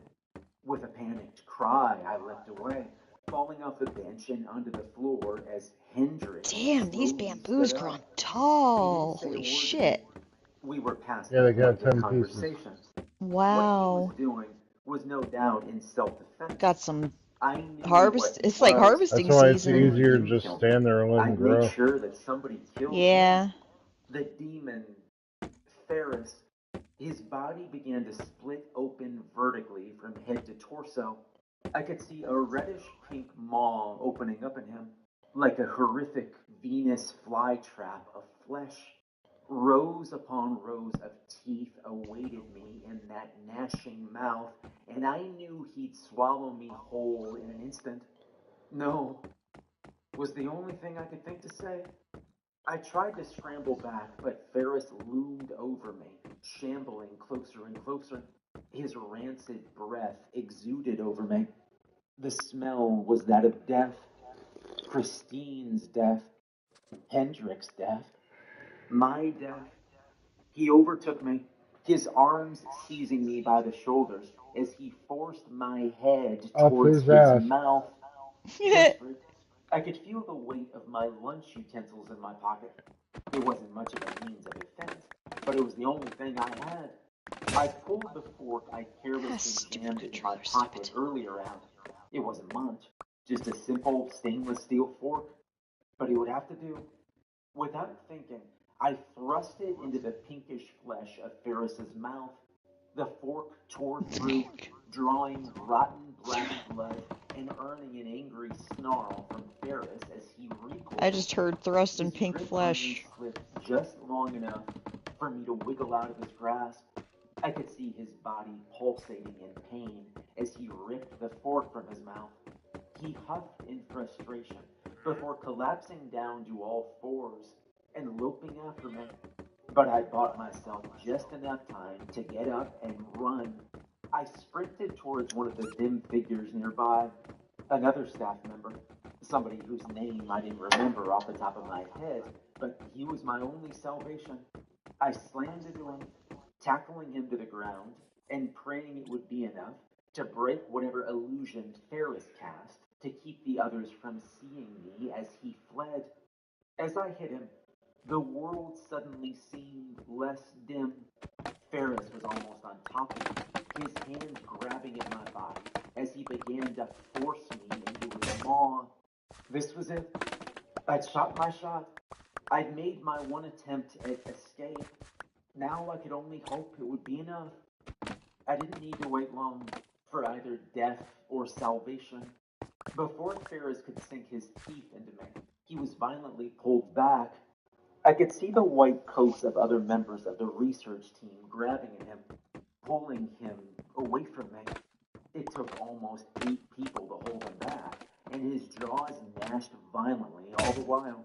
But when they slammed shut, they didn't slam shut on me. Ferris snarled and struggled.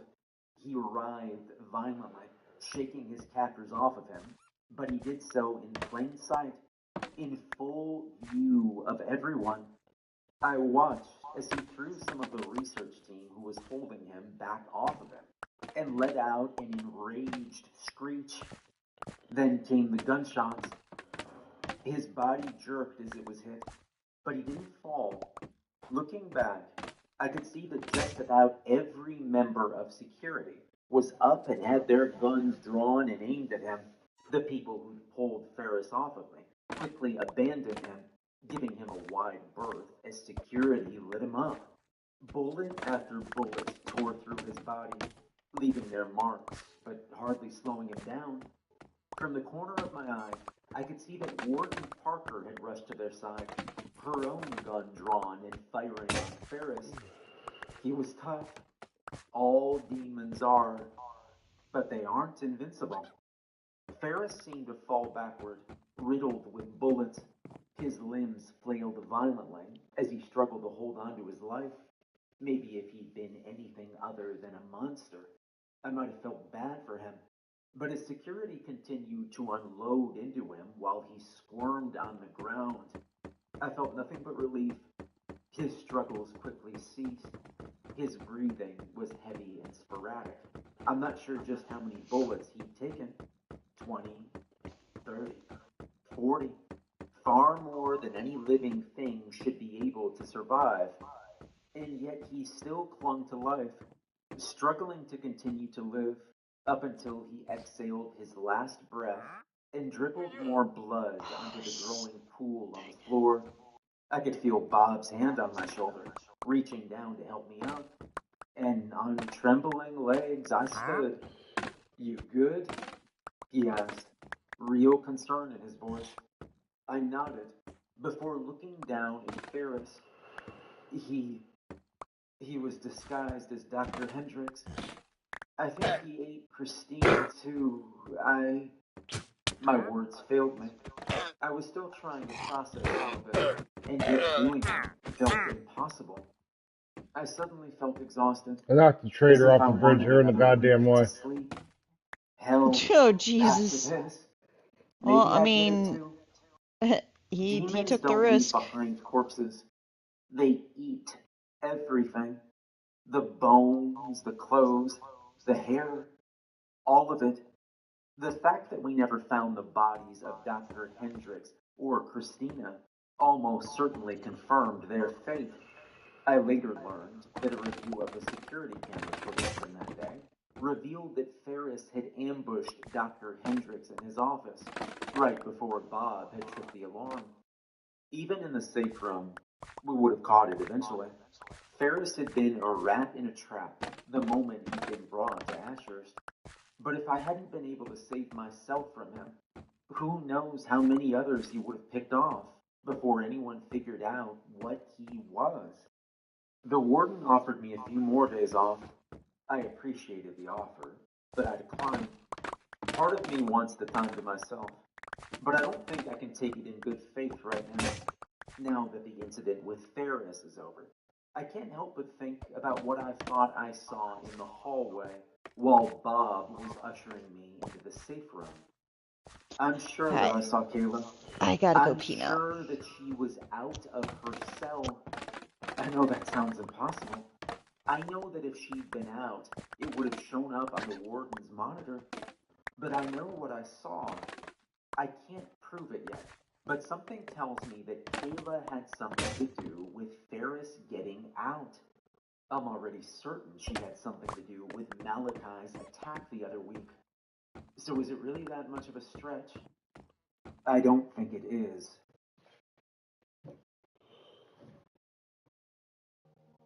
Most of the things we keep down in Ashurst aren't all that smart. Ghouls are little more than feral people, cursed by the Fae into madness. Demons are just hungry beasts, and even the most elusive of them can't escape their nature. Even the more intelligent creatures like Fae and vampires aren't smart enough to get far in their escape attempts. The recent incidents with Malachi and Ferris hadn't shaken those beliefs.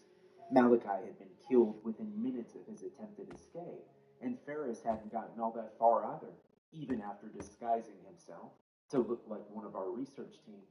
Their near escapes weren't what bothered me. The fact that both had come very close to killing me wasn't what bothered me either, although both had given me my fair share of nightmares. No, what bothered me was the fact that their escapes seemed coordinated, planned. A demon like Ferris would have been under high security. Escaping should have been next to impossible. But he got out all the same. Maybe it was just human error, but that seemed like a stretch. And then Malachi. I could have chalked his escape up to bad luck if it hadn't conveniently happened right after we'd figured out another inmate had found a way to slip him coded messages in a dead language. Coded messages that, according to my rough translation, told him just how to dislocate his ribs to slip out of his cuff. The fact that both of these incidents had happened within roughly a week of each other was even more suspicious. I believe in coincidence, but there's a very clear line between coincidence and an emerging pattern. I would have been an idiot to ignore it, especially when both incidents had one clear thing in common. Kayla. I was certain that I'd seen her out of herself, walking the halls during the lockdown when Ferris had gotten out. I was damn near pumped. She walked right by me as I'd been headed to the station with the rest of the staff. I'd also taken the time to check what records we had on her. They were spotty. It's hard to track anything that's lived for a few hundred years. Most things, especially sirens, are basically ghosts in the first place. And the records get harder and harder to find the further back you go. But I found enough to make a case for Kayla being around California at the same time Malachi was in. From there, was it that much of a stretch to suggest that they might have both preyed on the Selenian people in the area and picked up some of the language? Hell, was it even Damn, some of these ones got tall. Ah, if my controller would steady itself. Were at least aware of each other. Maybe, but I didn't think so. What evidence I had was circumstantial, I'll admit it. This controller's terrible. I tried to get some Right? It's driving me insane. Like, I'm very fortunate I haven't been dragged off the bridge yet, thank God, but of course knock on wood. If for no other reason than to cover my ass, I figured if she was really up to something, it wouldn't be that hard to find some evidence of it. Like I said before, the security of Ashurst is tight. No matter what game Kayla was playing, she couldn't slip through it all unscathed. There had to be something. Even if it was just something small, one little inconsistency to support my theory. Something that wasn't based on something I might have seen, or unreliable records on where she might have been 300 years ago. Something solid, and I knew just where to start looking. He was one of those workers sometimes, the kind of man you'd sit by at lunch and talk to, then never see again for the rest of the day. From what I knew about him, he was an alright guy, easygoing and upbeat. He talked a lot about his 2 kids, and he had video after video of them to share. I'd say they were boring, but I found it kind of heartwarming just how much he seemed to love them. He spent just He seemed to love them. Didn't quite understand it myself, but you know. You know. And once or twice I got this stuff in here. I'm sure Warden Parker Don't ask me. I don't know either. Shit, I didn't want that bamboo to grow that quick. he was more than happy to I meant to put the plant, the stalk over here. Well, technically, nobody Date. except the guys who watch the Oh, I'm gonna kill this controller, I swear to God. occasionally bend the rules and he bent them often. I was always a little I'm just trying to take some of the bamboo down. fast and loose as he did. If Warden Parker ever found out, she'd probably have gone Thank God some of these stalks have been acting as like a barrier to keep me from to not invoke her wrath. moving over too far and falling off. In the day of Ferris's escape, I set myself up at a small computer in the back corner of the room, barely touching the ham sandwich I brought in, and worked quietly. As Haman, I didn't notice the six-pack of beer he took out of his desk, although I declined when he offered me a can. Suit yourself, man, he said with a shrug, before opening a can and taking a long drink. After that, he left me to my work as I pored over the footage, starting with the camera feed from Kayla's cell. At a glance, nothing was out of place. Kayla was laying on her stomach in the shallow pool we provided sirens to soak in. Her head and arms jutted over the edge as she casually played solitaire with some waterproof cards. She only occasionally looked up toward the glass wall that separated her from the staff, with a minor disinterest before looking back in. All in all, nothing seemed out of place. I brought up the footage from the hallway I'd seen her in next. On the screen, I could see myself and Bob running up the hallway towards the safe room. I watched for the part where I'd seen a woman dressed as one of the researchers. Okay, which one's this one? The woman I'd been so sure was Kayla. Sure enough, the woman was right there on the screen. She walked in the opposite direction of the human staff, moving away from the safe room. I could see myself in the video, stopping to I call think that's the Pineapple Express. I saw her look back at me, although I Kind of couldn't piney. look at her face. The her long hair was in the way, and the face seemed a little too grainy. I frowned before watching where the woman went. She was headed for Sector 3 from the look of it, bringing up footage from a few other cameras. I was able to track. Wow, I only got 24 planks out of that. This is great. Okay. In the opposite direction they were. A few people seemed to notice it, but nobody stopped for long.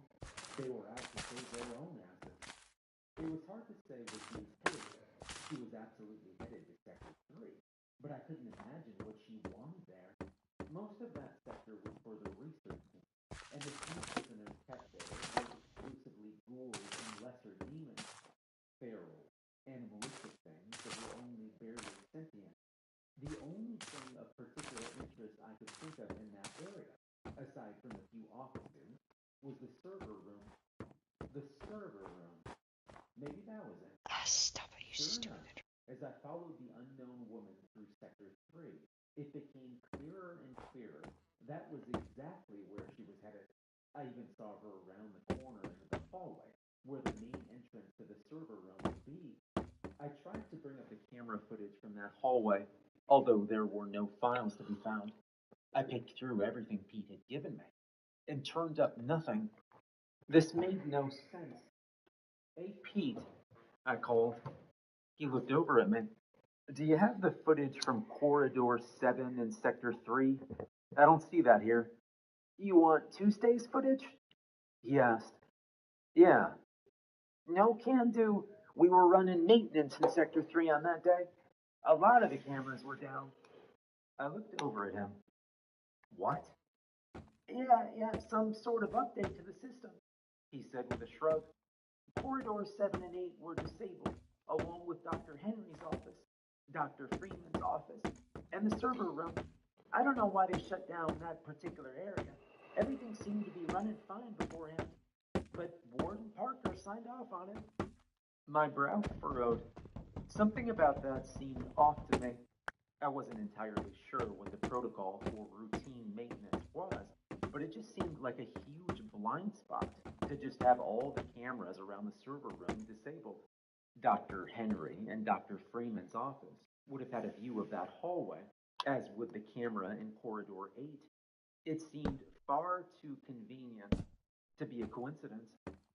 I went back to pore over the other footage Pete had given me. There were a few clips where I was pretty sure I could see Kayla's face clearly, but it was nothing particularly damning. That said, I also didn't recognize the researcher I saw on the screen as anyone else. I sped ahead, looking for some sign of the mystery researcher leaving. Sure enough, after a half hour into the lockdown, I saw someone dressed in security attire leaving the hallway. It was impossible to clearly see their head under their helmet, but their build seemed similar. My gut told me it had to be the same person, just in different clothes. Who else could it have been? I followed them through the halls once more, watching as they linked up with another security team in Sector 4. I would have expected the team to have reacted in some capacity, but they just seemed to acknowledge the new addition to their ranks and move on as if nothing was wrong, as if they knew who it was. I went back to the footage of Kayla's cell. Seemingly the whole time the lockdown had happened, she'd been playing cards. I even checked the cameras outside of her cell in Sector 5. I could see nobody in the hallway. No security. Nothing. I went back to tracking the security team my mystery person had joined up with. Following them through the halls, I couldn't help but notice that they were going straight towards Sector 5. Odd. They looked like they were headed for Kayla's cell. Looking again at the footage of the hallway outside her cell, I finally found what I was looking for. Nothing at all. Looking at the camera outside of Kayla's cell, I could see nothing but an empty hallway. Looking at the camera in the next hallway over, Did you have any I more could planks? clearly see the security team going I got some planks and on then me. coming back a few minutes Not later, much though. one member short. I felt an actual pang of elation at the fact To that make I'd some actually more. found something, followed by a sinking discomfort. 48. She'd been escorted back to her Slide. cell by a security team. They had to have known who she was. Whatever she was doing in Sector 3, it just happened to be in the area where the cameras were Bag? down for routine maintenance. And then there was the fact that there was technically Whoa, I no almost ran off footage the of her bridge because of this outside of fucking her controller. cell. I wasn't sure Oh, if for it had like been I used hate these fucking things. It's like, maybe why from the don't you just lockdown. cooperate? That would have been the easiest to splice in there. Like I said, I don't recall having this Who issue spliced it in? with the I PS4 looked over at controllers. Pete. His eyes were off me. If it had been him, I would have expected him to be watching me a lot closer. So maybe it was another member of the security team.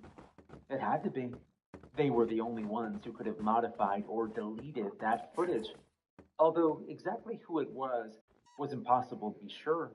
At the moment, I figured it probably didn't matter. I had what I needed. Pete didn't see me emailing some of the clips to myself. He had his eyes on the 5 cameras, just as they should have been. I don't know if he would have cared anyway. Still, it was better to be safe. Sirens are interesting creatures. With just one look, they can get in your head. They can hypnotize you, make you do things you wouldn't normally do. Usually, they just use this to keep their prey still and quiet so they can feed off their blood. But I'd heard of them using it in other ways too. At Ashurst, the staff generally only deals with sirens while wearing protective gear, specifically a visor that protects them from whatever it is they can do to influence a person. But all they need is a moment of direct eye contact without that visor, and they can get in your head. Just one moment, and it's all over. You find anything? Pete asked. I looked back over at him. Afraid not, I said with a sigh. Just a dead end. He frowned. Shit. Well, maybe that's a good thing, you know? I think it is. Thanks for letting me look around, Pete. No problem. Just give me a shout if you want to grab a beer sometime, or something. You know where to find me. I nodded at him before leaving. I needed to find someone I could trust. Someone who I knew wasn't under Kayla's control. Warden Parker was the safest bet. The FRB made the right call. when they put a vampire in charge of Ashurst. As far as I knew, Siren's unique abilities had no effect on vampires like her. I suppose it shouldn't have been surprising that when I stepped by her office, the door was closed and locked, a sign that she was already with someone. Bob Hitch leaned against the wall beside her door, probably waiting his turn to go in and speak with her. He was the closest thing to a second in command that Parker had, and he gave me a nod when he saw me. "Morning, Barry," he said. I nodded back at him. "Morning, Bob. Is Warden Parker busy? I've got something urgent." "Very," he replied, and gestured to me to take a peek through her window. I made a point to be discreet, and tried to nonchalantly walk past while peeking in. I didn't get a good look at what was going on in there, but I saw enough. I could see Warden Parker at her desk, a grave expression on her face,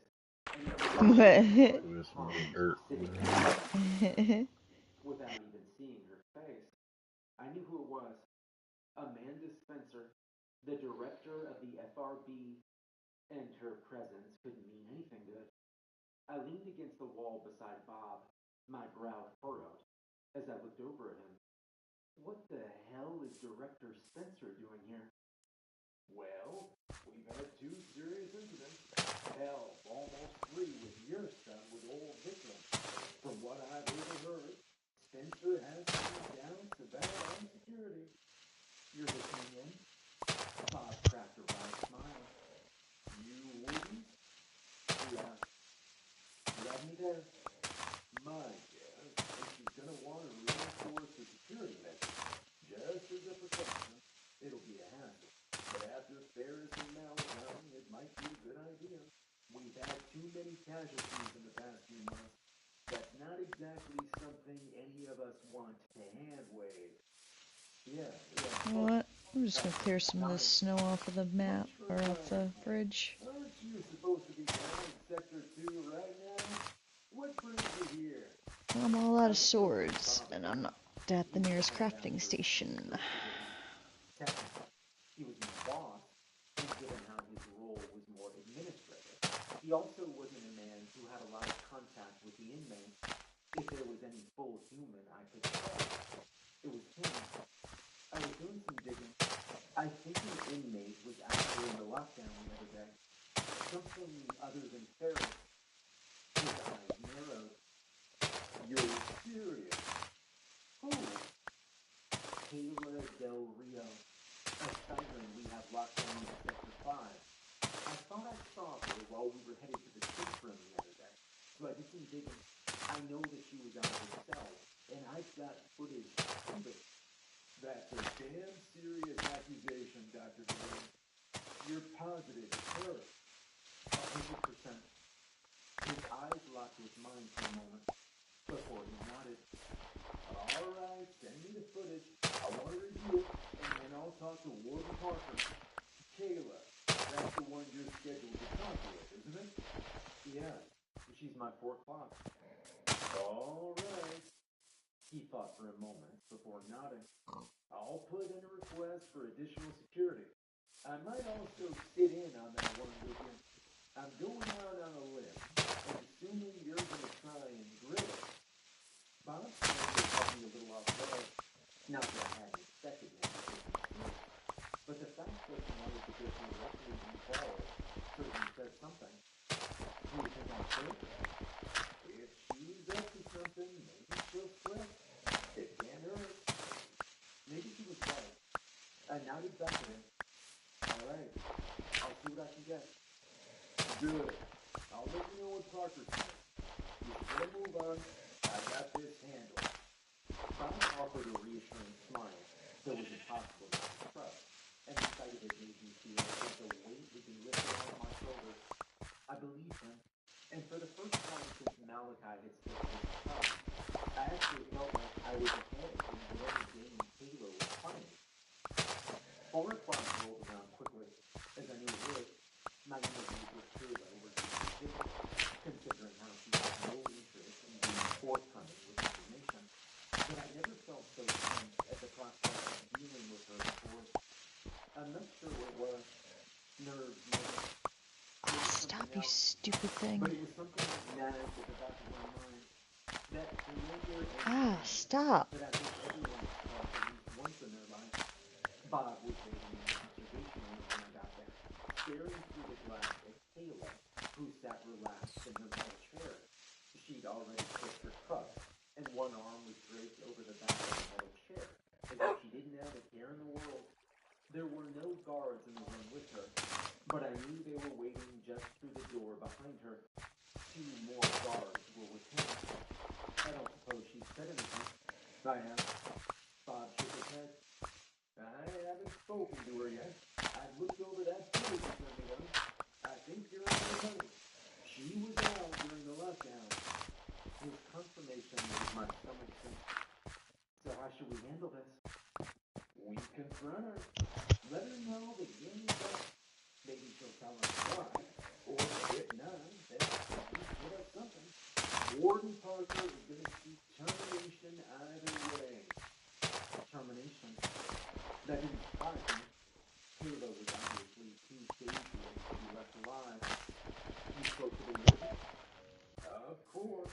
She's scheduled to be put down this evening. She doesn't know it yet. I'll let you to break the news. I nodded before taking a deep breath. I understand. Well then, no time like the present, I guess. I adjusted my coat and took a deep breath, steeling myself before I entered the interview room. I adjusted my visor to protect myself from her gaze, and I stepped inside. Kayla's eyes lit up the moment she saw me, and I watched a wry smile across her face. Well, hey there, Dr. Kelly, she said cheerfully. I was starting to wonder if you'd forgotten all about me. I was on leave, Kayla, I replied as I sat down across from her. Were you now? Did that whole business with Malachi get you too shook up? I glanced up at her. Her smile presented her razor-sharp teeth in a way that made a chill run through me. I hear things through the grapevine. Folks tend to gossip. Do they? I don't imagine you hear much gossip, being isolated like you are. I can't imagine Malachi was one for conversation, I said. The look in her eyes told me everything I needed to know. Kayla was quiet for a moment, choosing her words carefully before she spoke. One-sided, she finally said, before her smile returned. Figured me out, did ya? I just glared at her. Her smile didn't falter for a moment. If you're thinking I was trying to get you, I promise you that I wasn't. On the contrary, the whole point was to get him. What do you mean? I asked. You think I wanted that bloodthirsty idiot to escape? Please. I knew he'd get himself killed and cause a stir in the process. I thought it might be fun. You wanted Malachi dead then? That's what I said, sugar. Our paths crossed once in California some years ago. His kind hunted in our territory. Conflict was inevitable. Our mutual friend offended some of my late sisters. When I realized he was in here with me, I thought that getting him killed might be a fun little side project. Something to keep my mind occupied, you know? Captivity's boring. What you gonna do anyway? Arrest me? She snickered, but I stayed stoic.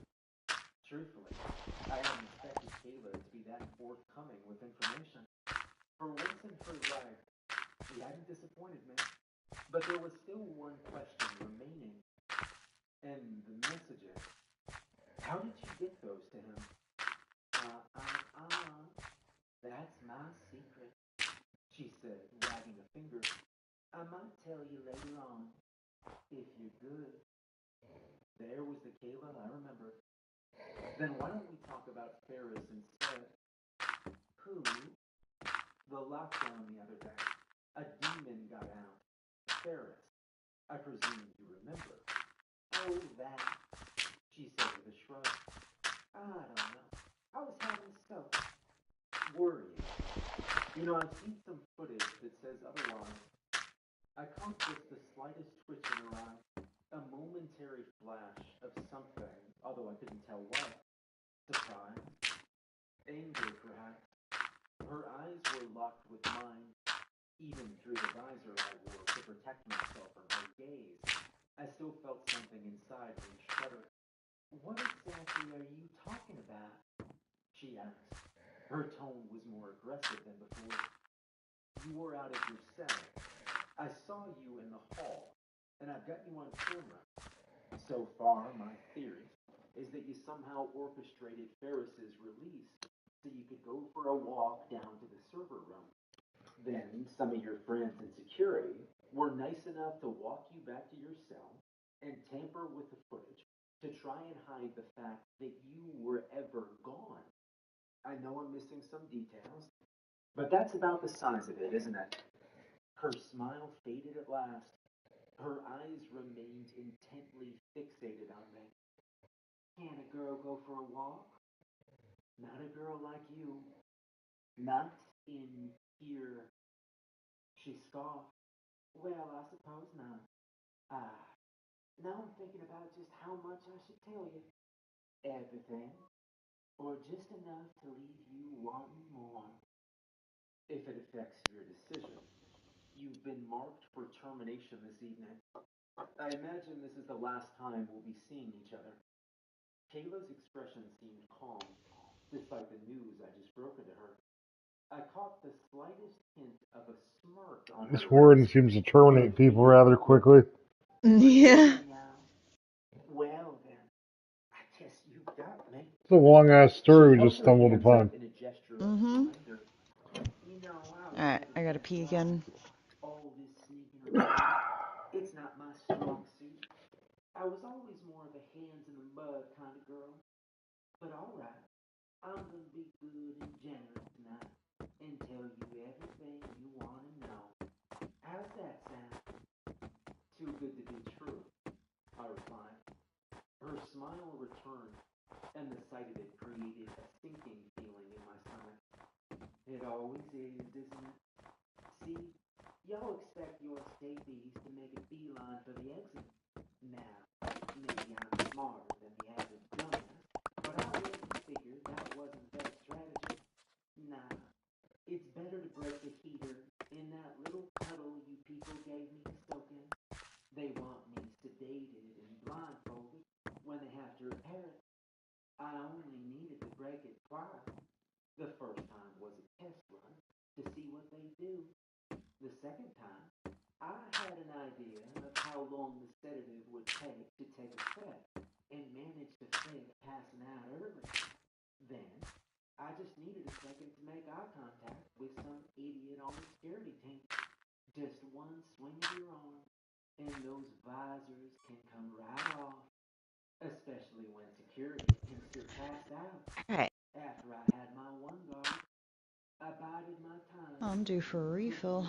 Place person by person. Hell, I would probably run more of this same place than the warden right now. As she spoke, I felt dread. Kayla seemed so calm and at ease. I felt so alone. I could feel Bob and the security team watching me from behind the glass. I knew they heard every word, and I knew they weren't coming. Kayla wasn't talking, simply because she heard. Because it didn't matter what she told me at that moment. She knew I couldn't do a damn thing about it. Oh, I imagine that right about now, they've got some doubts in the security of this place. I imagine they're gonna want to fix that real soon.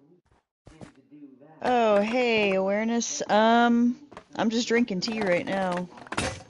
now, correct me if I'm wrong, but that's gonna be a bitch of a process, ain't it? A lot can go wrong on the road, you know.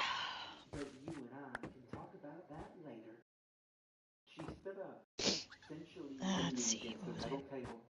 Oh yeah, I think I got some more planks for you in case you need it, Jesse. Can't run up to the end here. I gotta make more Sure. storage and harvest this shit. Made a whole bunch of pads to replant it. Of course.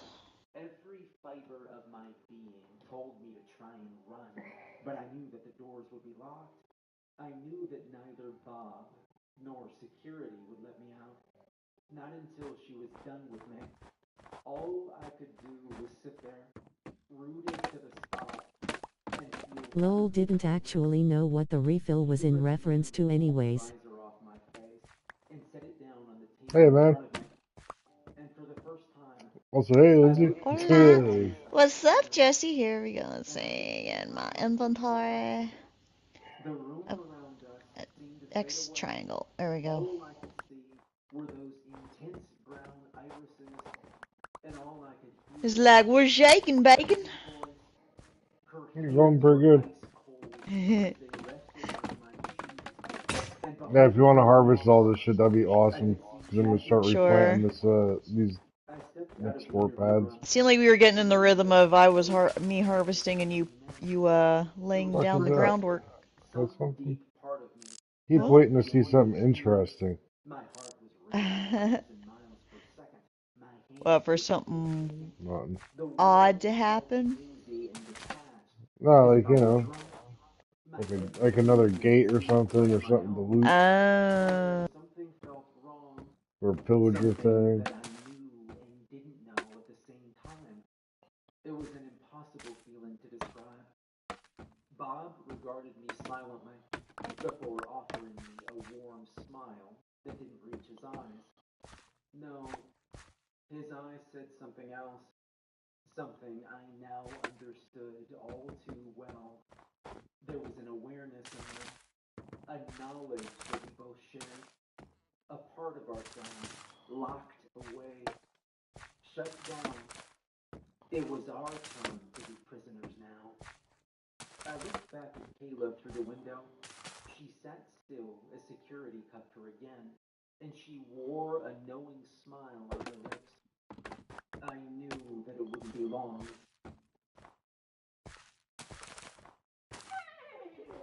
Clean, simple, effective deodorant. It's not a myth, it's native. The fuck was that? I wouldn't call myself an expert on the supernatural. Not by a long shot. Sure, my job has me researching the stranger things in the world. Demons, fae, vampires, sirens. But you could study them all for a lifetime and still know almost nothing about them. For example, no amount of What is that playing in the background? Just the way he reads it, it could entirely turn that into comedy. no way to understand the effect they have on the human mind. Oh, some story about a monster prison. Personally, I consider that a blessing because I don't know what words I can use to describe exactly how hellish of a sensation it is. It's Lighthouse Horror. Lighthouse horror. Passes by you. Sure, in many ways you interact with it like you normally would. After Kayla plucked the visor off my face and put me under her control, I went home that night just like I would any other night. I listened to my usual podcasts on the drive home. I watched the same TV shows I'd normally watch. I did everything I would have done, as if nothing had happened. And yet somewhere in the back of my mind was this knowledge, this awareness that something was off. Sometimes it felt so far into the back of my mind that I forgot it was there entirely. Sometimes it was so prominent it felt like that at any moment I might break free of it and suddenly come back to my senses. It varied from moment to moment, but it was always there in some capacity. That knowing, that God-forsaken knowing. I should probably restart my stream too. You know, like he switches from serious over to just totally absurd narrative details. What do you mean? Huh? Oh, awareness. Oh. Dang. Lol, I think people have done that with that sort of thing. Somewhere I've heard it somewhere. Alright. Got this here. Start a new one.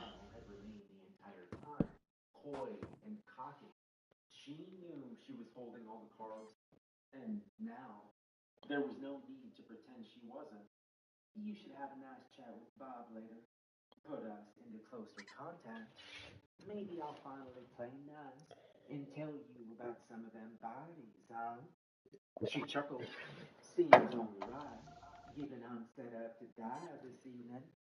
Shit. I really hope that don't get delayed too long. The part of my brain was still me, could feel my heart sinking a bit.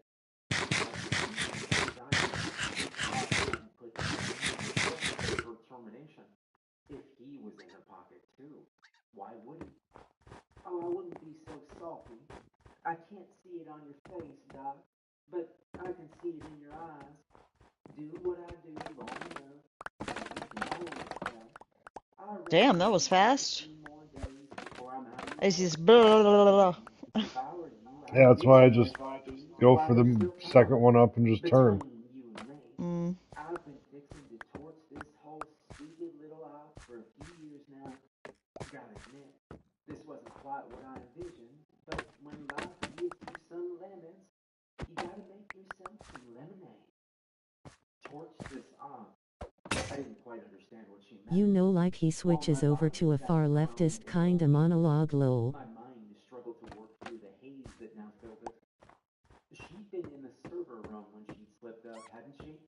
God only knew what she And then reveals all of his hidden insecurities. she found it. And if she was looking to try and take down the FRB, she'd absolutely find everything she needed. I haven't seen any of that in this. Server room. Kayla's eyes remained locked on mine, and I knew she could read my every thought. You're trying to put it all together, ain't you? Don't strain yourself. It ain't your business anyhow. Right now, your business is to keep good and quiet about who's running this place and stop poking around so much. Is that clear? Yes, ma'am, I replied. The words coming out of my mouth were in my voice, but they weren't my words. They were just what Kayla wanted me to say. Well, then, you and I are done here, she said, and shooed me with a wave of her hand. We'll have a quick chat tomorrow, face to face, just to ensure you stay on the right side. But until then, you and I got nothing to talk about. Sure enough, when I got in the next day, I found an email from Bob on my computer. It was just a simple change in my schedule. Yeah, for sure. I was just saying it would be a funny way to bring comedy. His style. So she could ensure I stayed under her spell. She was part of my Well, I routine got now. it good. Hell, she controlled my routine. Even now, I struggle to fully recall the days I spent under her control. It all seems to blend together.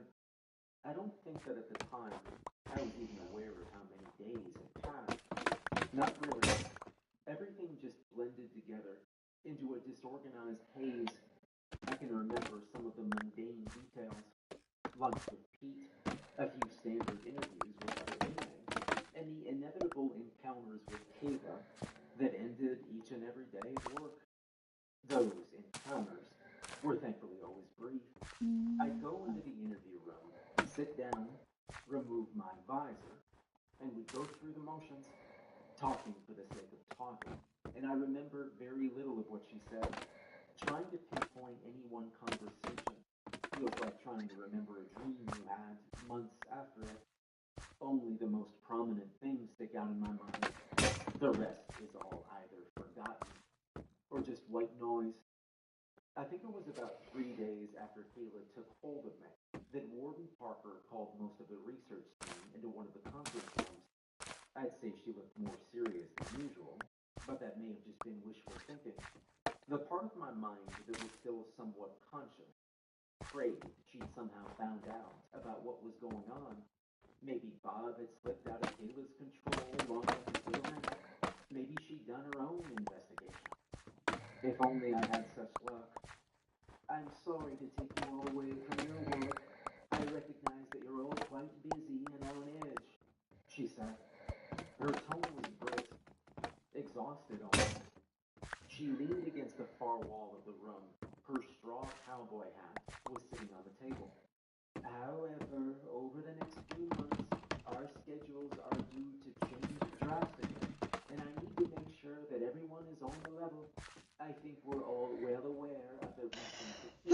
and the considerable loss of life that they've caused. Shit. Let that statement rest for a moment. In the past, we've prided ourselves on the safe environment God, didn't mean to do that. for our employees. Any compromise to that environment is something I take incredibly seriously. I'm not running a chop shop here. I understand you all trust both myself and the security of this facility with your lives each and every day. And the fact that I have failed so many of you is not something that sits well with me. That is why I've had some recent discussions with Director Spencer of the FRB. There are clearly some flaws in our security, flaws that have recently been exploited to disastrous effect. I refuse to let that stand. So, starting Thursday, we will be making efforts to remove those flaws. The process will take some time. The renovations will be extensive to some parts of the facility, but they are necessary. Unfortunately, with work being done on the facility, we are in a weakened state. Our security may be weaker and easier to exploit during this time. To that end, the FRB has generously begun setting up a temporary backup facility to hold the more high-risk inmates until we're back up to full strength. I've given authorization to open up the loading elevator for ease of transport. Starting Thursday and continuing over to Saturday, we will be relocating certain high-risk inmates to this backup facility until further notice. I've already briefed the security team, who will be taking on the brunt of these duties. Mr. Hitch will subsequently divide your teams as needed. How did you even decide to get into the Minecraft, Jesse? Oh, I had it and I said, fuck it, pop it on. Just went for it. I mean, at least we got something to occupy the time since Call of Duty, you know, like. This is standard procedure. However, to any of you who are not fully familiar with our renovation procedures, I invite any of you with questions to come see me or Mr. Hitch. Our goal is to make this as easy on you as we can. Someone put their hand up, and the warden nodded in their direction. Which inmate specifically? I'm just curious. They asked timidly. It's kind of random. Is one of the newer hires. That's an excellent question, the warden replied. Our current priority. I remember you were talking about it for a while. He's like, oh yeah, I should. I had it. Yeah, I knew I had it. Yeah. Like, oh yeah, it's on the PS5 as well. On Friday, we will be moving any stay that pose a significant risk, mostly sirens. However, old Vikram will also be temporarily relocated. The silent unease that filled the room was almost audible. You're moving old Vikram? Someone asked wearily. Is that even safe? Relatively, interjected Bob. He sat a short distance away from the warden, his hands folded on the table. Yeah, randomness gets good results with many things. Time to adapt to extreme cold. In a sense, we can temporarily freeze him. So long as he's kept in the proper conditions during transport, he'll be completely unconscious. We moved him to a temporary secondary facility before with this method. Change the gears. We know how it works. We've already begun to put him under and excavate access to his cell. I assure you, old Vikram will be under heavy security during and after transport, the warden added. I'll be accompanying him myself. If he somehow wakes up and tries to get out, he'll need to go through the Open-mindedness. That only reassured some people. As the meeting carried on, I found myself glancing over at Bob. Though he appeared composed, I could see something in his eyes, a knowledge that conveyed something. And without so much as a word or a micro expression, I understood what it was. Terror.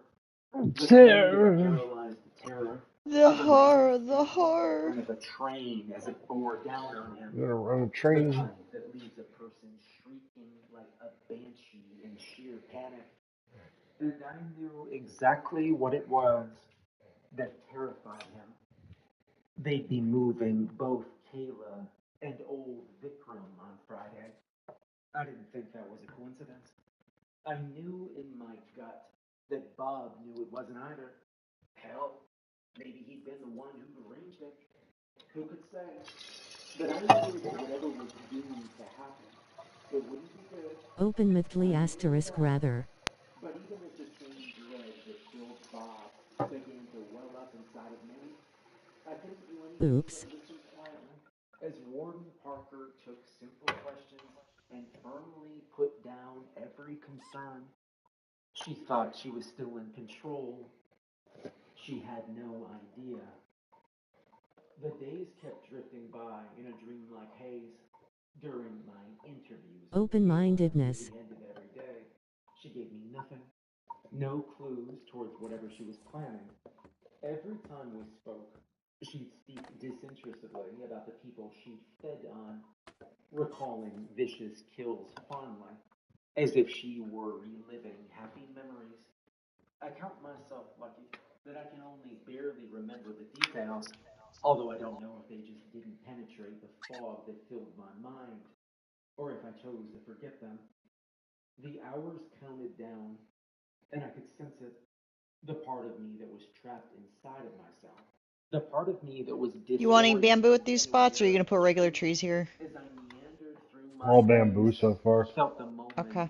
We're gonna need to do some trees though. No matter what I thought to do, Yeah. no matter what I wanted, Especially if we want I charcoal. felt utterly powerless to stop it.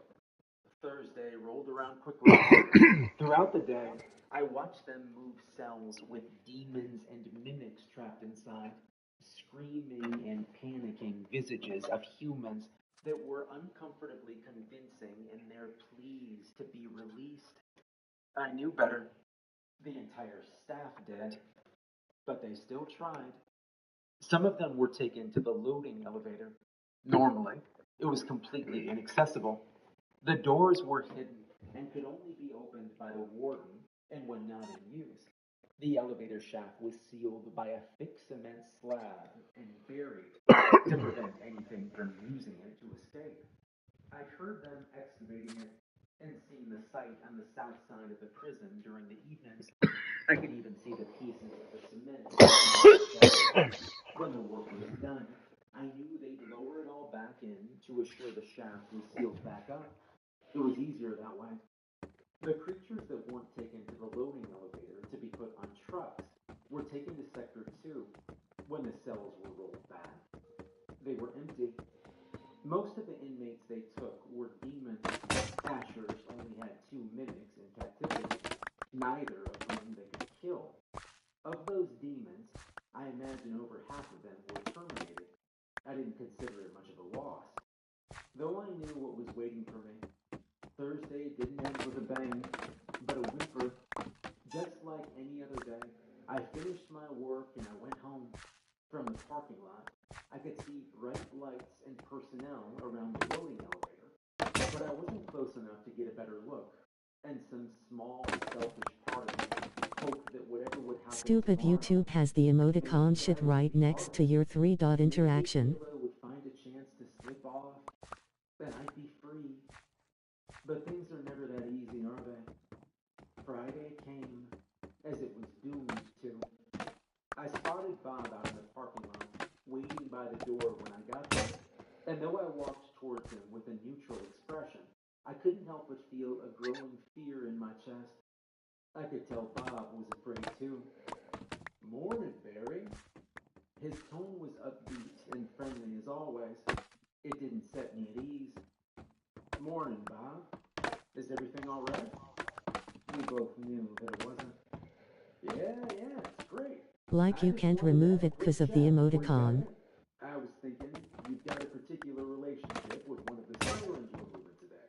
Kayla, we're trying to keep the inmates as calm as possible, so So I If you needed to retract a comment, I felt my heart or sink. whatever, Whatever dread I felt didn't reach my face. Looking into Bob's eyes, I could see him almost pleading with me to somehow break free of this, but I wasn't any stronger than he was. I'd be glad to, I said. And for a moment, I could have sworn I heard my voice crack. My lips formed you gotta do into a like. smile that Bob returned. Well, great. We'll be riding behind old Vikram, so at least you're amongst friends. He chuckled. It sounded genuine, despite the lack of any real humor in it. He patted me on the shoulder and turned to Oh head well. aside, and I matched his pace. I'd been right. It wasn't a coincidence Damn that Kayla throat and sore. Vikram were being moved on the same day. Hmm? While I It's doubted a they damn were throat sore. collaborating, Old there was no Vikram. way for her to contact old Vikram. Of that much I was Vikram? still certain. I was sure that Kayla was looking to rectify that. After all, if she set him free, well, I imagined that old Vikram would feel awfully charitable towards her. Perhaps charitable enough to offer her some sort of boon. I didn't know what Kayla would have requested from a creature with old Vikram's power, but I also didn't want to find out. I was there, watching as Kayla was escorted towards the loading elevator. A team of guards walked her and several other sirens in captivity towards the lift, which moved up in an incline. Her hands were cuffed in front of her, and her eyes were covered by a blindfold, but I knew she could slip those cuffs at any moment. She was just waiting for the right one. Above us, I could see pale sunlight gleaming down, the first sunlight Kayla had probably felt in months. I could see her looking up at it, as if she could see it through her blindfold, and I could see the ghost of a smile on her lips as the elevator began to rise. The trucks were waiting near the top of the lift. I could see one large unmarked semi off to the side. No doubt that was the one that held old Vikram. I spotted the warden standing nearby, speaking to one of the guards. The rest of the trucks were standard prison transport trucks, one for each siren. Security split them up and led them one by one to their trucks. As one guard grabbed Kayla by the arm and pulled her towards her, I followed.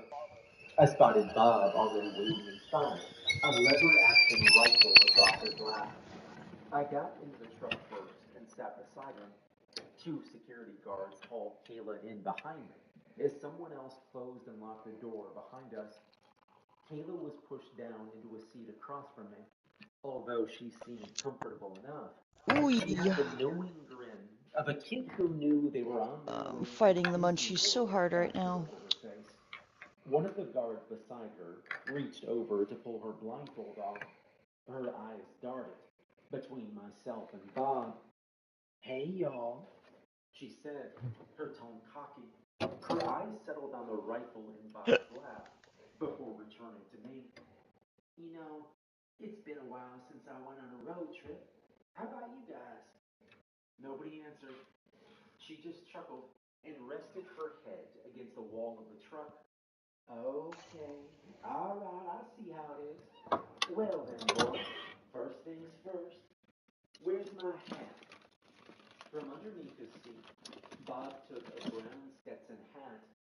Kayla slipped effortlessly out of the cup and snatched the hat away from Bob before placing it on her head. "Well, all right then. Let's get this party started." Kayla stood up and took the rifle off of Bob's lap. "You, get it. I want you driving," she said to him. "And you," she gestured to one of the two guards, "you're in the passenger seat. You two stay close to that semi. I reckon they got the old thing in there. Soon as we're clear of this shithole, I want you to open the back gate of it up." On cue, Bob and the guard got up and opened the door of the truck. They were gone a moment later. They closed the door behind them. Kayla's eyes focused on me now. "And you, my understanding is, They've got our friend in the semi under some sort of sedation. You're gonna wake him up. So that leaves just you. She looked over at the final guard. Anyone behind us gets any ideas, you shut them down, you hear? Yes, ma'am, the guard said quietly. You know, that is what I like to hear. Kayla purred, and almost as if on cue, I could hear the engine for the truck starting. It lurched as it began to move. The transport was beginning, and I could see the cruel excitement on Kayla's face. She slung the rifle over her shoulder as she approached the front of the transport. There was a small window with an aluminum mesh covering it that let her see into the cab. Looking past her, I could see the semi in front of us as the truck fell in with the rest of the convoy. It was still several feet ahead, but I could feel the truck gaining speed. Kayla watched for a few moments, letting us move away from Ashurst onto the back roads of Arizona. I watched her unzip her jumpsuit and tie the sleeves around her waist. Underneath, she wore a plain white tank top. I could almost see her gills underneath the fabric, along her sides. Her arms looked toned and muscular, and she cracked her knuckles in anticipation. The semi with Vikram in it was getting closer, and after a few moments, Kayla finally made her move. Rifle still in hand, she turned and headed for the back of the transport. Without a second thought, she threw the doors open, revealing the trucks behind us and the Arizona highway speeding past. In the distance, I could see Ashurst itself getting smaller and smaller. Kayla regarded it with a cold satisfaction before taking aim with her rifle at the truck behind us, and with a vicious smile, she pulled the trigger. The windshield fractured.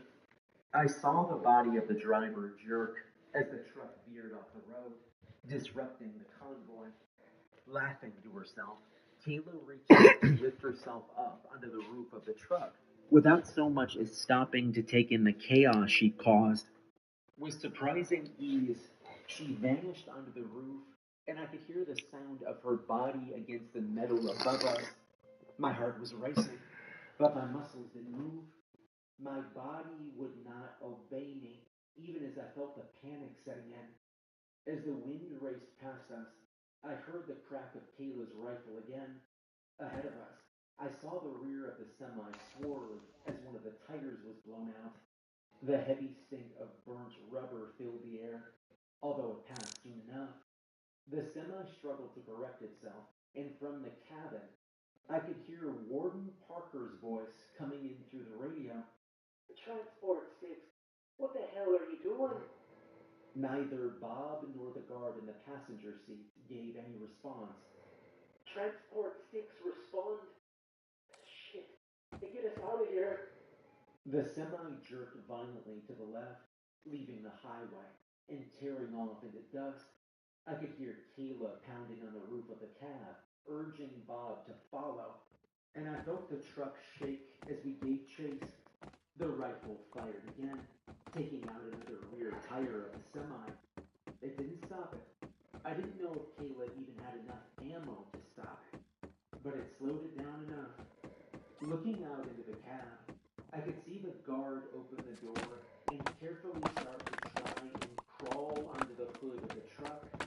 I saw Kayla reach down to help him up. The guard was clearly unstable.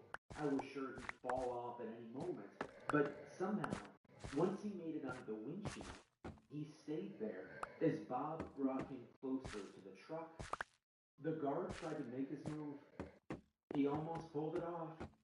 I saw him manage to leap onto the back of the semi, but staying there was another matter entirely. He slipped and fell, landing hard on the hood of our truck and clumsily falling off to be left in the dust. Number 2, you're up, Kayla called. On cue, the second guard rose to their feet.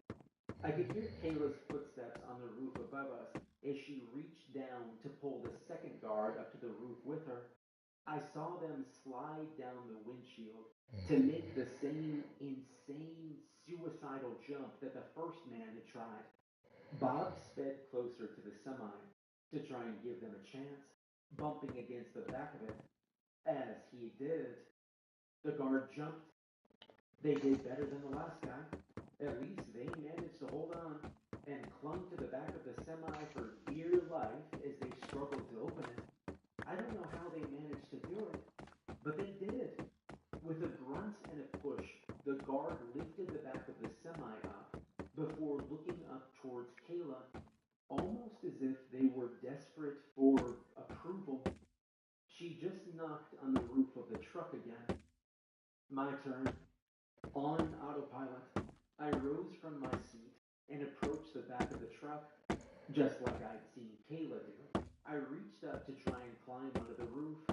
I couldn't do it by myself, but she grabbed my arms and hoisted me up like I was nothing. Do your thing, Doc. Let's wake that sumbitch up, she said.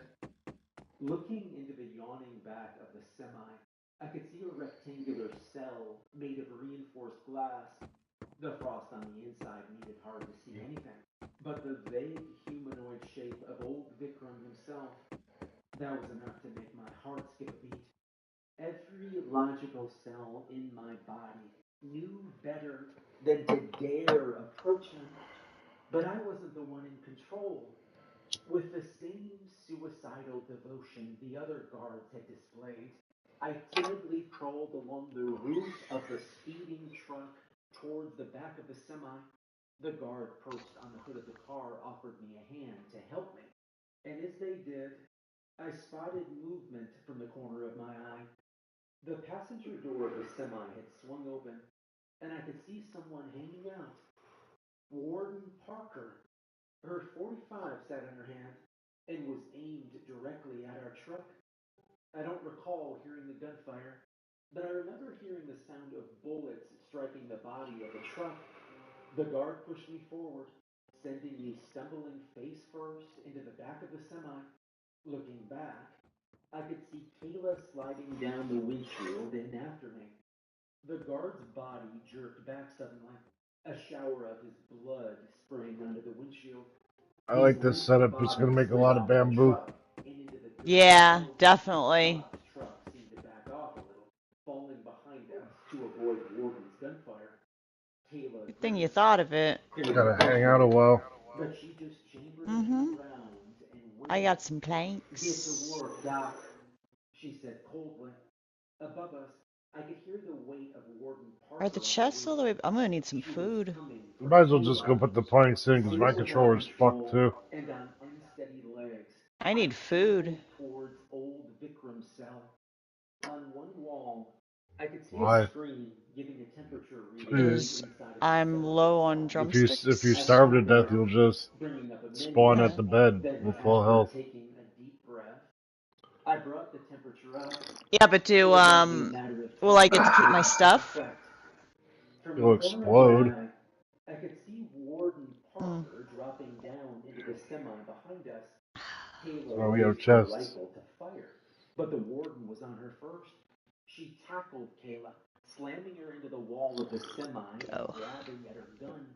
The rifle discharged. Getting more food means going back and chilling in front of the chicken machine for an hour or two. Yep. The warden slammed her head into Kayla's, disorienting her just long enough to rip the rifle from her hands and hurl it out of the back of the semi before going for her pistol. She got off one shot, grazing Kayla's shoulder, before she grabbed her by the wrist, forcing her gun off to the side and aiming it at me. I watched as the two struggled for a moment, trying to gain control of the gun. I could see Kayla pushing the barrel back toward the warden's head. I could see the sadistic glee in her eyes, and the warden could too. The gun slipped from her hand and clattered against the floor. With a quick sweep of her boot, the warden kicked it deeper into the semi, a few feet away from me, before Kayla hurled her aside. Kayla spat and licked her lips, eyes focused on Warden Parker like the apex predator she was. She raised a hand to the graze on her arm and admire the blood for a moment before looking back at the warden. Well then, I guess we're doing this the old-fashioned way then, huh? Come on, vampire. Let us dance. I can't tell who moved first. Their motions were nothing but a blur as they came for each other with blinding speed. I could see the warden coming in high and Kayla coming in low. She drove her fist into the warden's stomach and hoisted her over her shoulder, dumping her onto the ground behind her. The warden recovered quickly though, and as Kayla came at her again, she caught her by the throat and threw all her weight against her, pinning her against the wall and driving her fingers into her gills. Kayla let out a shriek of pain, kicking and scratching at the warden before kicking her off of her. And then behind me, I could hear the shifting of old Vikram and a low grumble as he started to awaken. His narrow bark-like limbs seemed to twitch, his fingers flexed. I could sense him awakening. As Kayla and the warden brawled behind me, I watched as old Vikram outstretched his arms, pressing them against the glass of his enclosure as he began to orient himself. I could see his eyes fixating on the fight near the back of the semi, and then I saw them fixate on me.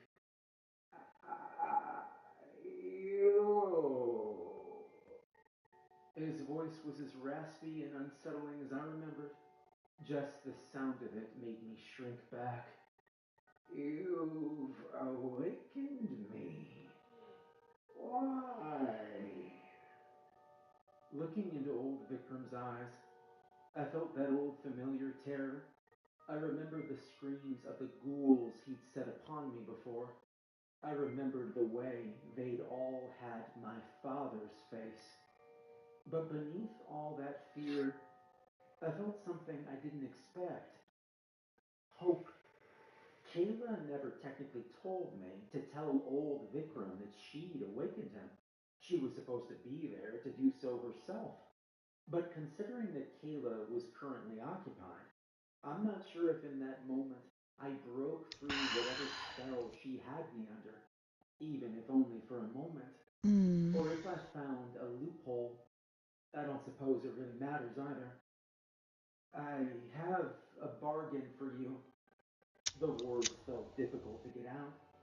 I'm not sure if it was whatever hold Kayla had on me, desperately trying to stop me, or my own doubts about what I was about to do, but I knew that the warden couldn't hold her own against Kayla forever.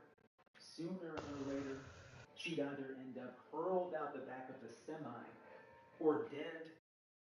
This was the only option. I free you. You free me.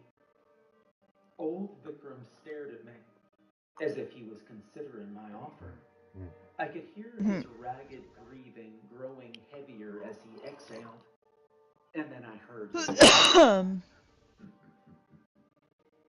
Oh, is that it? That's it? I said. My teeth gritted, and I prayed it would be enough. A simple matter, then. Almost as soon as those words left his mouth, I felt the fog in my mind clear. My muscles seemed to relax, and I felt my legs give out beneath me. I clutched my head, exhaling suddenly, as my mind became mine again. It was overwhelming, a rush of sensation that nearly blinded me to the situation I was still in. Just within arm's reach, I could see the warden's 45, and I knew what I had to do. With a roar, old Vikram slammed against the walls of his cell. Almost on cue, both Kayla and the warden looked over at him, realizing at the same time that he was awake, and they bore the exact same expressions on their faces. Dread. I snatched up the gun and took aim at Kayla. Her eyes darted over towards me before widening. I pulled the trigger. Fuck. Instructor I knew I should have just been like, oh, I'm tired. I should turn this off. I lost my shit. I don't know where I was. Fuck. On unsteady legs, I rose upwards and ran for the back of the semi. Shit. With Kayla down. Warden I had the Parker bucket the same. too. Fuck. We threw ourselves out, landing hard on the Damn. ground beneath us as the semi sped away, with Kayla still in the back, and old Vikram tearing himself free from his captivity. I looked up. That's not good. As the semi-truck Yeah, I sped want to be able to forward. get back I up could here. see old Vikram tearing at his own cell, his every movement violently rocking the semi, until at last, with a final snarl, he broke free. The semi seemed to tilt to the side. It almost righted itself before it tipped and skidded along the ground, kicking up dust as it did. And then there was nothing but silence. Warden Parker held up a hand to shield her eyes from the intense sunlight.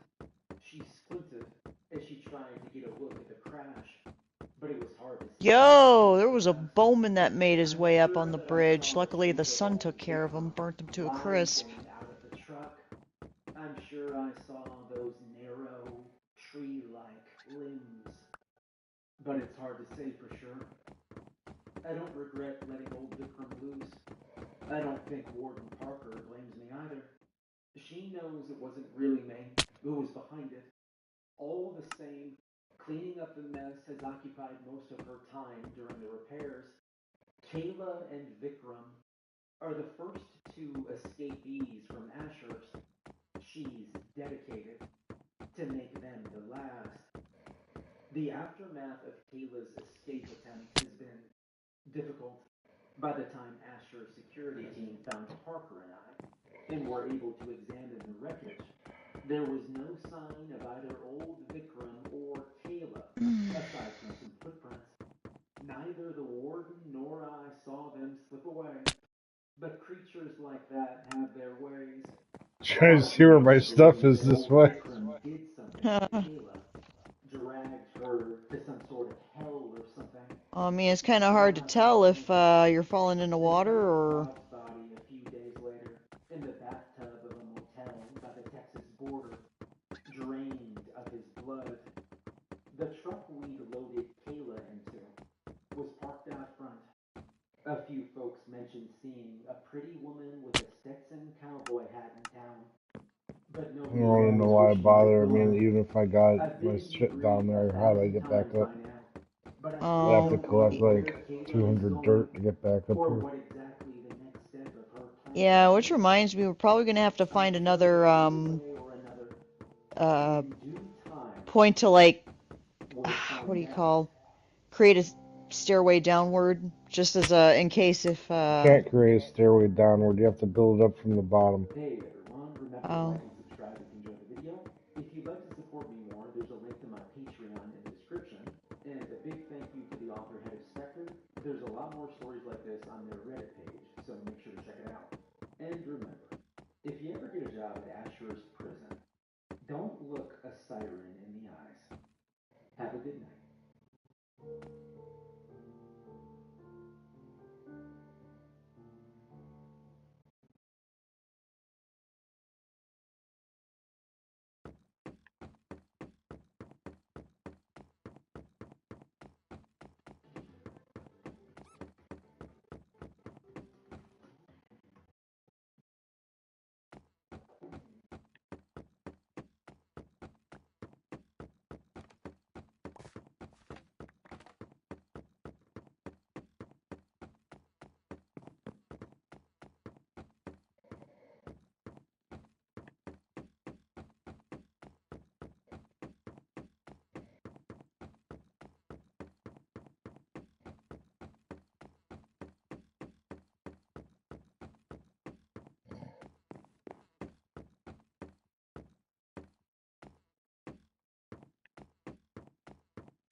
should I get it? Oh, okay.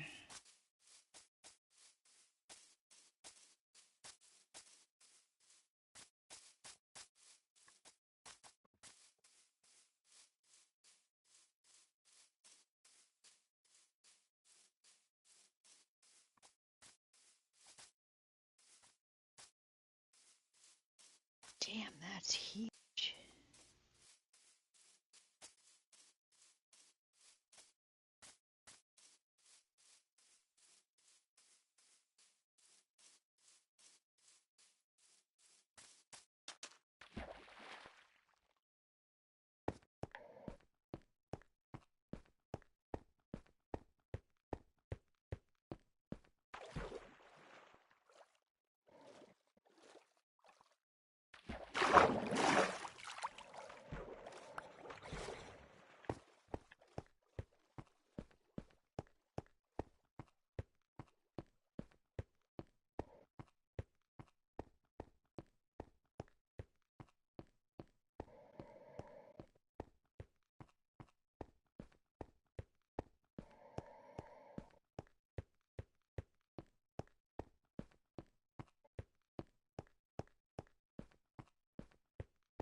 Couldn't find my shit at all.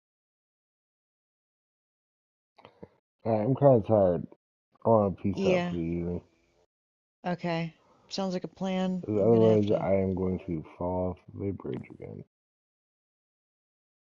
Okie dokie. Alright, let me get in bed.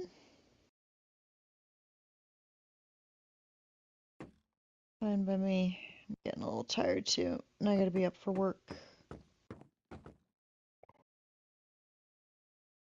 Alrighty then, Jesse. Just jump off a couple more times, see if I hit my shit. Oh, okay.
Damn, we expanded quite a bit on the bridge.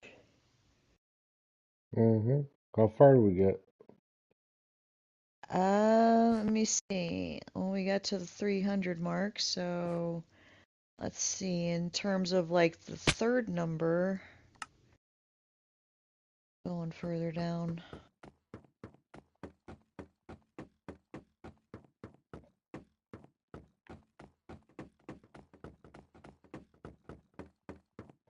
Good, it looks like there's going to be a lot more bamboo to harvest as well. I wish we could have gotten our hands on some cobblestone. At least the stone swords would last longer. Use up less wood.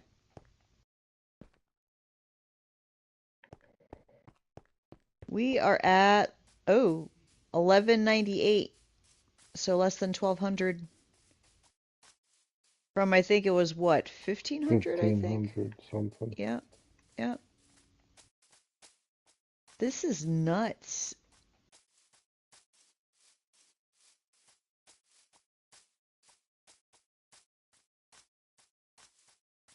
Pretty soon we're gonna have to move the chests down again.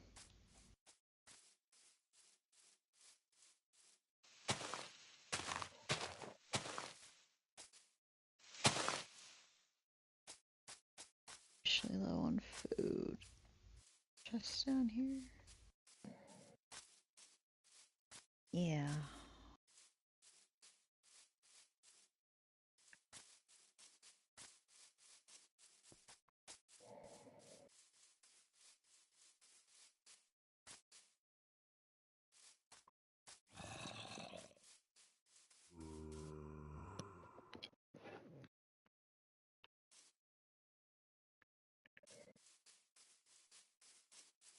Food away.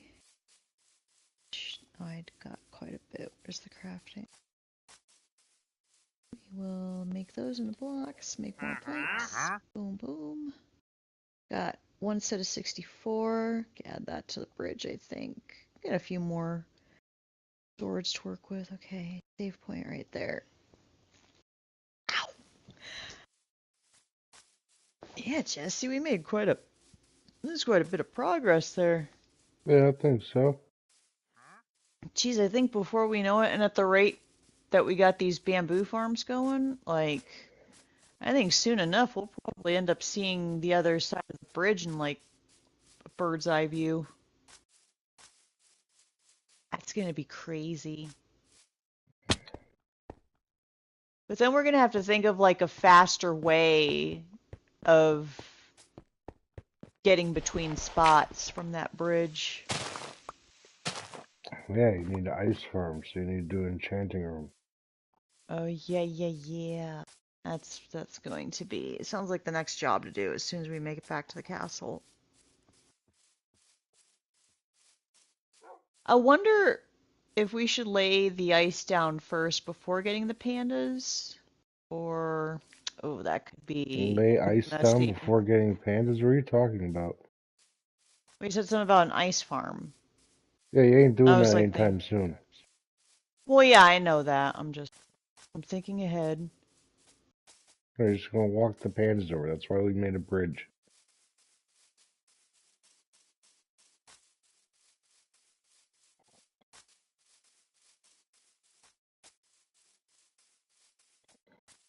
The panda wouldn't go on that anyway. That's just for a person.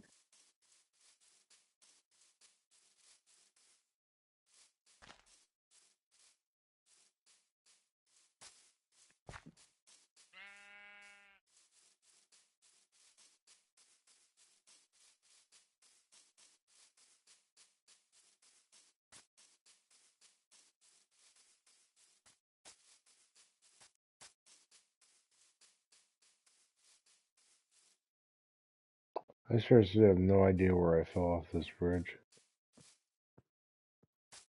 So my shit is fucking nowheres. Fucking weird.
Oi. I'm gonna turn this off, right? All right, yeah, I'm kind of fading myself. And attack this iron golem, so I end up back on the bridge. Wow, that's how you do that, huh? Whoa! I guess I didn't know that you can get killed by one of those guys. Yeah, hit him sometime. They'll whack you in like 2 hits. Damn. Mm-hmm. Well, you